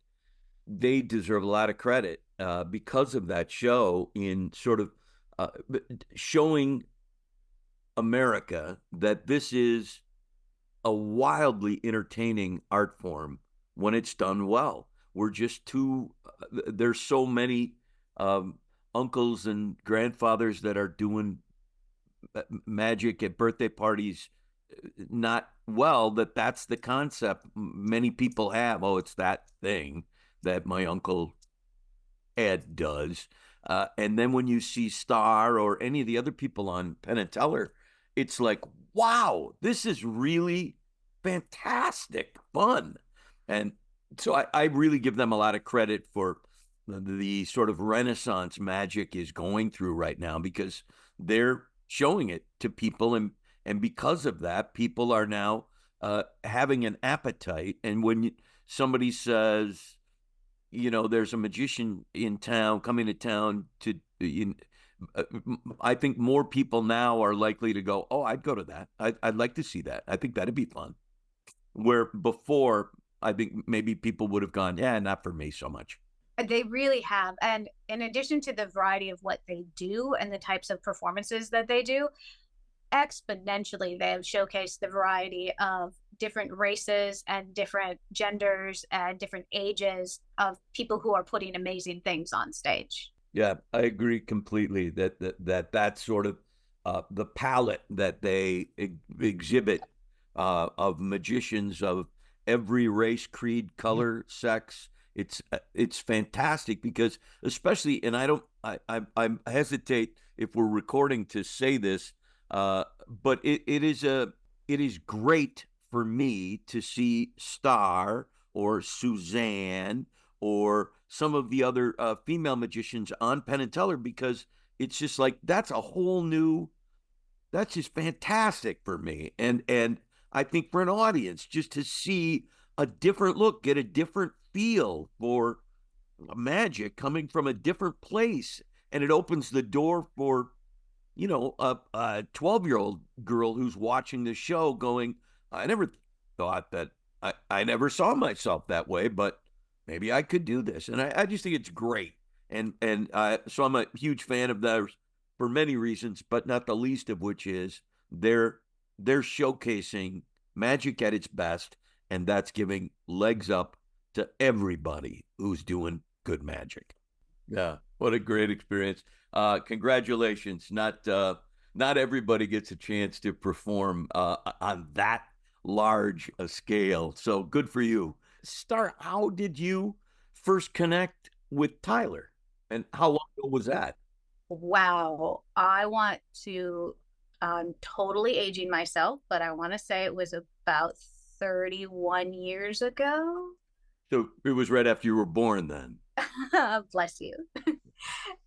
So I was 14 and I started working at the magic store, the Twin Cities Magic and Costume.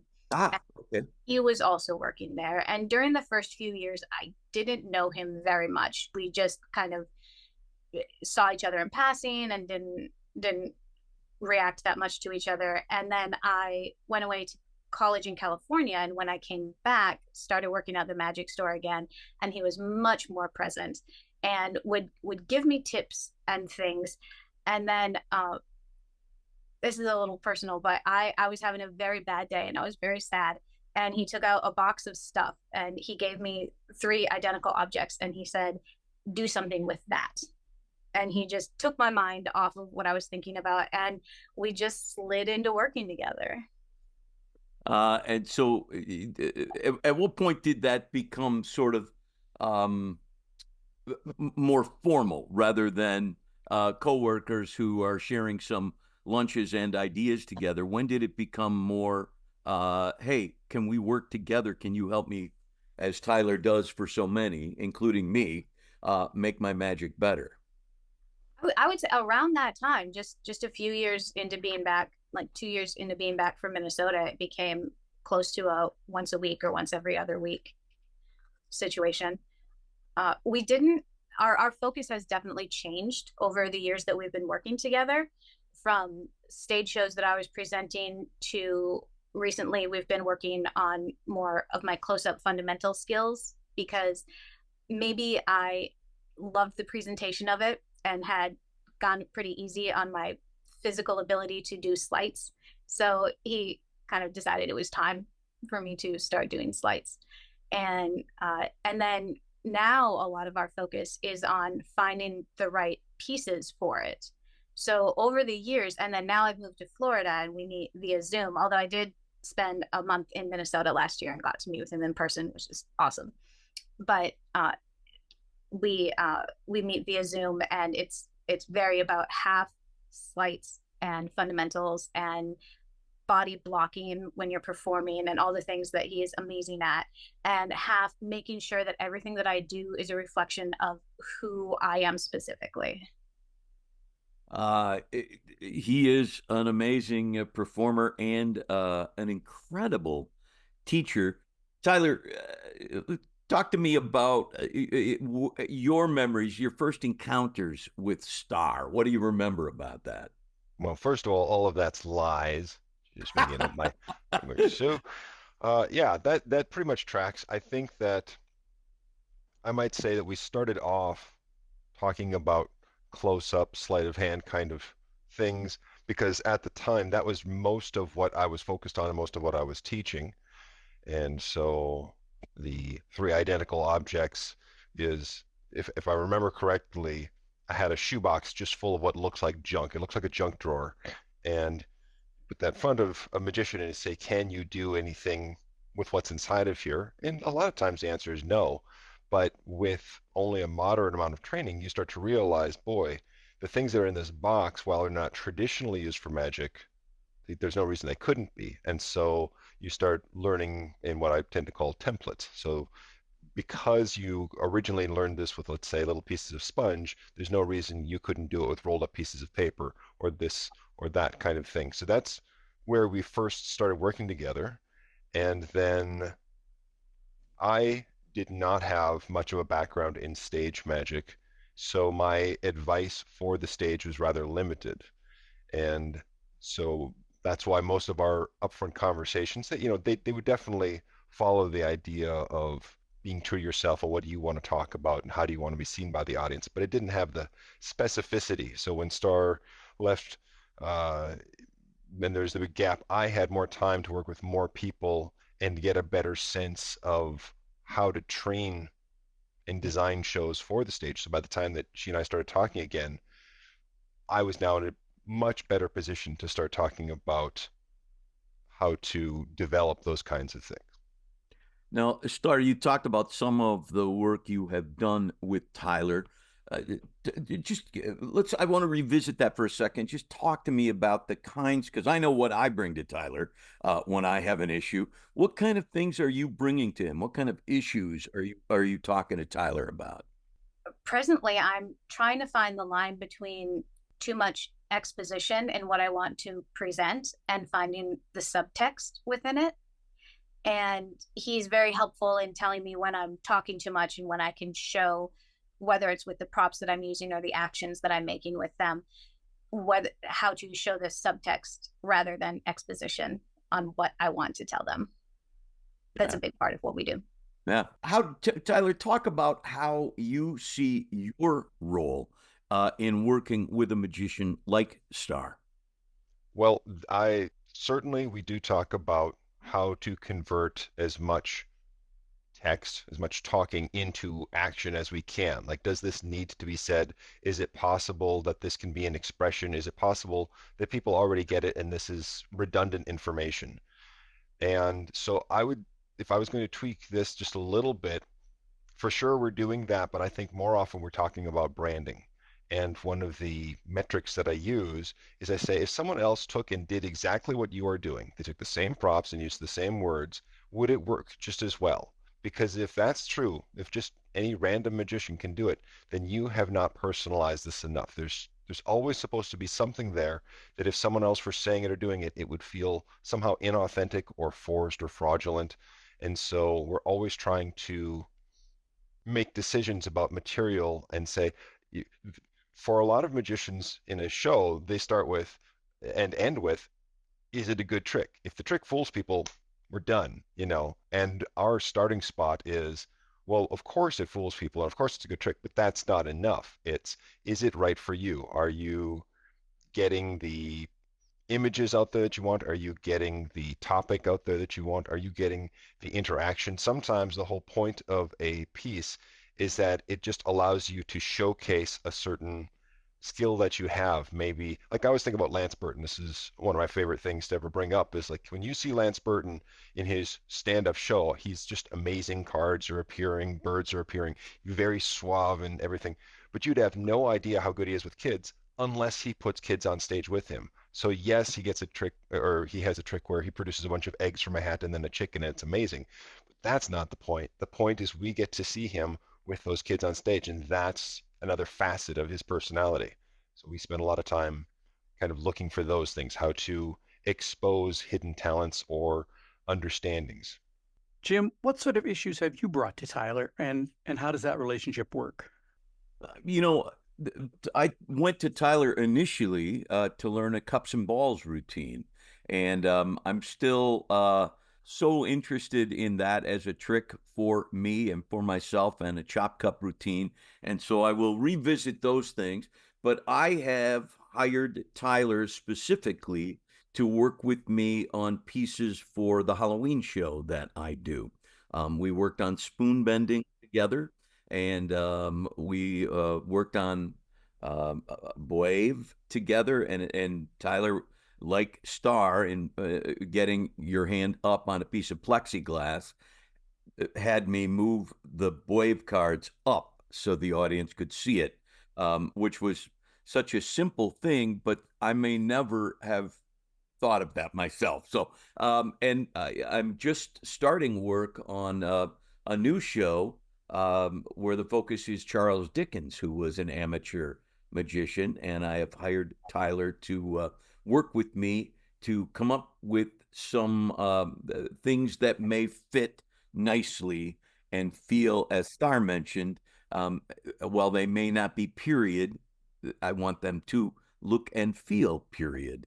And so Tyler and I are just about to start that adventure together, if that makes sense, John. It does. It does.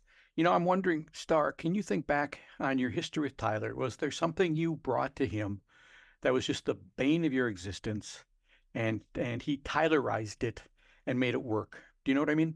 Has there been something that I couldn't do and really, really wanted to do, wanted to add to the show or add to my skill set? And a little bit the opposite, and I'm grateful for it, is I had very basic sleight of hand skills with cards and with small object manipulation when we started, and it wasn't something I wanted to learn. But once he taught me a trick it was a trick where coins move from one hand to another hand one at a time, and I had to do several different sleights during the trick, and I saw the reaction to it and I got comfortable with it. I found the power that having proper sleight of hand training the game changer that it can be for performing for audiences.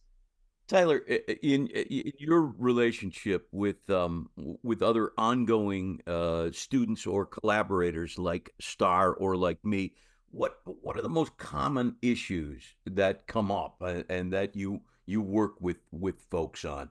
Maybe take me out of the mix because I'm a very streamlined, specific kind of, but for your normal students that you work with all the time, what's the big issue, or what's the thing that you spend the most time talking about? Well, the first thing that's worth doing is recognizing that there's at least two pools that people can fall into. And I'd say you and Star both fall into one side where you're both very good theatrically. You could step onto a stage having no show and no script. If you just had to stand up in front of a group of people, you have an automatic calm and charisma that works for you.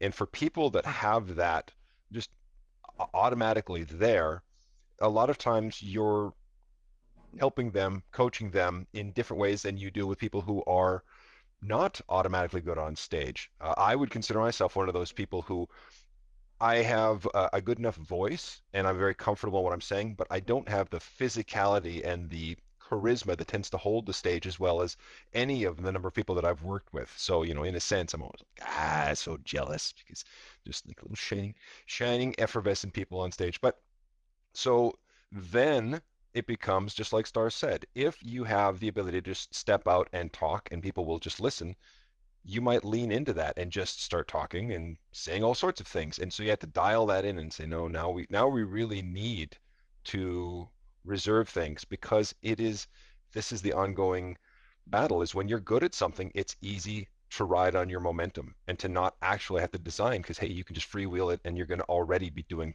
pretty well.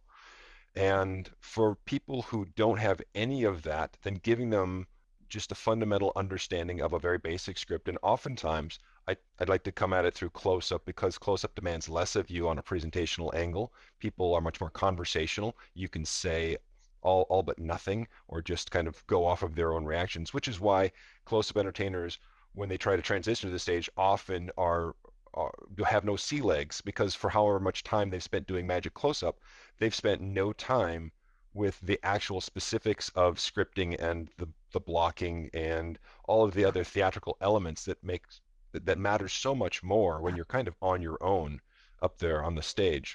So, Tyler, what's the number one thing that you and other teachers encounter in teaching magic or teaching anything else for that matter? I would say the number one problem that teachers encounter is you realize that what feels so obvious to you is not obvious to them. Just anytime it's your field of expertise and someone's stepping into it, I read an article and saying nothing is obvious. And it's like, yeah, it's a pretty good. So you figure out where they are and then what is the most logical next step. And as far as how do you determine how much material someone can handle, it's very much like an appetite, right? Like I'll put a certain amount of food in front of someone and then I see how much they eat. And if they eat it all and they're still looking hungry, then it wasn't enough. If they barely eat, that was too much. And so there have been countless times where I have put things in front of someone and we've started working on it. And then I go, this is too, it's either too hard or it's too many steps or there's something about it. And I let it fade. You know, we'll just pretend like that never got brought up and we'll just bring it back down to here. And people also go through cycles where it's sometimes for whatever reason, everything is coming easy and they're going, and then they'll hit a slump and now it's a fight. I suppose it's very similar to writer's block or any other thing where you've just got your heart streaks. And so as a coach or a mentor or as a consultant, whatever the role is, it is to remind people that this is what it is to be human and that if you were a machine, every day would have a predictable amount of input output, but that's not who we are. So given all the different things that can be happening in your life, you may be in a great position to absorb material or maybe not at all. So Tyler, what have you learned from your own magic from all the teaching you've done? What a fantastic question. I have learned countless things. So I've been teaching for a long time. And one of my favorite things is to get someone who's been a student of mine to start teaching on their own. Because if you think about it, if you've been doing one-on-one classes, there's this imbalance, right? There's everything that I know, and then the person on the other side does not have that to draw from. So the hierarchy is, I'm sitting on this mountain, and they are at the bottom shouting up like, what do I do? And once they've got some level of ability, if they've worked professionally, I say, pick up a student, get somebody who's right at the beginning and start walking them through the fundamentals. And you're going to discover two things. First of all, you're going to realize just how much you know, because it's so easy to forget. When we're talking, there's this commonality, the shorthand that comes into play because I know and you know because I told you.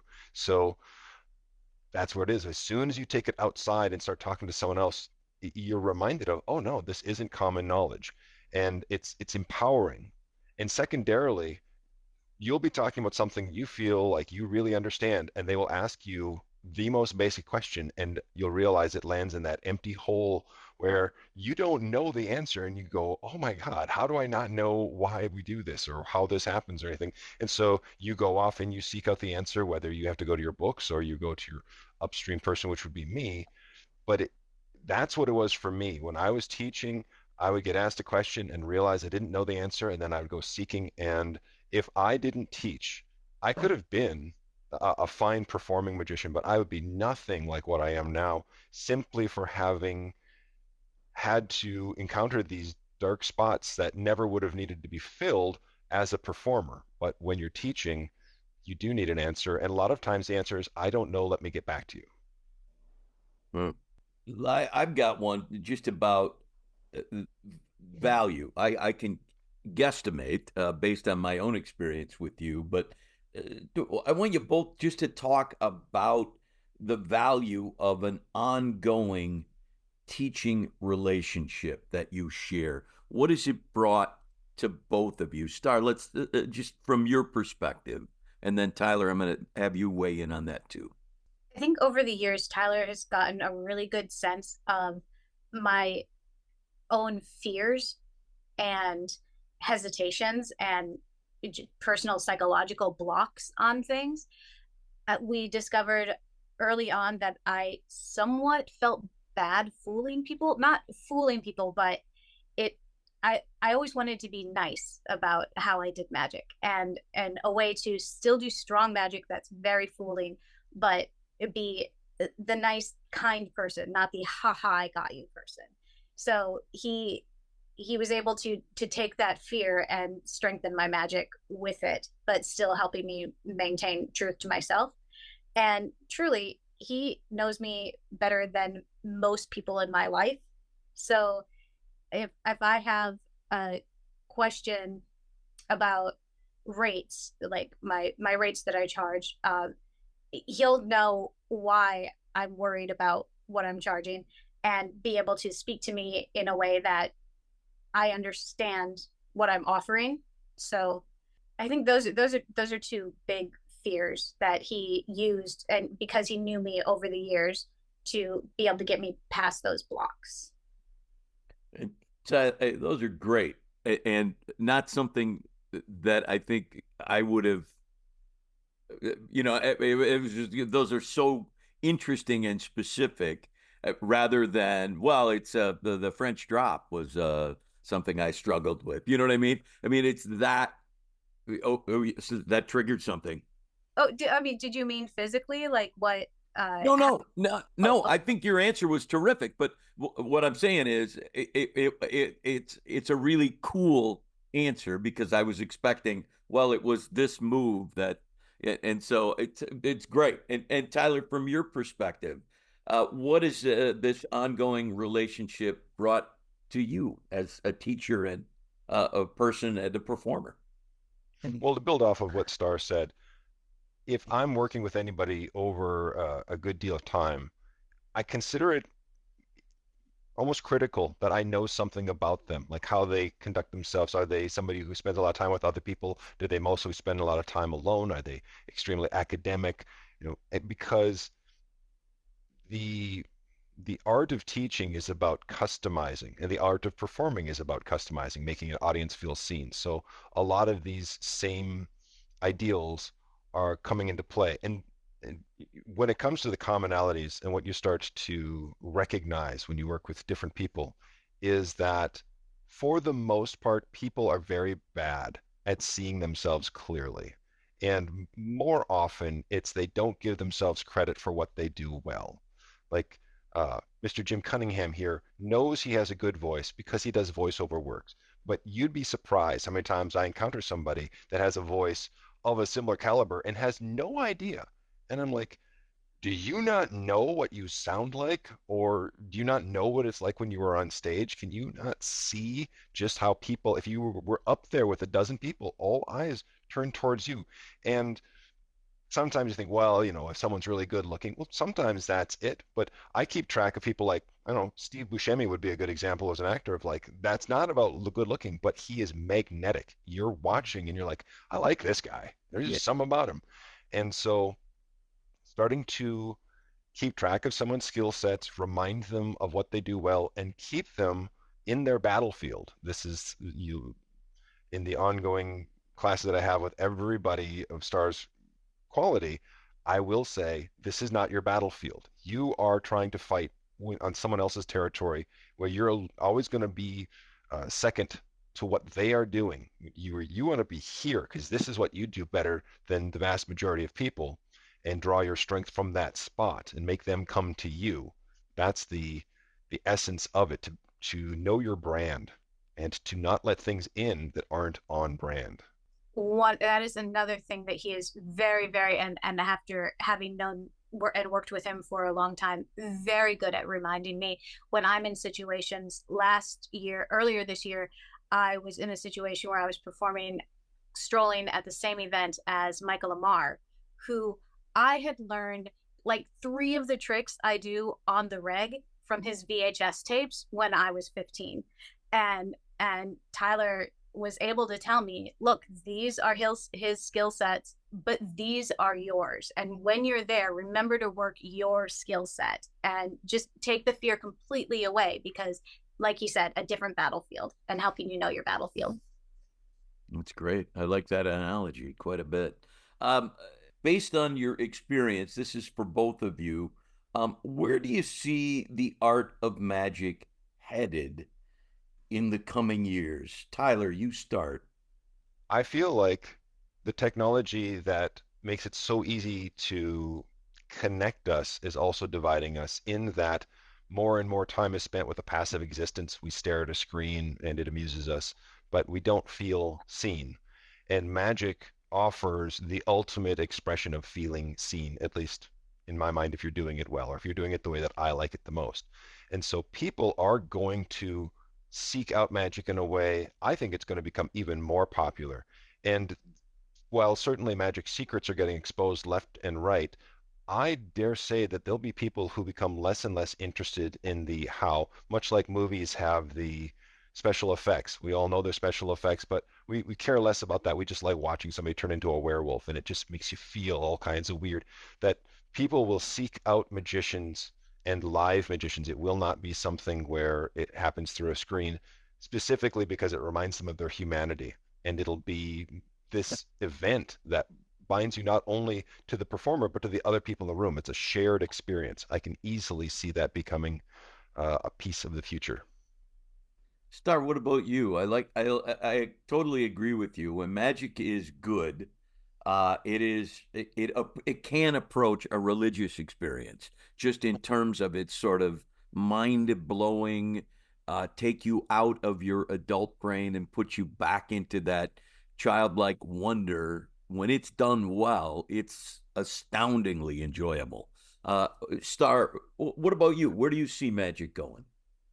I agree with Tyler that there's such an emphasis on screens lately, and I thank YouTube and TikTok and everything for upping the popularity of magic, but I think people are craving in-person experiences, and with those in-person experiences becomes a longer form experience than just a visual, quick, fast 30 seconds on TikTok, where you are connected to it. Something that you say, something the spectator says, directly affects something that happens with the trick. There's this great book called Super Communicators by Charles Duguid. He also wrote Power of Habit, I believe.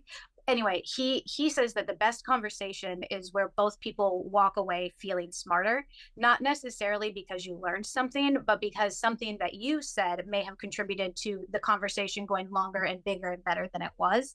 And I think if as people are learning, we need to step away from the screen, the more they can be in the moment and involve that and hit that button that isn't pressed when you're on a screen, or even, I mean, stage 2, but yeah, no, stage is the same, where you can still hit the button of people feeling seen and heard. We don't get that on screen. There you go. if I could, Yeah. just to build off of what was said there at the end, there's a handful of things that I'm always trying to draw things back when someone is performing, when I am performing.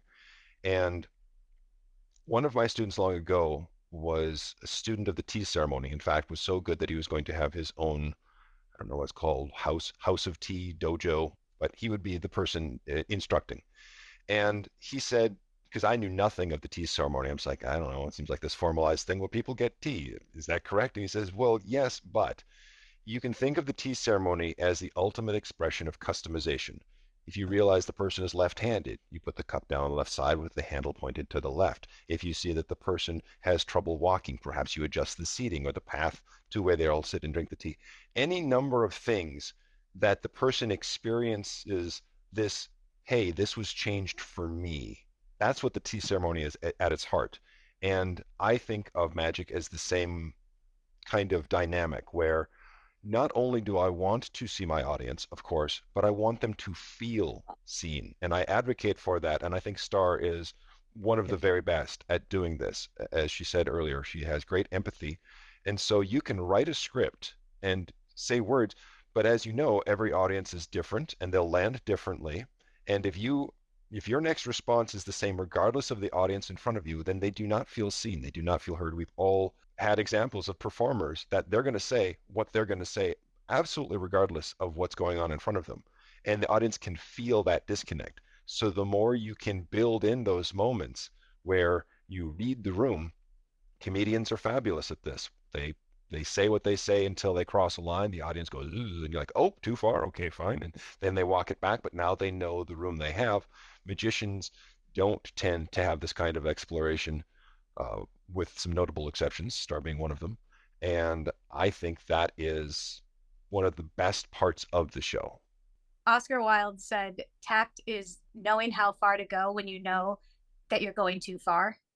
And that's kind of summing up what he said about comedians. If they're reading the room, they're present, they're attuned to it. Dan Witkowski. When did you first discover magic? You know, the strange thing about this is it was also a magic trick with the cereal box. It was in the early 60s, and Mark Wilson did a series for Kellogg's, of course, who was sponsor of his show, The Magic Land of Alakazam. And he had a balancing Rebo on the back of a Kellogg's Frosted Flakes box, of which years later, Mark gave me a copy that was autographed, and we've had it encased in lucite and the whole thing. I performed that in kindergarten and got last, and I thought, this is it. So since kindergarten, that's incredible. When did you start performing professionally? Unless that was the professional First debut. of all, I love Di Verdon's line. I wasted the first 4.5 years of my life. And I think my first paid show was in 1968 at the Minneapolis Public Library. I got $10. Wow. And, I'm sure I spent many times that on props over the years, but, and continued to do so. The library thing, kind of made me think this could be a career. The career has taken a few zigzags over the years, but magic has still been a key part of it.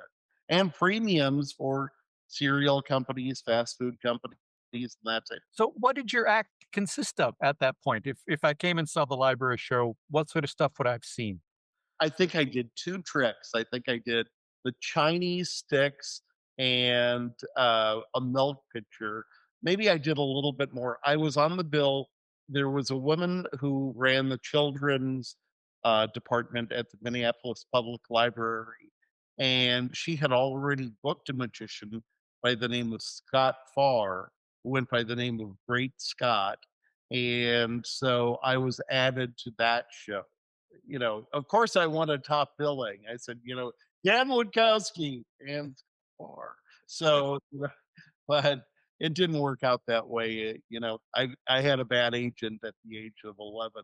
So when it came to performing magic, where did you take that as the years went on after age 11?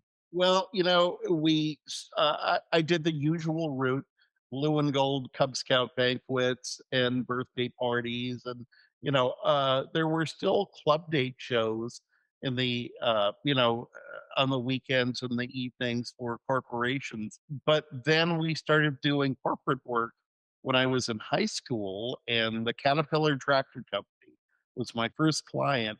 And they asked, this naive high school kid if I could. He pointed to a little toy Caterpillar tractor and said, could you make something like this appear? And I thought, oh, absolutely, no problem. Well, he was, of course, referring to a full size Caterpillar tractor, and yet we figured out a way. We ultimately, as part of the show, we had a ballet with all of the different Caterpillar tractor equipment and doing the moves. I don't know if it was Swan Lake or what, but this heavy equipment doing the fancy moves, not in leotards. I will point that out. And we worked for Caterpillar Tractor Company for years. Then we started producing shows for theme parks. Valley Fair here in Minneapolis.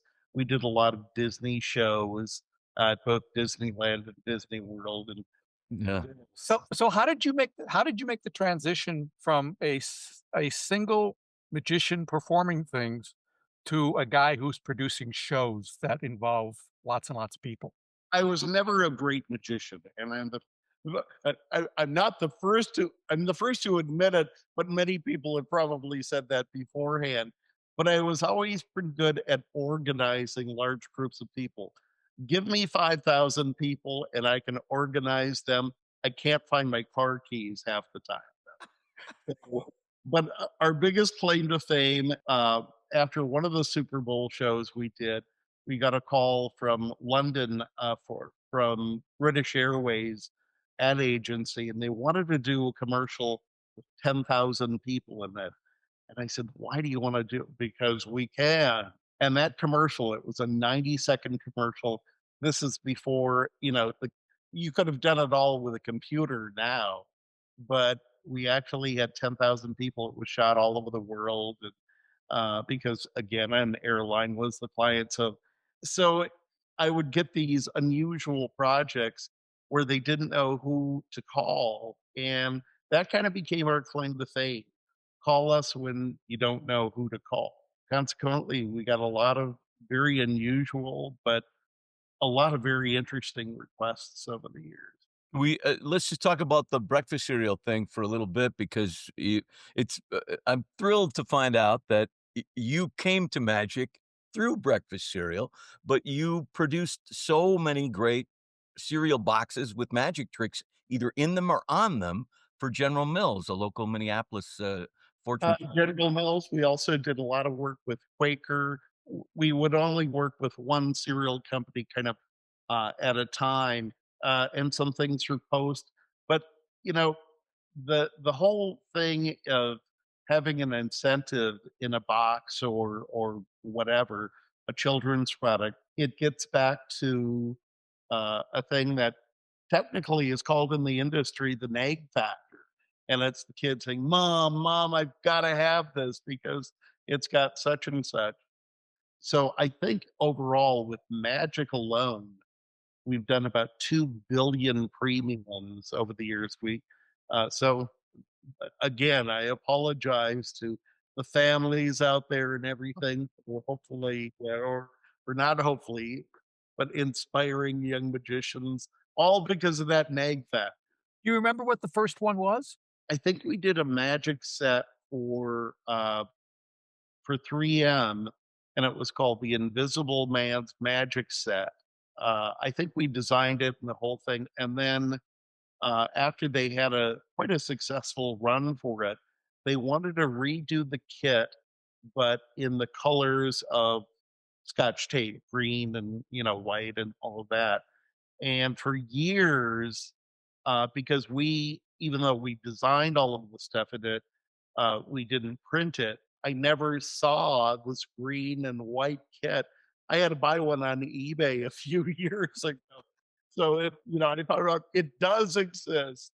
So that's kind of fun to look at eBay or whatever the auction websites are and say, I did that thing. Not only did you do that thing, but someone's selling it for a good deal of A money. lot of 'cause money. it's- Yeah, because it's in mint condition. Right. What was the first cereal box magic promotion? I think it was the Magic Kit for Lucky Charms. You know, if you think about it, so many of the cereals kind of have magical themes.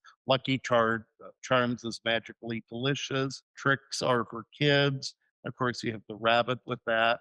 And so that connection leads to, you know, a lot of opportunities with a lot of a variety of things. Of course, there are things that you do with the cereal itself. You know, moms have been telling kids for years, don't play with your food. But then you go into the focus groups with the moms and they're saying, we don't want our kids playing with their food. And then after about 20 minutes, they say, you know, we really don't care if they play with it as long as they eat it. That's the key thing. We've worked with a variety of kids' food products. Now we're in development of a whole line of nutritional foods that we have doctors in the Mayo Clinic who are consulting, child psychologists who are consulting. We have a line of food that you can play with called Snacktivity. It's based on the McDonald's Happy Meal concept that give them something to play with. So we've taken the packaging, not added cost, but we've added value with some of the packaging. So if they play with it once and then throw it away, at least they have, you know, it's not just a package throwing away. There's some value and fun in how it looks. We have a little foosball table that's actually built into the box, and the sticks that, you know, control the players are made out of the same paper that lollipop sticks are. So crazy stuff. We play a lot in our business, but we play very hard, guys. Yeah, I bet. I bet you do. What a niche, really, to find and mine the way you have. How long have you been doing this kind of work? Magicom, which is the company, that started in, I think, 76. So anyway, 46 years is how long. I knew at an early age I was probably unemployable. And you know, no, it's true. You have to say, oh my gosh, how are you going to make a living? And so but it is a niche, but you know, it's no different than a lot of things. People are still looking for that element of magic and fun and amusement in their life. And so it's just a matter of kind of pulling it together and making people smile or inspiring them. You know, both Jim and I have had a lot of experience in the meetings and events business and in client meetings when ideas come up and the process of getting the brainstorm idea, the best idea. And I know that in my case, I'm often in a room with technical directors whose first instinct was always to say, no, nope, can't do that. That's not possible. No, that's not possible. With your background in magic, I get the sense that your response when given a weird request is generally, I don't know, but there's probably a way. You know, we hear no a lot, but yet you have to look at it this way. Really, in the world today, no is the easiest thing for a lot of people to say. There aren't a lot of people who want to take a chance, but those that do are, you know, they're golden, because if you don't take a chance, you don't advance. And companies like Amazon, who've made it such a mission to advance, and Target is great at, you know, taking something and moving it forward. But again, people saying no is not uncommon, because it's strange, it's different, it's unproven, and so the risk takers out there are few and far between. Even after 46 years of doing this, where you can demonstrate success after success after success after success, there are still people that are looking at you and saying, no, that's never going to work. Jim, between the success and success, there are a lot of failures too. You forgot that line. But you know, it's like anything. Early on, we approached the NFL and said, hey, we have this concept for a Super Bowl halftime show. back in the 70s and 80s, every magician wanted to have his hour special on one of the networks. And people like Doug Henning and Dave Copperfield certainly did. Our approach was, gee, selling a half hour or selling an hour show was tough. But if we had something that we could guarantee ratings with, thus we zeroed in on the Super Bowl and said maybe we could redo that and reposition it for the NFL. But we were up against big competition, Radio City Music Hall and the networks and movie studios. But we said all of them are going to have great entertainment, but let's go in with something that's interactive. So instead of people getting up and getting a sandwich or going to the bathroom during the halftime show, they'd have to watch. Maybe they'd win a prize somehow. Well, we developed this whole strategy, and the NFL was a company who said, yes, we'll take a chance.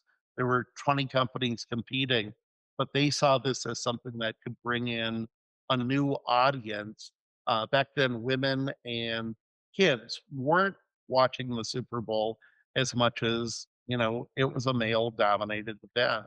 That luckily opened the door for us, and they've continued on that platform for years. So it's very fortunate for us, and it worked out pretty well for them too. How many Super Bowls did you produce, Dan? We did 2, and the NFL wanted us to take the opening ceremonies and kind of make that into another event, because again, they realized that not everybody participating in the game, whether watching it on TV or in the stadium, really was a football fan. So they wanted to make sure everybody had something, whether it was entertainment or watching the guys beat each other up on the field. So that was great fun.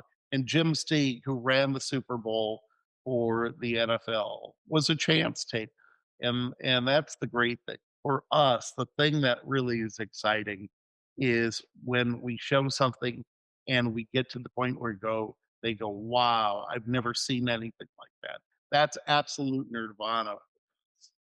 Jumping back to Serial, I found this thing online called the Magic Secrets Video. All right. Well, your expression tells me a lot right there. Where did that come from, and what was the promotional purpose of it? Pamela Anderson also has a videotape that Yours is much funnier. Yes, and I'm clothed. So where'd that video come from? What was the purpose of it? We also did that for General Mills, and it was in the early days. Home video was really coming into being. Everybody had a video player, or a lot of people did. They were, wanting to collect videotapes. So, I mean, how many times can you watch Animal House over and over and over again? But we convinced them, well, kids love magic, and there's a lot of magic that can be taught. I learned mostly from books at the public library. So we convinced them, let's do this video. And we had a budget to work on. We shot it in Hollywood on a soundstage, the whole thing, but, full video crew and everything. But the part that really worked especially well, we had puppets, a lot of the characters. We hired a voice impersonator to do the voice of the Trix Rabbit and Lucky the Leprechaun and all of the different characters. And the real claim to fame is years later, General Mills couldn't get one of their voice talents to do some commercials. He was sick or had laryngitis. So they hired the same fellow that we used, and he worked for them for many, many years. So sometimes, good can come out of those little surprising things. And how did you develop what tricks were going to be taught in that video? Well, so often as a kid, you'd get a magic kit, and there were some they were usually the same basic tricks, the cups and balls and, the little magic ball base. But some of the tricks were really difficult for a kid to understand with just illustrations. So we said if we could bring it to life and then first show the trick and then say, here's how it works, they could go back and watch it again and again. You know, the video world has opened up a lot of that. And now, of course, so much of it is on YouTube and that type of thing. But still, to be able to go back and to look at it from a videotape standpoint and rerun it if you have to, that really makes it much, much easier as far as a way of learning magic. Well, I thought it was the parts that I saw were charming. Oh, you're that charming. That's a good word. Lucky charming. Yeah.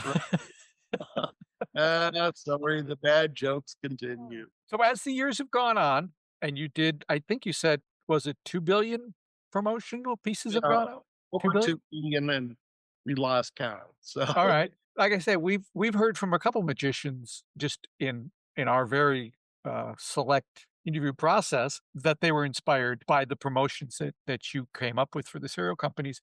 Over the years, have you had magicians approach you and say, hey, thanks for getting me started? That is the fun thing, because that has happened quite a number of times. And you go, like I say, on one hand, my first thing is to apologize. And I'm sorry, you know, you didn't pursue the baseball or sports career or that type of thing. But it really is kind of fun. You know, it's like anything. It might be the hook that whets the appetite, but then it's the world of magic and the ability for a kid. I think it's very empowering, any type of magic you can do, because again, I was a chubby little kid, and you want to be able to do something that you're accepted by your friends. And I think in high school, it saved me from getting beat up, because the seniors would go, you know, oh yeah, you're the magician, hey, you know. And so, you know, magic is a way it gives you a talent to do something other people can't do, no matter how basic it is. So let me ask you this. Where does magic sit in your life right now? You know, magic is a constant. I have to say, we couldn't do really what we do without that background. It's not so much a performing thing, but we've incorporated into basically Magicom is an innovation company. We work with corporations in developing new products and services. So, like for the Mayo Clinic as an example, nobody wants to be in the hospital, any hospital, no matter how great it is. So, using magical techniques, it still has all of the equipment that you would see in a hospital room, but it's hidden using magician's techniques for concealment. And we can actually dial the room in such a way that the colors on the wall and the artwork and all resemble your bedroom at home. So it really is a way of making it much more comfortable for people there. We're working on a lot of things for retail. Do you remember? We all know flash paper. You know, it light it with a cigarette and poof, the big flame appears. There was also things sold in magic shops called Dissolvo, and bookies used to use it to write down, you know, their clients, because if the feds came in, they could take this paper and it would dissolve in water instantly, so they could get rid of the evidence. They were known for flushing it down in the bathroom. Well, Target came to us and said, you know, people hate those stickers on fruits and vegetables. So what can you do? Well, we actually used a natural version of dissolving material, printed it with organic inks, which were derived from fruits and vegetables. Even the adhesive is natural, but we infused it with a citric acid, which is lemon juice or lime juice, and a powdered vinegar. So if you rinse it, the label dissolves on the fruit or vegetable, but it cleans it so you can bite into the apple or pear or whatever you have from that standpoint. We couldn't do that without the magic background. And it is kind of magical. I mean, it disappears. Dr. Reade Quinton. We're going to jump around, I'm guessing, between magic and medicine a bit because you straddle both camps. I will say up front that with the name Reade Quinton and a doctor in front of it, the fact that you're not part of the MCU as an alter ego to a superhero, I think they're missing a bet there. I agree. You sound like a superhero. You know, it warms my heart for you to say that. I am absolutely an MCU super fan. I've loved comics since I was a little kid, and yeah, I do have a kind of an unusual name. Usually 99.9% of the time, everyone gets it backwards. So they assume Quinton's my first name. Yep. And so I pretty much just answer to anything, you know. Like I said, we're delighted to have you here. I've done a little bit of research with you online. You totally fooled me with a trick you did on another video podcast that you kind of talked me through nicely on email. And then I went, okay, yes, I should have figured that out, but I didn't until I did. So anyway, there is a pretty traditional route that most of the people we talk to on this podcast go through when it comes to getting into magic. Usually as a kid, usually getting a magic trick, or they have an uncle or a neighbor who pulls a quarter out of their ear. But you came in later and differently, right? Yes, I wasted a lot of time before I discovered magic. So, yeah, so I came in as, I guess if you want to call me an adult, I don't think any of us are truly adults, but yeah, I was in medical school when I discovered magic, and I credit one of the teachers who was a retired surgeon to introducing me to magic in my third year of med school. So I was about in my mid-20s. And you probably had a lot of free time during med school then to dig around with magic and start doing shows. Oh yeah, absolutely. You know, you have so much time when you're in med school. No, the downtime is helpful. So when you're on call at night, you know, on surgery, and you're stuck in a call room and waiting for the next call, that's when you can practice a couple of card moves or something like that. So how did he bring up magic when the time came? So Dr. Watts-Webb was his name. He was a retired cardiothoracic surgeon. And he actually, at that point, was doing kind of small group lectures for us when we were rotating through cardiovascular surgery. And so it was usually a group of maybe 6 medical students at a time. And we'd come in and having sat through early morning rounds and several, surgeries over the day, sometime in the afternoon, he'd sit down with us and say, okay, today, I'm going to give you just a little chalk talk or lecture about whatever, pulmonary hypertension or what have you. And so he'd chat for about 30 minutes, and it was very informal, kind of relaxed. And honestly, that type of small group teaching has become more and more popular in med school, and it's pretty effective. And almost every time after he would finish whatever topic he was covering, he would then turn around and go, okay, you guys want to see some magic now? And it turned out at this point, he had quite a few grandchildren and loved to learn this stuff and perform it for them. But I mean, he actually gave some big lectures later, and I saw him perform on stage before or after doing a big lecture in a lecture hall too. So he really embraced it. And yeah, he was the one who, afterwards, I went up to him when I was about to leave that rotation, and I said, Dr. Webb, my next rotation is pediatrics, and it just seems like this would make sense to learn something. And so he was the first one to kind of enlighten me as to, here are some of the resources, there are books available, there are videos. And then he was the first person ever who mentioned a national organization. So he was the one who told me about the SAM and the IBM and all of that. Wow. And that, so it did come in handy in that rotation? Oh, yes, absolutely. I picked up a few little things, learned very quickly, what's appropriate and inappropriate for pediatric patients. And I think that was actually the biggest educational part of it, was kind of learning very quickly, like, okay, a 3-year-old, it's not going to understand playing cards, so yeah. I had no idea who David Kay was yet, but eventually when I started reading his material, I was like, yes, now I understand. But yeah, it was really fun to kind of take that moment to walk in, see a patient, and before you start poking and prodding and, listening to their heart and everything, just sitting down and doing a simple little trick that kind of wins them over a little bit. And then, you do a card trick or a coin trick or whatever, and then say, hey, you mind if I listen to your heart now? And they're like, oh yeah, sure. So it worked out a lot. What a great icebreaker. Yeah, really. Absolutely. How terrific is that? Having spent some time with one of my kids in the hospital, that kind of thing would be fantastic in order to relax a child and their parents. Yeah, absolutely.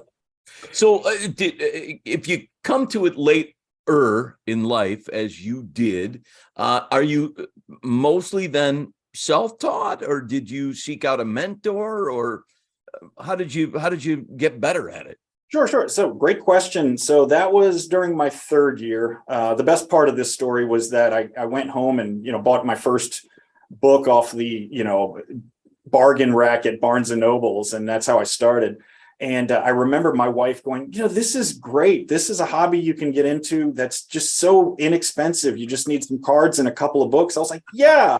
And now she regrets saying that. Yeah, all magicians listening to this podcast are laughing uproariously. Oh, yeah. Yeah. Many, many years later and many conferences and books and props later, she regrets that. But yeah, so the first, I guess that last year and a half of medical school was pretty much just self-taught as I was picking up little things and finding some books and resources. And then after medical school, then you choose what you're going to practice and you go into residency. So for me, in order to pursue forensic pathology, which is what my goal was, you go into a pathology residency first. So pathology back then was a 5-year program. It's now kind of condensed a little into 4 years. But when I chose my residency location, that was in Dallas, Texas. And so when I settled in there, I started exploring and saying, okay, what is available here in Dallas? Like, is there a magic shop? Is there that? And that's when I discovered that there was a huge local Dallas Magic Clubs, which is a combined SAM and IBM club. And at least when I left Dallas a few years ago, they were up to over 80 members. So huge club. Right. Yeah. Wow. So you found your people. Yeah. Within there were quite a few people I would count as friends and mentors, as I kind of worked my way through some of this stuff. Okay. So I'm going to ask just the stupidest question first. Like I said, we're going to go back and forth between magic and medicine here. What is the difference between a medical examiner and a coroner? Oh, I'm glad you asked. So in the simplest terms, both of them investigate cause of death, essentially. Okay. But in general, and if you look across the country, there are two systems. There are coroner systems, medical examiner systems, and then in some states, there's kind of a combined thing. Coroners are usually elected officials. So they are county officials that are elected by the public. So you run for the position of coroner. Oh, I did not know that. Yeah. And in depending on where you are, there are certain requirements for being the coroner, but everywhere is different. So you may have some that say, you have to be a physician. You may have some that say you have to have certain training, but quite often it's whoever gets the most votes. So I knew, back in New Orleans where I grew up, the coroner, Dr. Minyard, was a physician, but he was a retired OBGYN. And he was the coroner there for many, many years. And he basically had to rerun for office every 4 years. When I was a medical student, there was a pathology resident in training who in his local county or at parish back in Louisiana, he said, they're opening up the job for coroner and everyone else running doesn't know what the heck they're talking about. He said, so I figure I'll just throw my hat in, and he became coroner. And he was still in training. So coroners are typically elected officials. There are a few exceptions where the states or cities get around it. So for instance, Colorado in general is a coroner state. However, in Denver, they rewrote their own laws to say that the position of coroner will be held by the chief medical examiner, who is then appointed by the county and not voted on. So there are some ways around that. But a medical examiner is different in that we still, our job is to investigate death, but medical examiners typically are people who are MDs trained in forensic pathology. And we are not elected officials. We are basically hired by whatever jurisdiction that is to perform our duties. Wow, that's fascinating. I had no idea. I don't think I vote regularly. I mean, whenever they want me to vote, I vote. I don't ever remember voting for a coroner. Minnesota is actually a mixed system. So the smaller counties do have coroners.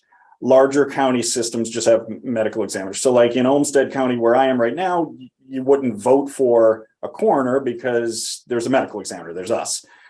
In Hennepin, where you guys are, or in St. Paul, they have medical examiners. So those positions are not voted on there. But if you were in a tiny county, you might. Okay, so that explains it. So all right. So the reason I didn't vote for one is because we don't vote for one. Right. And in Texas, where I was for many years, it's a similar system. They don't actually call them coroners, but they're justices of the peace. But they have the same function. So in any population 1 million or higher, the Texas statutes say you have to have a medical examiner. But in the smaller counties that might not be able to afford a medical examiner office, then they have a justice of the peace who is voted on, and he functions basically as the coroner. And he can bury you or marry you, depending on what's going on. Right. Let's hope it's in reverse order. So what is the biggest fallacy about the job of medical examiner? And kind of a follow-up question would be, what are the TV shows and movies that we're watching and enjoying get most wrong about your job? I think, one of the biggest struggles we have is because people watch all of these shows, CSI and NCIS and all that. And so they have an expectation of, this precision science that we do for everything. And for some things, that's absolutely true, but not everything. And the one I think that gets elaborated on the most in the most ridiculous ways on television and in any kind of fiction is usually time of death. So when did someone die?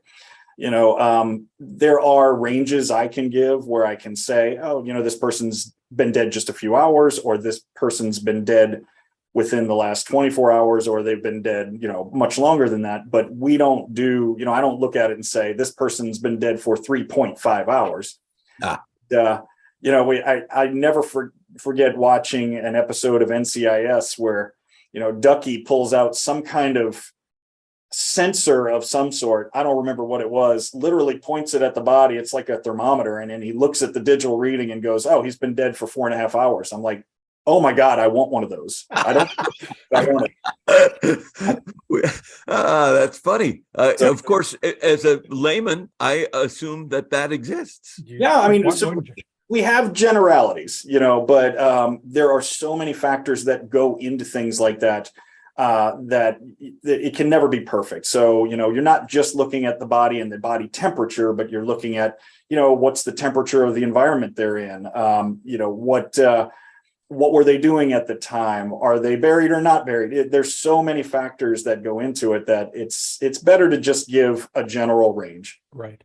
Now, maybe I'm remembering this wrong, but aren't there two kinds of official death? That is the guys in the ambulance going, okay, he's gone. But there's another level of okay, I'm officially calling this. Am I wrong? Did I remember that wrong? Well, I mean, so there's definitely a point at which someone is pronounced dead. Right. Now, in the ambulance, usually they are in contact with whoever the doc on call is in the ER or something like that.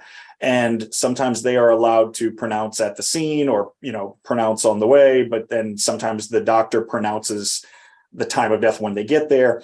But usually that, pronounced dead time is literally just when someone pronounced them dead. It's not when they died. And so we do have sometimes when people ask, like, well, the death certificate says they died at such and such a time, but we know he died before that. Say, yeah, that's when he was pronounced, but he probably died a few hours before that. Right. Okay. I may cut this out because it might be the stupidest question in the world, but did you watch the TV show House ever? Yes, I did. Were you always ahead of him, or were you stumped just like he was right until the end? No, I mean, there were times, I mean, but honestly, so many of those stories are so convoluted. They are fun to kind of see where they're going to go with them. But no, I think because there is still a fictional layer to what they do, that, they'll be describing something and it's throwing me off because they're describing it wrong. Right. Yeah. But the thing that used to make me laugh, and I think I still have the PowerPoint slide, but I remember at one point I was giving a lecture for mystery writers, actually. This was probably 10, 12 years ago. And I had a picture of House. And I said, okay, based on what House does in his series, this is how much training he would have had to have. And it was like 35 years of training because, House would go see a patient and try to make an infectious disease diagnosis. But then he would turn around later and perform an autopsy. And I'm like, whoa, that's a whole different specialty. Yeah. Are there any TV shows or movies that you think really got it right, where you went, yep, that's how I do my job?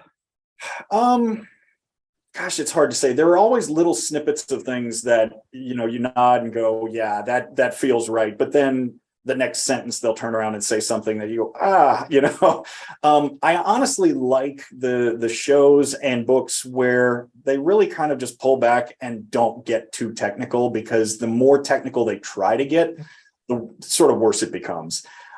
So, in mysteries and things like that, I like when somebody just says, yeah, he's got a hole in his head and it looks like a gunshot wound. Good. Okay. We can go with that. But that's all we need. For this episode, the listeners will have just heard the Eli Marks story, The 38 Steps, which is, I think, one of the few times that Eli is confronted with a body in a medical examiner setting. I don't think there's any other point where he does that. In that story, did I get things right? And I know you read other Eli Marks stuff. Is there stuff that I'm getting right, or is there stuff that I'm really getting wrong that if I republish, I should go in and fix? No, nothing like that. No, actually, it was pretty accurate for the most part. I mean, I loved, you had the little flavor text describing the Hennepin County office and its location, and it was about to move, and where that story was, and at the time they were located exactly where you said they are, and now they've just moved a few years ago. The only thing in there that I think is traditional, and you almost always have it in these stories, is the people viewing the body, and then they kind of pull back the sheet and show the face and all that. And to be quite honest, that's pretty seldom, if ever. It's so hard to control that environment, to have someone come in and do a visual inspection of the body, like a next of kin. And I'm always concerned about, am I going to put this person in danger? Are they going to pass out? Are they going to injure themselves or what have you? And so honestly, that type of viewing almost never happens in real life. If it does, it's a very, very controlled environment. And usually, like for instance here, if we had to do it, we have a viewing room where they would be on one side of a wall with glass, and the body would be on the other side.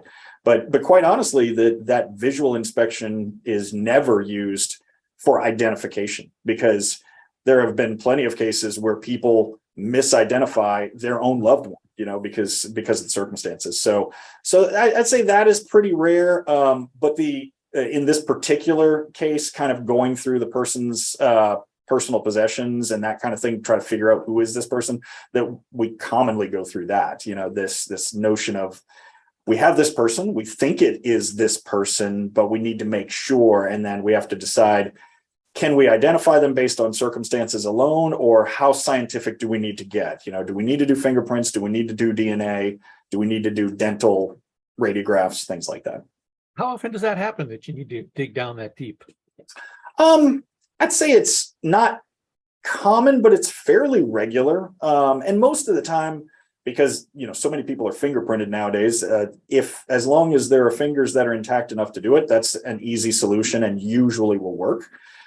Dental and DNA identification are fantastic, but the only problem is you have to have a baseline of who you think it is first. So in order to do a dental comparison, you have to say, well, we think it's this person, and now we're going to go ask their dentist for antemortem x-rays that were done, before they died, maybe just during normal dental procedures, and then we're going to compare the new ones we shoot in the postmortem setting to the ones in the antemortem setting.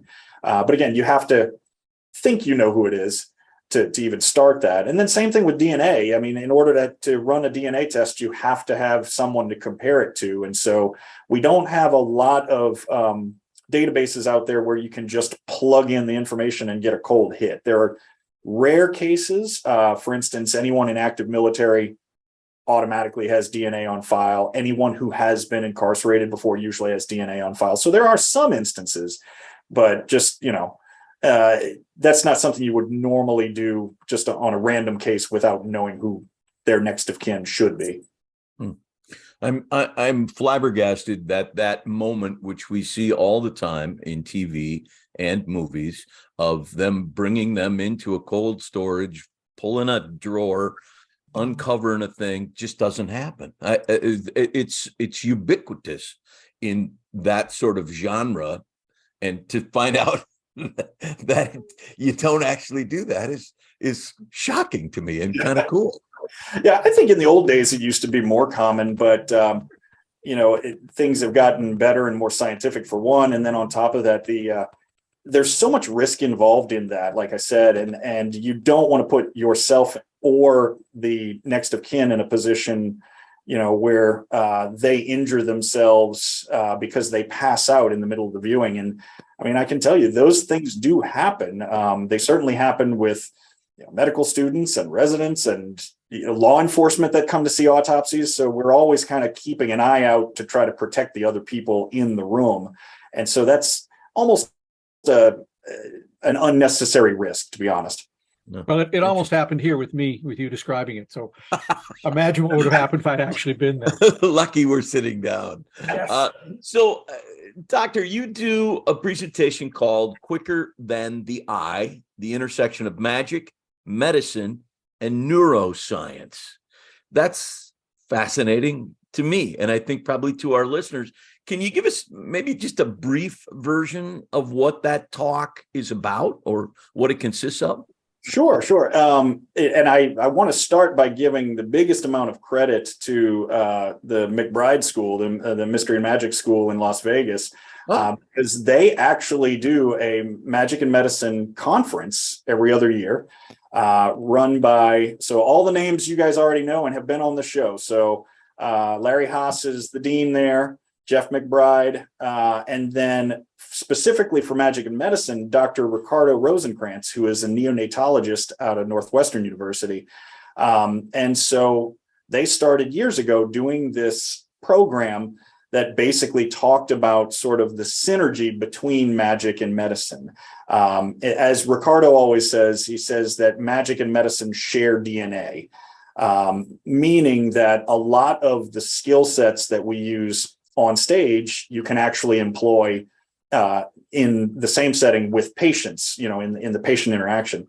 And so that talk that I gave was actually for Grand Rounds here at Mayo a while back, and basically was kind of a springboard off of that to talk about kind of the principles in magic, how they kind of interact with how we practice medicine, but then obviously getting into the neuroscience behind how does magic work, which Joshua J. has a fantastic discussion about that and writes about that as well. And then eventually kind of settling in on at the end, sort of how does all of this roll into someone like me, who certainly does not see patients who react and talk back. How do I use those skill sets in the setting of forensic pathology, which is a bit different? I don't know if you've ever heard Dennis Miller's joke about medical examiners. I think the easiest job in the world has to be coroner. Surgery on dead people. A lot of leeway there, huh? What's the worst thing that could happen? If everything went wrong, maybe you get a pulse. You mentioned that the skills can move back and forth between medicine and magic. How has it helped you when you're presenting, for example, in a trial? You're dealing with an audience. How does your magic training help you there? Sure. So Couple of things. First of all, I remember being at the Magic and Medicine School, and I think it was Ricardo joking with me. He said, "Yeah, some of this might not apply to you since your patients don't talk back." And I said, "No, Ricardo, you don't understand." I said, "I use all of these skills that you're describing, but I use them for 12 people at once." And his eyes got really bright. And he said, "Oh, I never thought about it that way."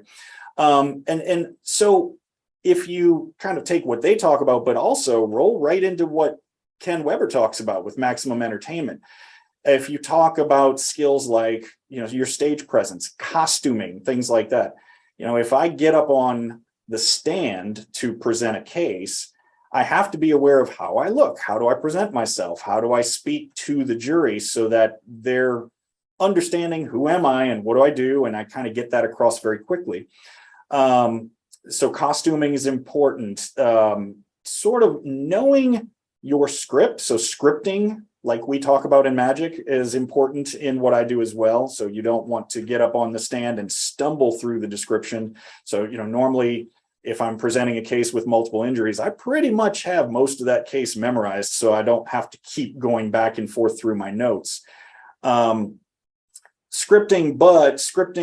I would say Matt King style, where there's the script you follow, and then the little deviations you always take because things always change and lawyers ask different questions. And so you need to know how to go off topic enough to answer something and then swing right back to where you were. The other huge thing to me is eye contact and engaging the jury. A lot of people don't think about the fact that when they're answering questions, when the lawyer's asking you a question, most people look at the lawyer and answer that question. Honestly, you shouldn't be looking at the lawyer because the lawyer already knows the answer. What you should be doing is looking over at the jury and directly making eye contact with them and making sure they understand. So I use that quite a bit, whereas I'm presenting my case, I'm bouncing my eyes, kind of the Juan Tamariz, I'm going from person to person, looking at each one of them, making sure like, oh, that guy back there seems like he's starting to nod off. So I really start to focus in his direction until he perks back up and then kind of moving around. So I think all of those things are just crucial to what I do. And I tell my trainees all the time, it is unfortunate that you could be the smartest person ever to get up and testify, but if the jury doesn't connect with you, they're not going to believe you. And that's sad because you should be able to just give facts and be done. But the best people, the most effective people in our field can establish that connection with the jury. In doing some research on you, because you kindly said anything you need to know about me, you can find very quickly on Google, and you are all over the internet. There was some video from a trial, and I saw you doing exactly that. The question was asked, and you turned and talked to the jury. And explained it to them, not like you were talking down to them. Yeah. But here's what you need to know. And it was like a very skillful magic presentation in that you just took them along to the key points you needed to get them to without talking over their heads. There's a balance between talking over their heads and getting too technical and then speaking down to them. And you have to find right in the middle where you're like, I'm going to take this very complicated information and give it to you in a way that you can understand it, but I don't want to sound condescending. It's very, very difficult to find that happy medium sometimes. I did have one time where the defense was asking me a question years ago, and he asked the question and I turned to the jury to answer, and he said, "Doctor, I'm the one asking you the question. You need to talk to me." And I looked at him and I said, "Well, you already know the answer. I don't have to prove anything to you. I have to explain it to them." And so I kept going. I'm just sort of picturing you're the medical examiner version of Marissa Tomei and My Cousin Vinny. Yeah. When it comes to proving that you're an expert. Can you answer the question? No, it is a trick question. Why is it a trick question? Because Chevy didn't make a 327 in 55. The 327 didn't come out till 62. And it wasn't offered in the Bel Air with a 4-barrel carb till 64. However, in 1964, the correct ignition timing would be 4 degrees before top dead center. So you mentioned Dr. Rosencrantz, and his theory of, I think is interesting, that medicine and magic share a DNA. Correct. Talk me through that just a little bit, because that's fascinating, but I don't understand it at all. Sure. So I think the best way to describe it is kind of the way that he and honestly Jeff McBride kind of put this together. This idea of, Jeff always says all of this started with one person, if you will, so which he describes in Jeff style as, of course, the shaman, and the shaman at that time, way back in the day, kind of had all of these different responsibilities as sort of religious leader, entertainer, healer, all these different things that person would do for the tribe, right? And then over time, we separated all those out. So now clearly we have entertainers, we have healers, physicians, and then we have, other folks. I don't know why my phone is going off now. Hold on. But anyway, so that's how they kind of started with that idea, was, explaining that all of these different things. Somebody is dying to talk to you. Sorry, it had to be said. Wow. Sorry. Boy, that fruit was so low hanging, it was hitting you in the head. I know. I'm surprised you didn't take it. I waited. I gave you the opportunity, but then I thought, well, screw it. If he's not going to swing at that pitch, I can hit that one. I'm going to bunt and try to get you on base. That's all I'm doing here today. I am so sorry, guys. That's what happened. Okay. That's what editing is all about. Although we've had some witty banter, so we might leave it in. Who knows? Okay. So anyway, that's where that comes from, is that shared DNA idea, is that even though now those people are separated into different practices and groups, we still kind of each cross cover some of the practices within there. That's fascinating. Yeah, I can see it. I can see it. Of course I can see it, but it never occurred to me that way. Yeah. And again, I want to give all the credit to Ricardo and Jeff on that one, because, they could say it far more eloquently than I could. So what sort of performance opportunities do you have in your day-to-day life? It's variable. So lately, especially moving to Minnesota, not as much. I've been busier, and, we don't have, especially because of COVID over the last few years, we did have a small group that would meet here as one of the SAM groups. But it's been so hard to kind of keep that together, over the last couple of years. But even right before that, there were events that were hosted by either Mayo or by like the Mayo medical students that we participated in, and there were other fairs and things like that around the town. I did a lot more when I was in Dallas. I also had a little bit more time for some of those things back then, but I always tried, not always successfully, to find things that kind of melded both interests. So two of the big conferences that I used to participate in all the time back in Dallas, there were one called Crimes Against Children, and I have a lot of interest in sudden infant death, child abuse, child neglect. That's part of my subspecialty.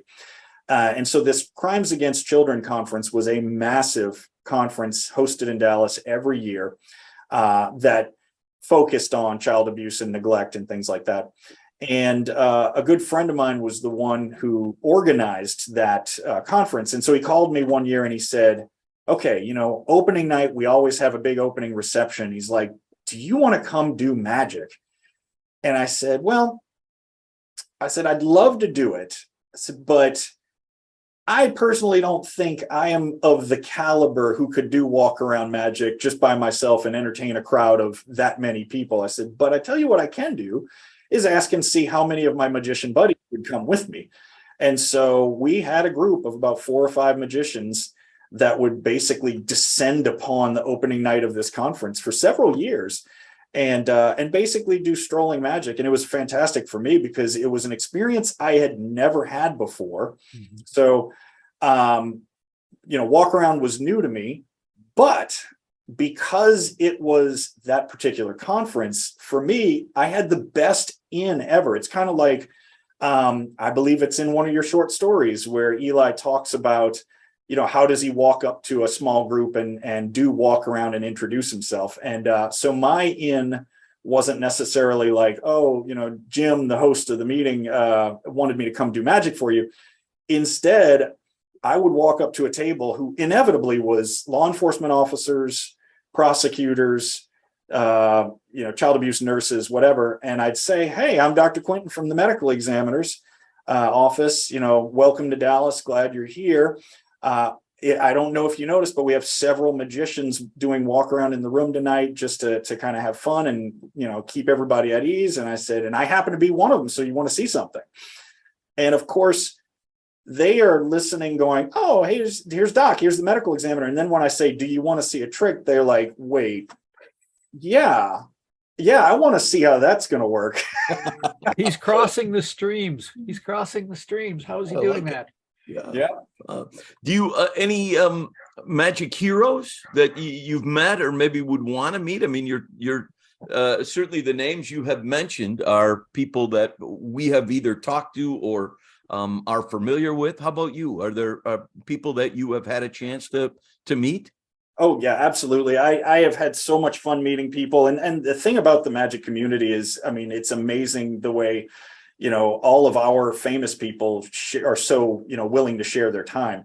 But I would say some of the big influences for me, I've already mentioned, Jeff and Ricardo. Interestingly, shortly after I moved to Dallas, Larry Haas moved to Texas with his wife, and he was up in Sherman, Texas, which was only about an hour north of us.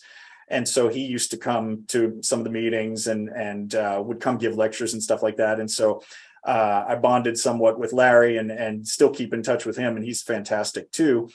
I'm trying to think. Otherwise, just my magic heroes, I have a soft spot in my heart, and so does my wife, for David Williamson.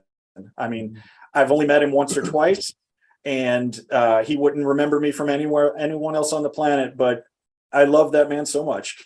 It's funny. We had him on last year. He's going to be on again this year. And Jim and I have been discussing season 4. And one of the points I have on the board for what we're going to do in season 4 is I think we need to have David Williamson on once a year. Yeah. Because he is so entertaining and so smart and so open, which, most of the magicians we've talked to are all those things, but they're not David Williamson. Yeah.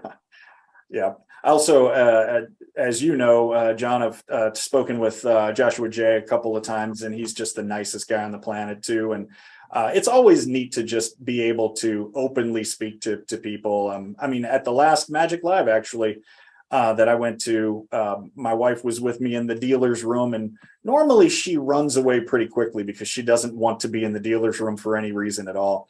But I can't remember what table I was at, but I looked next to me and there was Luis de Matos, and I started chatting with him, and suddenly my wife materializes out of nowhere right next to me. And then she's very interested in our conversation. And I thought that was interesting. So I'm not sure who likes Luis more than her. Well, he is charming. Yeah. Absolutely. I'm just wondering is there something you're always carrying? Do you have what we call in the magic biz an everyday carry? I love to have a deck of cards at almost all times. I know you've said multiple times that the only one you perform is Boave, and I still love Boave. I do almost always keep that in a back pocket just in case. I'm trying to think. I have several card tricks that I will bounce back and forth through depending on the situation, and some of them are impromptu and some of them require some setup. But I think at all times, if you just grab me off of the street, I'm going to have probably Boave and a deck of cards on me. Yeah. If it's okay with you, I'll include the video link of you on YouTube performing on a video podcast in Texas, where you did a couple tricks, one including a great story about your son. I am happy for you to post it. I think I told you when we first started talking about this interview that I feel like I'm the one kid that's not like all the others. So I don't want to set up people to expect they're going to see a Joshua J moment, but you're more than welcome to post it. No, those are two great tricks, and everybody we've had on the show has been someone who's not like the other. So, and again, I'll say, you're one of 2 out of 50 people who have an actual grown-up job. So you win in that regard. Absolutely. Not that it's about winning. No, or losing. Are there any that you are just sick of performing that you don't do anymore, or that you maybe people request and you go, I don't want to do that one? Man, that's a great question. No, I don't think so, simply because, early on, as you kind of dabble in lots of different things, you learn pretty quickly what you gravitate towards and what you don't. And I always just kind of gravitated towards cards. I'm much more of a card person than I would be like coins or anything else. But gosh, I think there are still things that I will perform occasionally, just impromptu around friends or whatever, that I learned out of that very first magic book I bought when I was in med school. It's just I love to read about new tricks all the time, but I always circle right back around to the things I'm most familiar with. I think one of the ones I love the most to do in a crowd is going back to Eugene Berger. He had one called cutting tens, where he would basically have everyone cut the deck, and at the end, everyone cut to one of the tens, out of the deck. And I still love doing that because you get so many people to interact with that.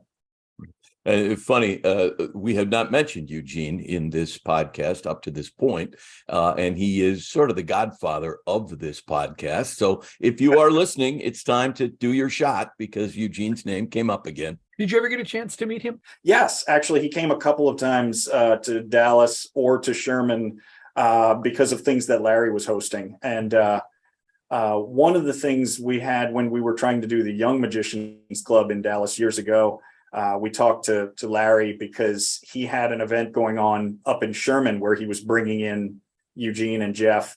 And so we said, hey, if y'all are going to be in town, is there any way we might be able to get you to do something with the Young Magicians? And so sort of, I won't say impromptu because we had to organize it, but they came on their next day free and, didn't charge anything to come. And basically the Young Magicians Club got to see Larry, Eugene, and Jeff all in one afternoon. I mean, it was amazing. Days you will never forget. Yeah. That's fantastic. So you're now in Minnesota. You're at the Mayo Clinic. You've got your family. You're raising your kids. Are you here for a while? Oh, yes.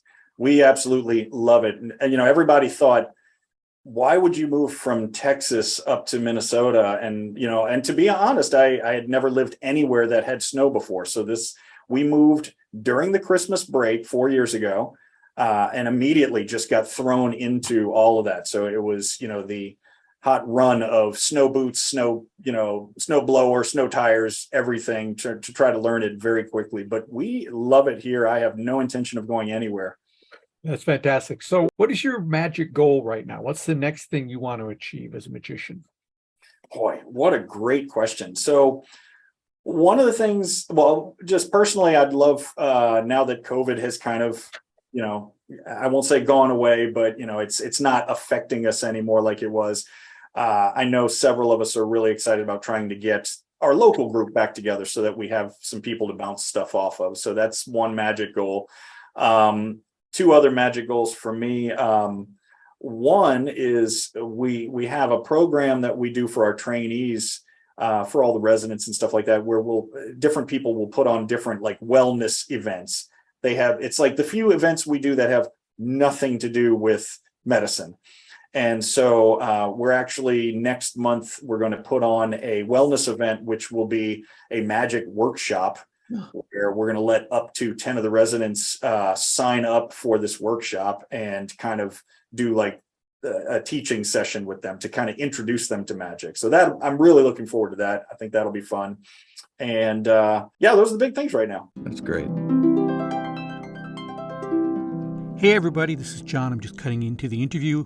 We were having a great conversation with Reade. We stopped recording, we were chatting, and then he started telling a story.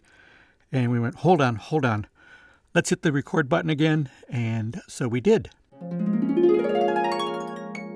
So just to give you a little background, so I moved here the very end of 2018 and started my job here at the very beginning of 2019.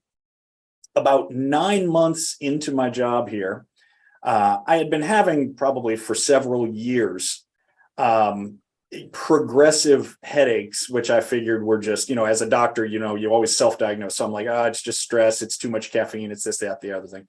And so, after a while, I've like cut all my caffeine. I've moved to a much less stressful job. I've done all these things, and yet I'm still getting progressive headaches. And my wife, keeps yelling at me to say, you really ought to go see a doctor. I'm like, yeah, okay, fine.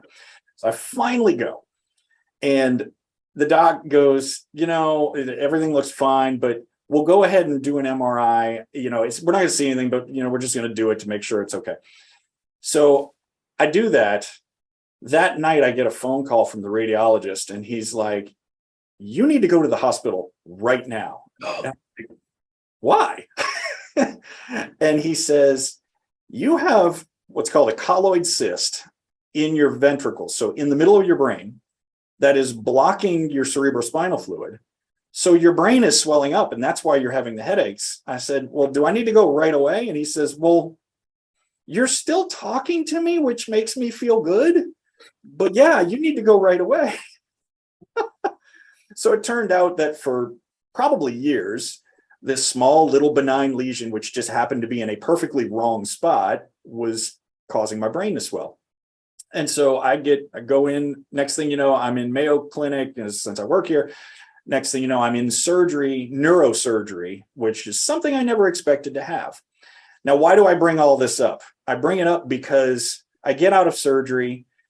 The next morning, once I'm like cognitive enough to be able to like talk to people, I text some of my buddies from back in Dallas, and I'm like, you're not gonna believe what happened to me. And one of my good magician friends, Mike McElroy, who's back in Dallas, sends me an email, and he says, well, you're gonna be laid up for a while, so I wanted you to listen to this audiobook, and it's the Ambitious Card. So I hate to tell you this, Jim especially, you were the one who got me through my brain surgery recovery, because I listened to your first narration of the first book.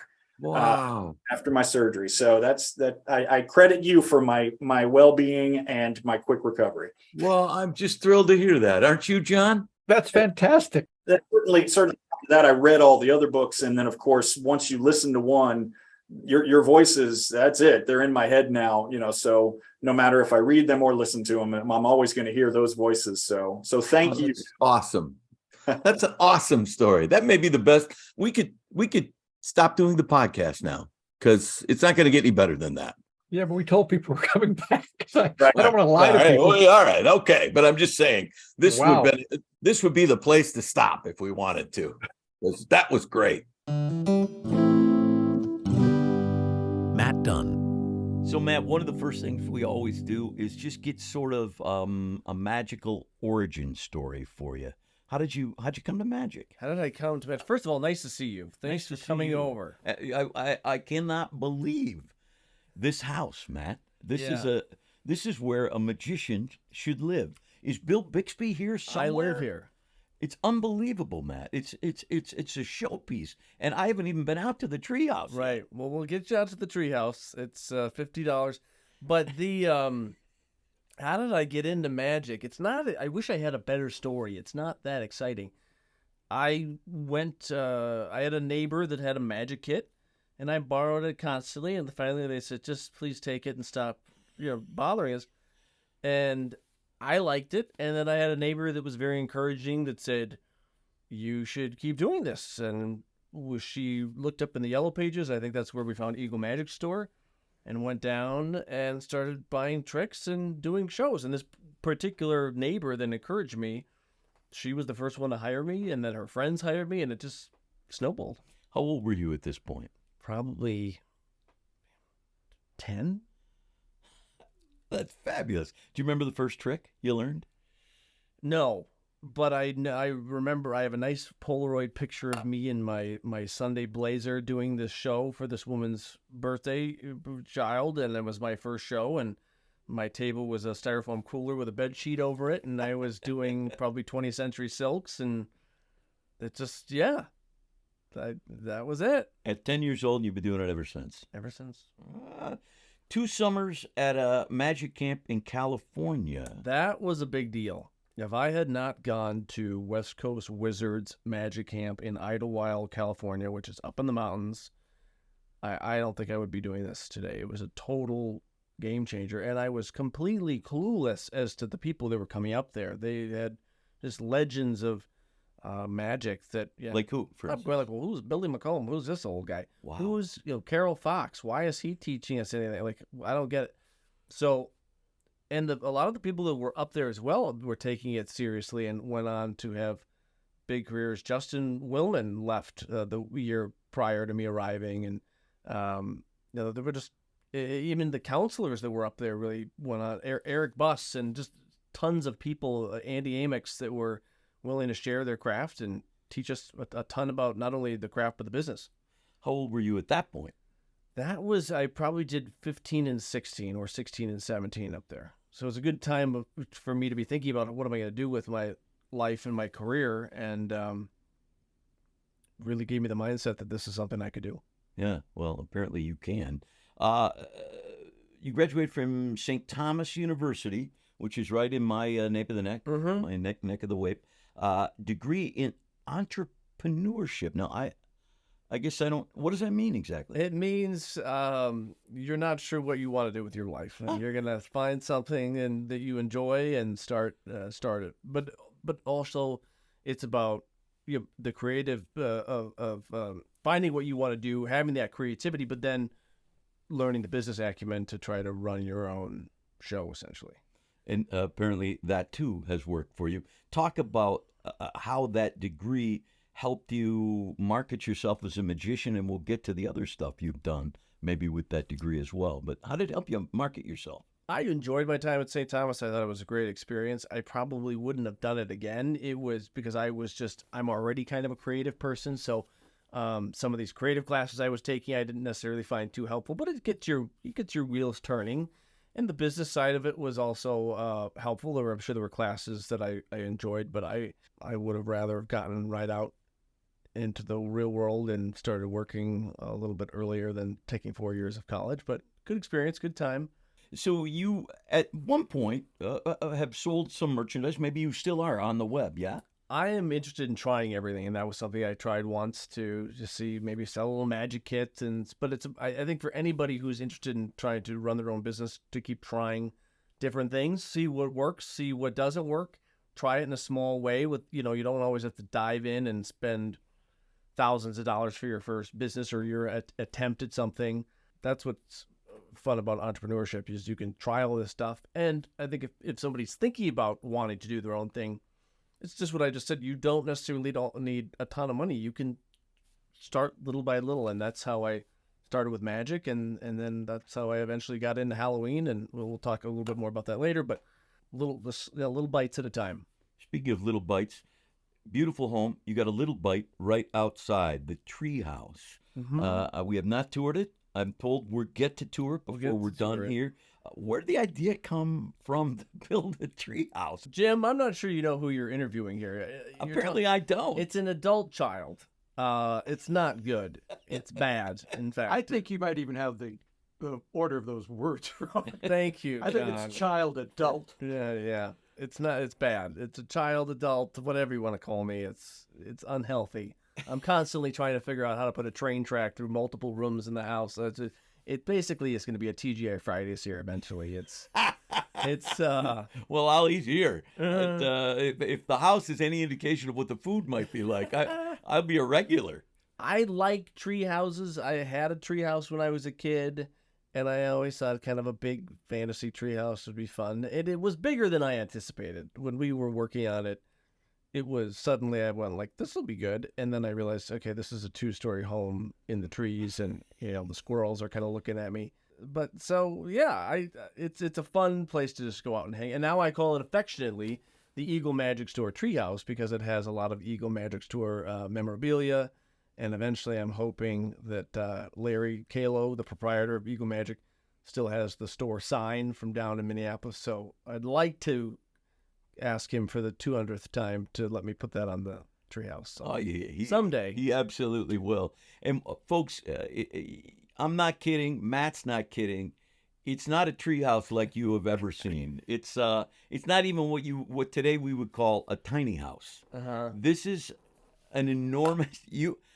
I'm surprised there's a tree big enough to hold this. It's inappropriate. Yeah. It's garish. It's 4 trees, isn't it? At least it was 4 trees. 2 have died.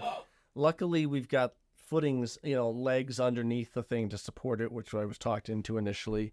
So I'm glad it's there because the trees are in trouble. We will have in the show notes, we'll have a link to a video of us walking through it. And then there's at least one other good YouTube video I'll link to as well. Yeah, please. That shows it.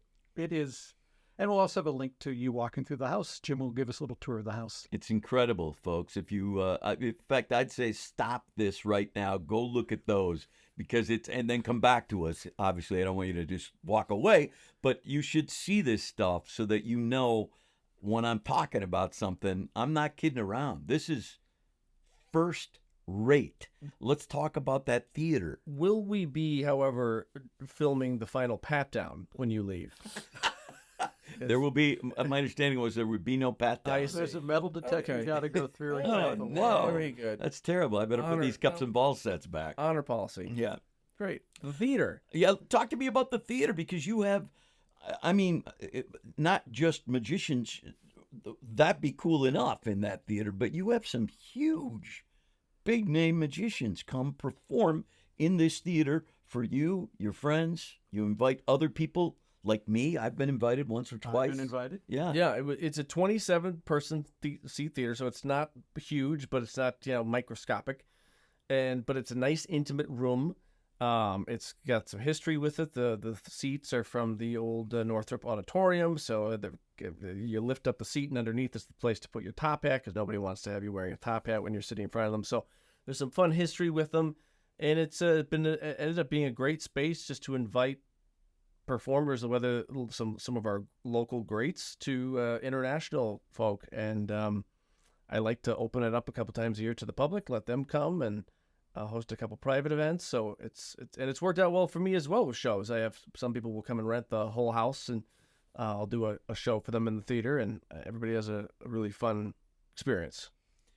It's knockout cool. Thank you. I mean, it really is. Thank you. It's what every performer, I think, dreams. Someday I'd love to have a house with a small theater in it, so that I could do a few things or invite people to, and you actually achieved that. Well, it's a good little practice space too, because you really, to practice something, you got to be on stage and get the feel of, get the lights in your eyes. Right, lights in your eyes. And absolutely. Flight time is some of the important. people who've swung by. So Johnny Palmer came, phenomenal guy. He's been on Letterman. Ed Alonzo was a huge crowd favorite. He was on the TV show from the 80s, Saved by the Bell, and has still been very relevant in magic. Super knowledgeable guy. There's dents in the ceiling from the standing ovations. He got it every single show. Absolutely phenomenal. And the man is a beast for magic fans that are listening. If you know anything about Ed Alonzo, you may not know, this man is getting older.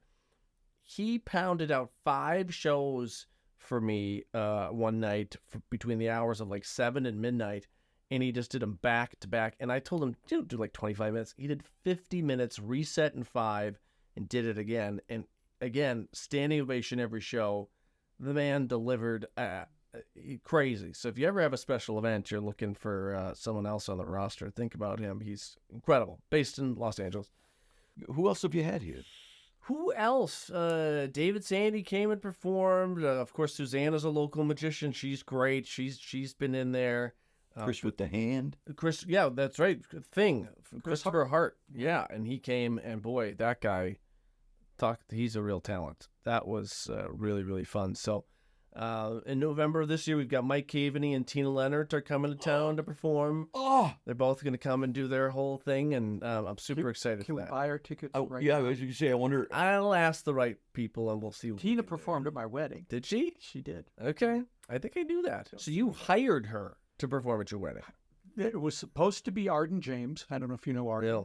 Out of Wisconsin, great little mime act. Okay. And his father was sick, and Bill Arnold was doing triple espresso in Ireland. Yeah. And he was really upset that he couldn't be at the wedding. Okay. And I emailed him and said, emergency, I need a wedding performer. And 5 minutes later, he emailed me a link and said, you don't know her, but she's perfect.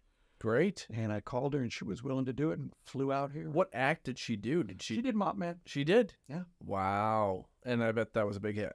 Huge. Killed. Hit. Killed. Could it be any better? Were you at there? A wedding? Yeah. Not only was I there, I sort of hosted that event. How many years ago was this? 21, 22. Boy, I'm glad you came up with that on a. Yeah, 21, 22, something like that. You had to reach in deep there. You saw that. 2002. Yeah, I wasn't that far from reach. Well, you tilted your head back and you looked up at the sky where you find numbers. So it was long enough ago. But in case your wife ever listens to the podcast, mine never does. So I think we're safe there.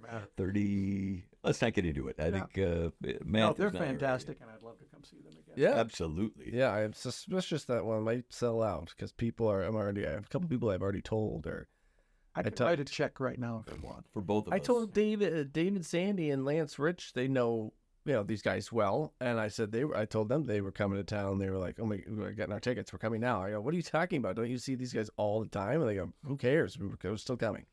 That's great. Yeah, they're tremendous. That's a date. We'll bring Rachel and Amy and have a good time. Hey, how about that? Yeah. What do you think the train and the Applebee's thing will be up by then? We'll see. We'll see. The alligator moat has been moved to the top of the list.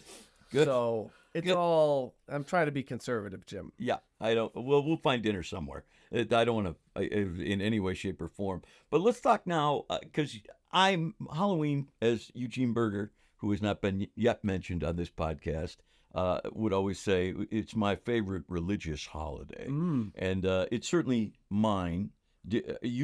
Are you a big fan of Halloween, or are you just in the Halloween business? I'm a big fan because I started legitimately in enjoying Halloween. I liked the prank element of it. I liked the surprise element of it. Of course, these magic shops had costumes and other Halloween paraphernalia.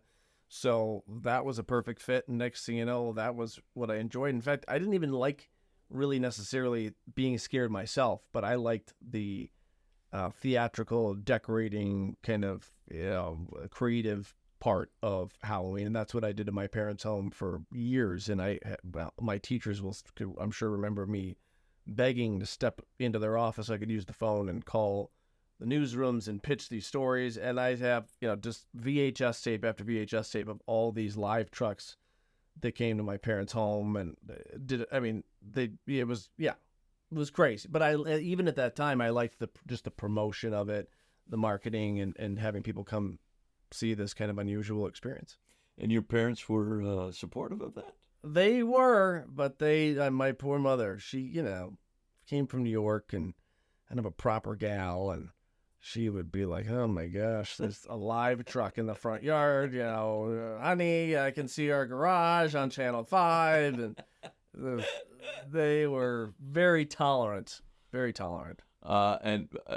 Where are they now? Are your folks still with us? They're still with us. They just moved into a nice place in downtown Wayzata and are enjoying a smaller home and retirement. And do you still decorate for them? No. You're not. Are you allowed in? No, I'm allowed to come over and put up the Christmas tree and then immediately leave. I understand. That's the extent of the decorating. That's my punishment now. So let's talk about Screamtown, because in terms of Halloween events here in Minnesota, where we are and where the podcast is based, Screamtown has to be the premier Halloween event, and I can say that, including the Halloween event that I put on. And you're part of Halloween. You're involved. So, but talk to us about Screamtown. It's been a long labor of love as we're going into our 20th year of doing this season. And it's, I never took out a loan for any of this stuff. It was always just little by little, kind of what I said earlier about if you want to go start something that you enjoy, it was just, growth little by little. And people would come out and see that we put a ton back into the show every year. I mean, you come out to the event. If you haven't been there in 2 years, you're going to go, whoa. If you haven't been there in 3 or 4 years, you're going to, I don't even recognize this place. This is totally different. Always reinventing stuff, always redoing things. This year for us, we're adding 2 new attractions. So we have 7 attractions. We added a hayride 5 years ago, and the hayride, I could talk to you about that. That's a whole other thing. But we're adding a lot of it Screamtown this season for 2024. A lot of little things that we always wish we wanted to do that we don't always have the time to.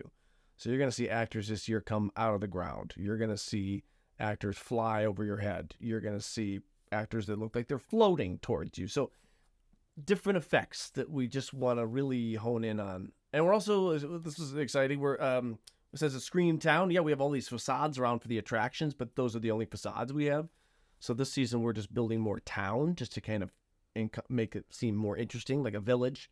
And we're doing cool storefront windows. So it's going to be a lot of neat stuff to look at. And some of them you'll even be able to go into for photo ops. So tons of stuff on the docket for this season. But the hayride, Yeah, if I may, I wish. I wish you could come out and see this. I wish I could. I bet there's a time I can.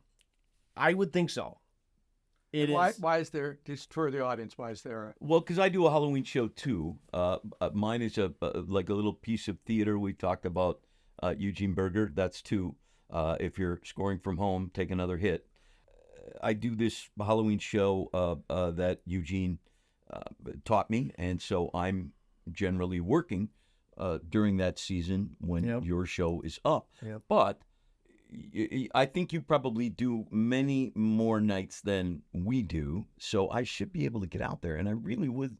In 20 years, I've never been there. How can that be? You gotta come see this hayride. Yeah. Because I have had people that go around the country to this stuff that say you reinvented it, and I kind of knew it when we were doing it. I said nobody is doing what we're doing, and it's not just like, oh, everyone's dressed up as bunny rabbits. This is so different. No, the wagons themselves, very expensive, custom. I don't even want to give away too much because when people get there, they go, "What is this?" Yeah. And then when they're in these things and they're experiencing the ride, it is unlike anything you've ever been a part of. And if you're not startled and surprised, it'd be mind blown.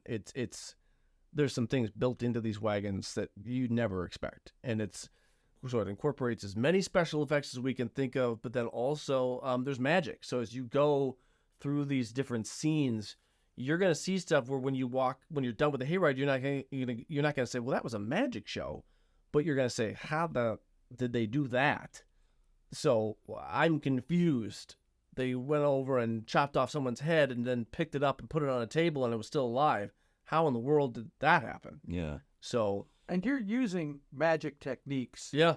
That other Halloween themed things They don't even know about. Right. I can't, and that's the kind of the advantage is because I'm a magician, I can look at it in a different way and come up with these things that happen that I think other folks who are in this industry would go, well, I don't know how that happened either. Yeah. So we saw some of the stuff here that you are gathering for these storefronts, and the first thing that came to my mind was this is almost Disney-esque in what I love you're Disney. Do you? Harry Potter world, I usually get arrested. I mean, I'm touching everything. They're like, sir, you can't open that door, and I'm still doing it. Like, I love it. And and in particular, those, have you been to Harry Potter world? Yeah. The villages and the way that's just been created. And those storefront windows, they're so cool. Yeah. That's kind of what we want to do is we want to create something that's like that. Did the Haunted Mansion? Of course. Damaged me. Totally damaged me. I mean, they were like, sir, there's a 12 loop limit. Like I was going, oh, that's all I wanted to do. And then we had friends growing up whose the father had like the ultimate VIP, whatever pass, and they would let him, he could do whatever he wanted to. And they took us on some behind the scenes tour explaining how a lot of the effects worked and got to go to this area. And I'm freaking out. Damn it. I mean, just hugely memorable, affected my life, could never forget it. Crazy. Great mix of magic and scary, right? Disney and that having never been there, so I can't speak from personal experience, but that's the big difference is that many of the Halloween events that I have attended, people jump out at you with a chainsaw. Sure, yeah, I'm not saying you don't. I'm just saying that's where it starts and ends with the majority of these kinds of events. Right. People with a chainsaw jump out at you when you don't expect it and you scream and that's it. You've got a whole deal going on here. We're trying as hard as we can to do any type of different effects that we can think of. Yeah. What do you think is the appeal for experiences like Screamtown or, even just your run-of-the-mill haunted house? Why are people going to those things? Why hear people talk about experiential entertainment? I think people still want to do that. They want to get out of the house and they want to do something. It's enough of this phone and the TV and put it down. Like, let's get out of the house and let's go do something. And even if you don't like scary stuff, it's funny. You come, you scream, and you laugh, and it's fun. And especially if you bring somebody who really hates it, then you get to laugh at them.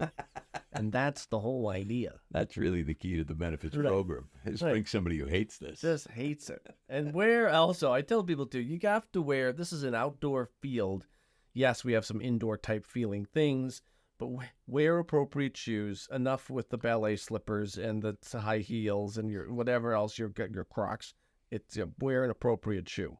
So Jim, leave your high heels Right. at home. I always have a pair in the trunk. But I have to tell you, they look great on you today. Thank you You very really- much. Yeah, they do something for my calves. Well, but it wouldn't hurt to shave a little. Do you see what I'm saying? I could shave closer. Right. So it's stubble that's throwing me off. I think that's a fair assessment. You talked a little bit about the process of evolving and expanding, but that's kind of your MO. Now, I know people that work for you and work with you, and anytime I have a conversation with those people, they're always telling me Matt is constantly reinvesting in this business. He's constantly thinking of new things. Talk a little bit more about that process for us. I think that's important for the customer, and I think it's important for my creative process just to do something new and different. And I always do want to outdo the last year. So usually when November rolls around, everybody's exhausted. And you're like, this thing, enough of this. And then inevitably within 30 days, I'm already writing down new ideas, and we're excited to go to the Halloween show, which is in St. Louis every year. And you're sick. This is the sickness. You just can't. You always want to just keep going at it and try something new.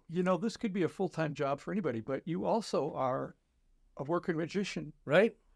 How do you balance that, and how do you use that mindset of, because we all know magicians who are doing the exact same thing they did 20 years ago. One of them is sitting in this room. Two of them I are. want to point No. No. How does that mindset affect your act? I like my act. I've been doing it a long time. I'm sure if somebody would say that, they'd say the same thing about my show. But I am always on the lookout for new stuff. I like collecting new magic. I like collecting antique magic, which we saw earlier. But I also like new stuff. But the market, in my opinion, if anybody wants to hear this, has just gotten really flooded with a lot of garbage. And I think somebody comes up with something and they immediately think, well, this is a product, and well, let's go straight to sale, and be like, well, did you really test this out, or the quality of this product? So... but I'm always looking, and I like, so it doesn't always come into my show, but I also feel like I have a very defined character now, and there's certain things that either work with your character or not. So How would you define Matt Dunn on stage? how would I define me? Somebody has described me as kind of like Willy Wonka. Very, very nice, very likable, but also there's an edge that people like. It's not a mean edge, but it can come off as funny and a little like, Willy Wonka would go, everyone this way, don't touch that. There's a certain level of politeness and manners that I'm gonna want from an audience. So if somebody gives it to me, I'm gonna kind of give it back to them, but in a very nice way. Nobody's walking away in tears. Nobody's feeling made fun of. But it's I don't know. Maybe that answers that. Let me, because I've seen you perform numerous times and enjoyed it every single time. I always think if David Letterman was going to do magic, yeah, it would sound and feel a lot. I love Dave. Like yeah, I don't we all? like Dave. Yeah, I do too. I love Dave. Yeah, but I mean, you have that same sensibility. It's not like you're doing a sardonic edge. Yes, to it. sardonic I is a channel great Dave. word. I hope to me out. Yeah, I'm not saying that you're doing that. I'm just saying it but I has love that Dave. Yeah. that same sensibility to Yes. it. That same very sharp, very funny. But boy, you'd hate to get on the wrong side if there But is I'm a wrong always side. nice. I I'm don't wanna be, always yeah, you nice. are, and so is Dave. But that's what it always feels like to me. It's like Right. if Dave Letterman was going to do magic, it would sound and look a lot like that this idiot Matt Dunn. Yes. So I guess in wrapping up, let's talk about goals. What's the ultimate goal, either for Screamtown or for yourself as a magician, or maybe both? What's the goal? I don't know what the next 10 years look like. I think I will always perform. I just had a stretch here where it didn't work for maybe a couple months, and I had a small in-home event come up, and I was like, oh my gosh, I'm nervous. And it all just came right back. What am I talking about? Like a neurosis, like I don't know what I'm doing. So no, it's like I've done 5,000 shows, but and I said, boy, I really missed it. I love being a performer. I love being on stage. So I'll see myself doing that as long as people want to tolerate this Matt Dunn guy. I'll still keep showing up if you want me to. And then for Halloween, it's a tough business. It's also primarily outdoors, as I mentioned. Right. It's a lot of weather dependency. Yep. Last October was like a record breaker wet season. So it's kind of, I never used to have a lot of stress, and now I have some stress related to this beast, this Halloween thing. But I'd like to do it. This is our 20th year. I'd like to get up to 30 if I could and see how I'm doing at that point. But time will tell. But at least I'll keep changing stuff out there, and hopefully people come out and still keep enjoying the show. Larry Kahlow. Welcome to Eagle Magic Store. I'm Larry Kahlow, and I'm very happy to be so.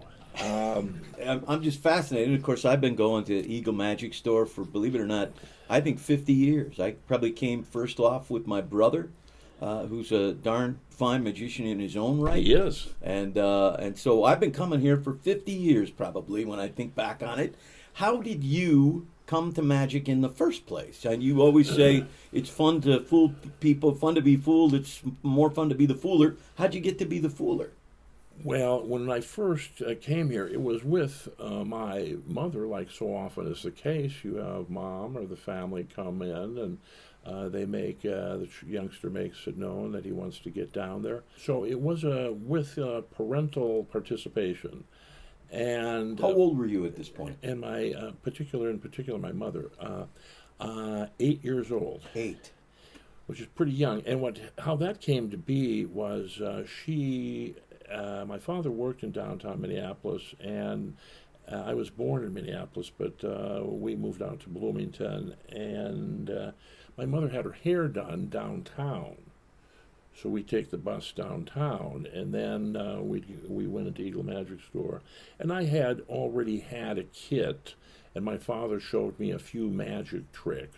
So it wasn't an accident that you went to Eagle Magic Store? You sought it out? I wanted to go, yeah. And when I was 8, 9, and 10, I was rummaging around in my father's dresser drawer, and I found a gun, a box of condoms, and a deck of cards. It was all the king of clubs.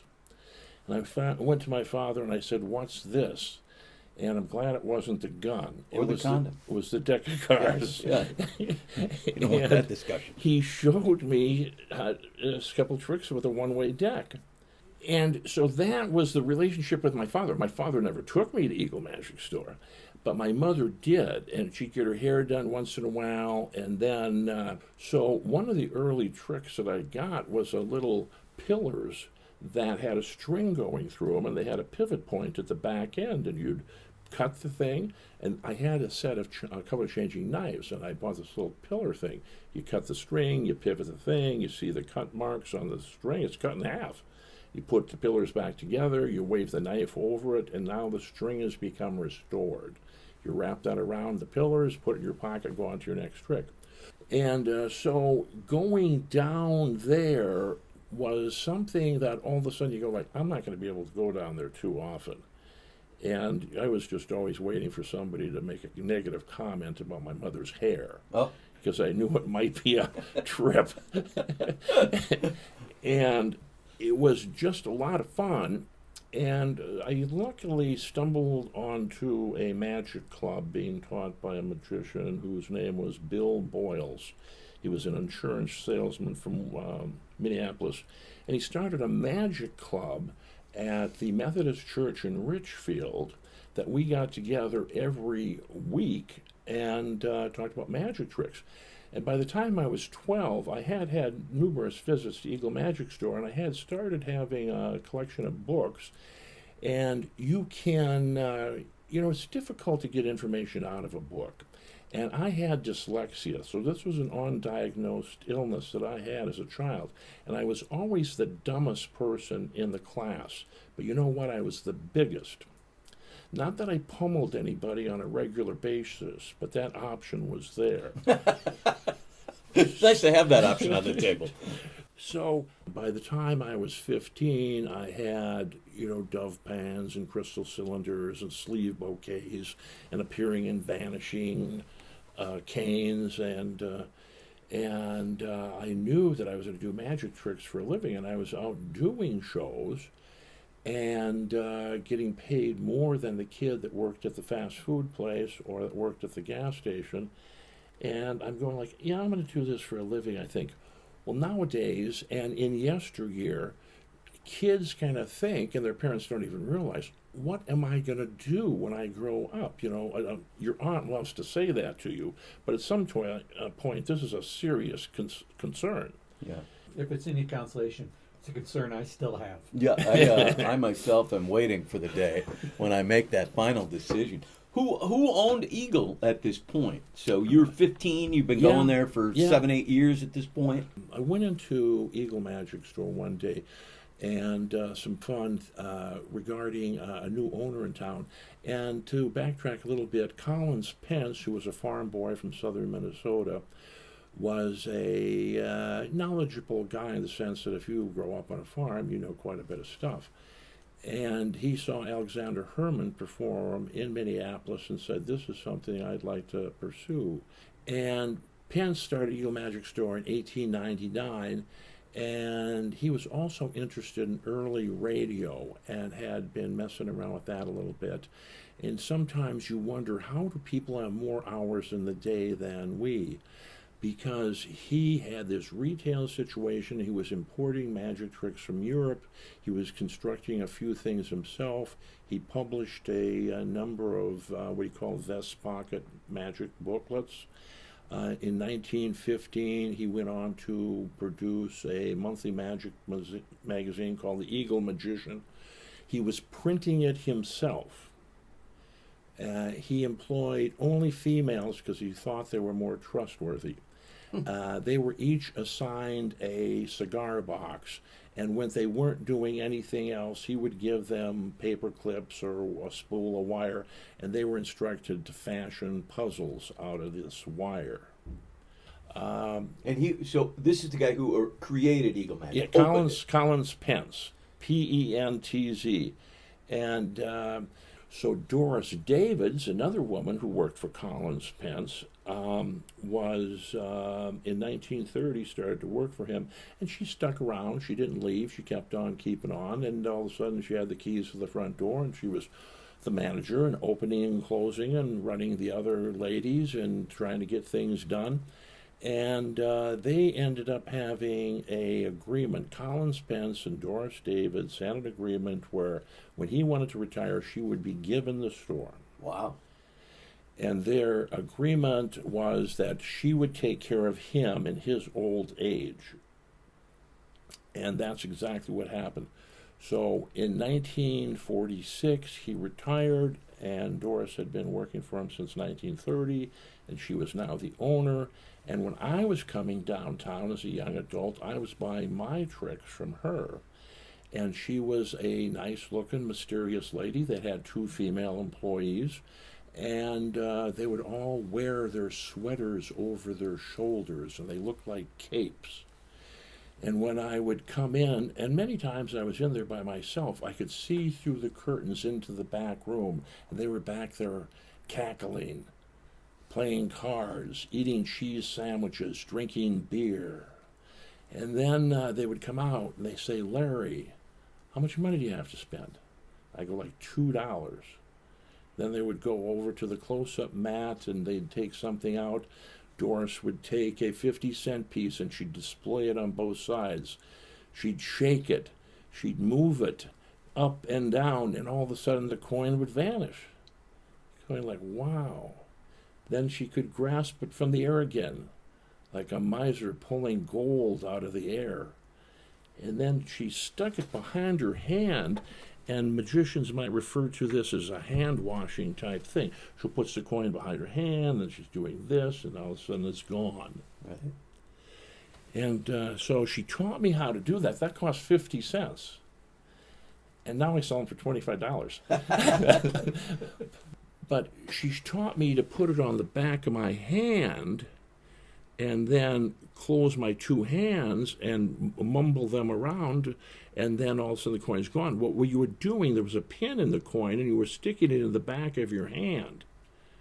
But she said you don't stick it in the back of your hand, you just balance it with that little pin on your flesh. I used to stick it into my flesh and gouge the back of my flesh. Sticking on the back of your pants is the way to do it. And then I improved it in such where now I'm showing the coin, I bring it down to my pants leg, I bring my hand up, and I do this type of thing. And now the coin is gone, the false transfer type thing. So these terms are such where, you can quiz people now. When I interview people, when they come in here and their children, I just talk about a couple of things, and I can identify where they're at. So it's not unlike the way it was years ago. So years ago, when somebody would come in and they say, hey, I saw Lou Holtz do the Torn and Restore newspaper at the luncheon. Do you sell that? And I go like, yeah, but not to you. And they take offense to that. These are heads of industry, dignitaries, doctors and lawyers, CEOs. And I go like, yeah, you know what, you won't be able to do it. And I had some real arguments with people, and sometimes they left. But often if they stayed, I said, boy, do I got something good for you. And I showed them the coloring book trick, where you flip through this book and it has pictures, they're not colored, and then the magician taps the book or has this invisible colors thrown at the book, and when you thumb through it, the colors are there. They would come back, these guys, and be very thankful that I matched them up with the right thing. Where I explained to them, they won't be able to do where you tear up the newspaper. So the magician, the magic dealer, could be the gatekeeper. I mean, I'd sell somebody nickels for dimes before I'd sell them scotch and soda. I would sell somebody a Svengali deck before I'd sell them brainwave deck. So these special little things, the magician, who was the magic dealer, was the gatekeeper. So I got to monitor what was going on, and there was very few people that would contest that. Occasionally somebody go like, now the kid really wants the linking rings. And I said, well, I'll tell you what I'm going to do. I'm going to sell them to you. But here's the second part of the equation. When you bring them back and you think you're going to return them, I'm not going to take them back. There you go. The magician, the magic dealer, could promote conventions and lectures, and they could promote, I could give people shows, and I did. I gave many magicians many shows. Yeah. I think I even gave Rick a couple of shows. I'm sure you did. And Rick's a very talented magician and has maintained this lifelong interest, like so often is the case. And why is that? More than likely, it's because of a relationship, or it could be of the magic shop with a magic dealer. Okay, so Larry, you've been now, you're 15, you're coming here, you're refining things that the folks behind the counter are showing you. What's the next step between that and you owning Eagle Magic Store? Well, that's right. I went down, and so you had Collins Pence, Doris Davids, and Doris Davids in the winter of 69 and 70 fell and broke her hip. So she had been asked by local magicians more than a few times, and several magicians, if you ever want to sell Eagle Magic Store, let me know. The two ladies that worked for Doris were sometimes there and sometimes not there. I think they worked whenever they wanted to. One was named Vernus, one was named Elsie. They didn't know how to really demonstrate the magic tricks. They could... if they did, it lacked any kind of presentation, but they could sell you a rubber chicken or a joy buzzer and put that in a bag. So Doris is talking to Tom Lidum, was in town just visiting his family members, and he says, do you want to sell this place? Now, she goes, yeah, I think so. So she was going to sell from a guy from out of town. Local magicians were upset. Tom's wife was surprised. They were supposed to just come here and visit, and he's buying a business and staying here. And so he had not a lot of knowledge about magic, and he would admit to it if he was standing here. And so I just stumbled in the same way. Well, one day, my girlfriend was actually in there to buy me a gift, and she saw the new people there and told me, and I came down and said, "You want to demonstrate?" And he said, "Yes." So I started working at Eagle Magic Store for $1.25 an hour. And what year would this be? Can you? 1970. Okay. I also got all the shows and all the classes that I could create. That was the deal. And then all of a sudden, that worked out very well for me.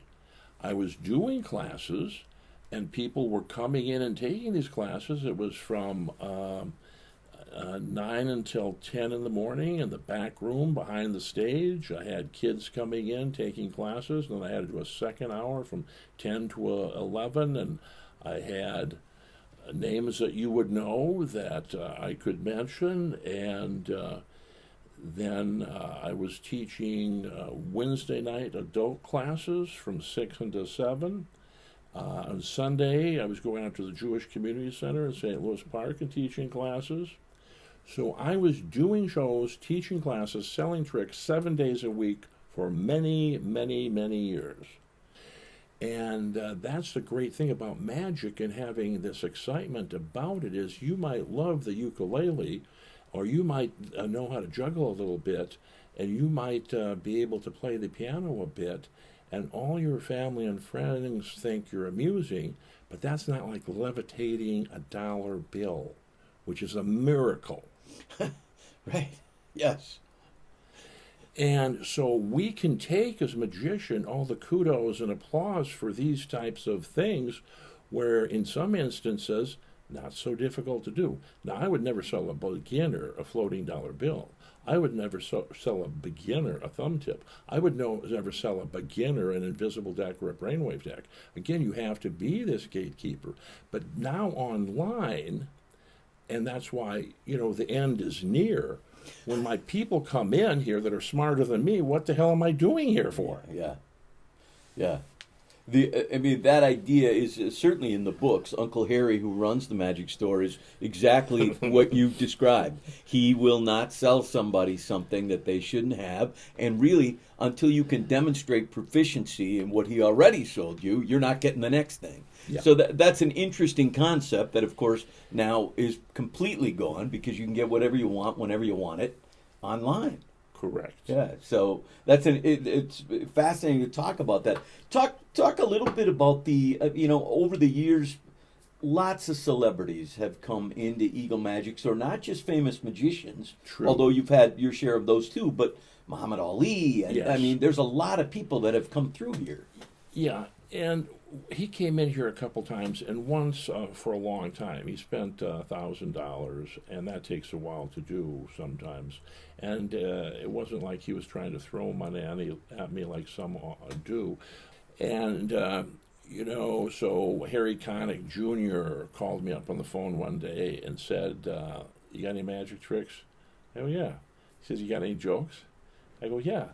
I tell you what, that's why I call it Eagle Magic and Jokes.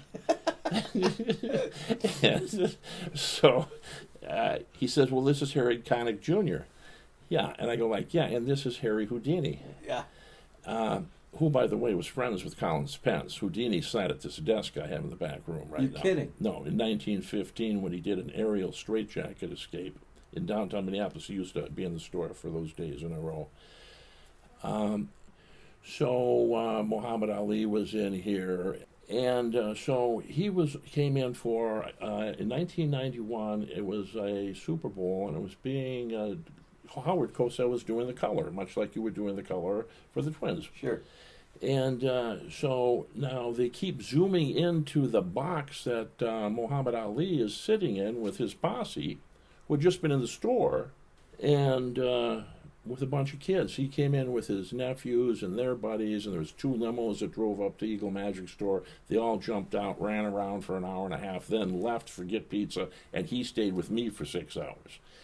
So the next day, when they keep panning into this box at the stadium, Howard Cosell says he's playing with something between his legs. And the other guy who's next to him says, I think he's eating peanuts. And then somebody else, they keep panning back 2 or 3 times, and somebody says he's playing one of those number puzzles where you move the 15 numbers around to get him in order. I'm the only one in the world who knows what he's doing. He's playing with magic tricks that I taught him the day before. I don't know if I mentioned this to you or not. I can confirm that. When people would go into the Sexton building, is with the building I was in, and they go to the restaurant and say, Muhammad Ali's next door, and then they go upstairs and say, so there's about 25 people are watching me selling magic tricks. And at one point, he stopped, and he said, let me show you guys a trick. And he did the Balducci self-levitation trick. So he turned his back on the audience, and he raised himself up off the ground, and people really gasped. They were really quiet. And he came back down, and I said, wow. And I started to applaud, and everybody applauded, and we came back. And I said, you guys are going to have to go now. So I shooed those people out of the store, and I just turned the sign over and said, it's closed. You learn things occasionally, right? Like, hey, there's an idea. Yeah. But closed on the damn door. If people want to learn something, sometimes they'll come in and say, we want the dancing cane because we're doing this. And I go like, well, let's talk about this. But I sold a lot of tricks to people at the Guthrie, Children's Theater, Cricket Theater, Theater in the Round. And they would come in for specific things. Mm-hmm. If you need to produce a cigarette from your fingertips from damn Yankees and you don't know how to do it. So, and I had a great time with these people that would come in. I helped with 500 hats at Children's Theater with that concept of the hats. And that, they were very thankful for that. I helped with Pinocchio's nose. That was a big deal. They went over the world with that show. Mm-hmm. I did. I know you helped me with corporate stuff where I would come in and ask for, I need something silly right here that makes sense here. Like, yeah.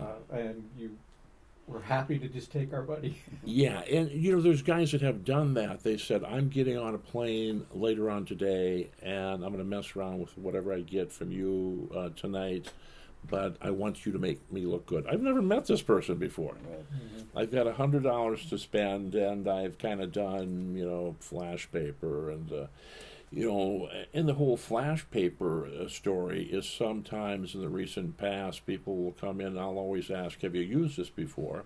And they'll go, yeah. And some guy a couple weeks ago came in the next day, threw the flash paper envelope on the counter, say, this doesn't work. And he was upset. I'm going like, what are you talking about? It doesn't work. That's like saying an apple doesn't work. And he said, did you dry it? I was like, what do you mean? I said, it comes wet. You have to dry it out. He goes, no, I didn't dry it out. You said you knew what was going on with this stuff. And I go like, well, you lied. And people will bring back nickels to dimes, and it'll look like somebody was pounding on it with a hammer. Or they'll come in and say, this gimmick that you were talking about isn't in here. I go like, yeah, it is. And they'll be mad, and I'll tell you what. You get out a $100 bill and put it here. I'll get out a $100 bill and put it here. And then we'll see if that nickel fake is in there or not. They get real quiet. Yeah. When we started this discussion, you said, yeah, Jim Cunningham would like a Glorpy. And Yeah. these are the things that you know about your customers. You know that about me. And Yeah. I came in here, have been coming in here for years. And I walked in one day and you said, Cunningham, a book came in the other day that you've been waiting for your entire life. And Did I said, sell you Spirit Theater? Yeah, you sold me Spirit Theater. And really, truthfully, a case could be made that we are sitting here today because you sold me that book. Yeah, that's true. I had an interest in magic, but I never wanted to perform it until I read Spirit Theater and then went, now this is the magic I would like to perform. And so that's that concept of you knowing somebody and being able to say, the next time I see him, I'm going to tell him about this and that, and mentoring young performers. Yes. You've done that for many people that we've had on this podcast. And there's sometimes, I can't, pat myself on the back too much in the sense that you do want to interview the person a little bit, or you get to know them a little bit, And, there's certain good tricks that are just smart to have. And again, having something that allows you to have success with it. When you come back and you say, I had a great time with this. See, people want to do more of something when they succeed at it. If you fail at something or people points at you at laughs, or that isn't good. And so the magic store dealer and the magic shop can help people be successful, and those people can go on and become entrepreneurial and clever and practice and rehearse and study about lighting and, sound and all these things that embellish your show. And the idea of saying to somebody, you really should have this book, you should really have this trick, I've done that, and in many instances they get it, and if there's some great thing that you have, not necessarily some exclusivity, but some knowledge of or some handling of. So often people would get, for example, a dancing cane. It's just not something easily done. You have to have the motion. It is a certain thing you have to do. That's different than a die box. I mean, it's even different than multiplying balls, which you can do kind of right when you get them in your hand. But you can't do a dancing cane, or you can't float a dollar bill. So, but it was great fun. This is just great. Yeah. What have we missed? The only thing, you've touched on this a little bit about how, things have changed now with the internet in terms of that. But just talk a little bit about how owning a magic store has changed in your tenure. Well, that is a good question, and sometimes I have to be thankful, and I had been kind of lucky, but I try not to let things bother me. If I let things bother me, I would have stopped doing this in the past 10 years. Because things do bother me regarding this. And so it's changed, and more people are selling things that don't have the right to sell them, and that would be like, Provenance, or who did create things, and all the arguments you will sometimes hear. I don't go on some of these websites, and they're kind of cool, and I can see where people would be distracted by them. And I know it's fun to jabber about these things endlessly, and I think people like to do that, But the one thing I could say that I've really had to make some concessions and say, I made enough money where if somebody comes in, that's fine. If they don't want to come in, that's fine. I'm going to keep doing what I'm doing. I'm going to write this book. Maybe somebody will take over Eagle Magic Store in the future. There'll be a retired person who just wants some place, a physical place they can go to. They can work on their collection. They can work on their tricks. They can teach more classes than me. They can do more shows than me. But they can just take up the name type of a thing and have a little office. But now with technology, when people come in, they have seen me do demonstrations.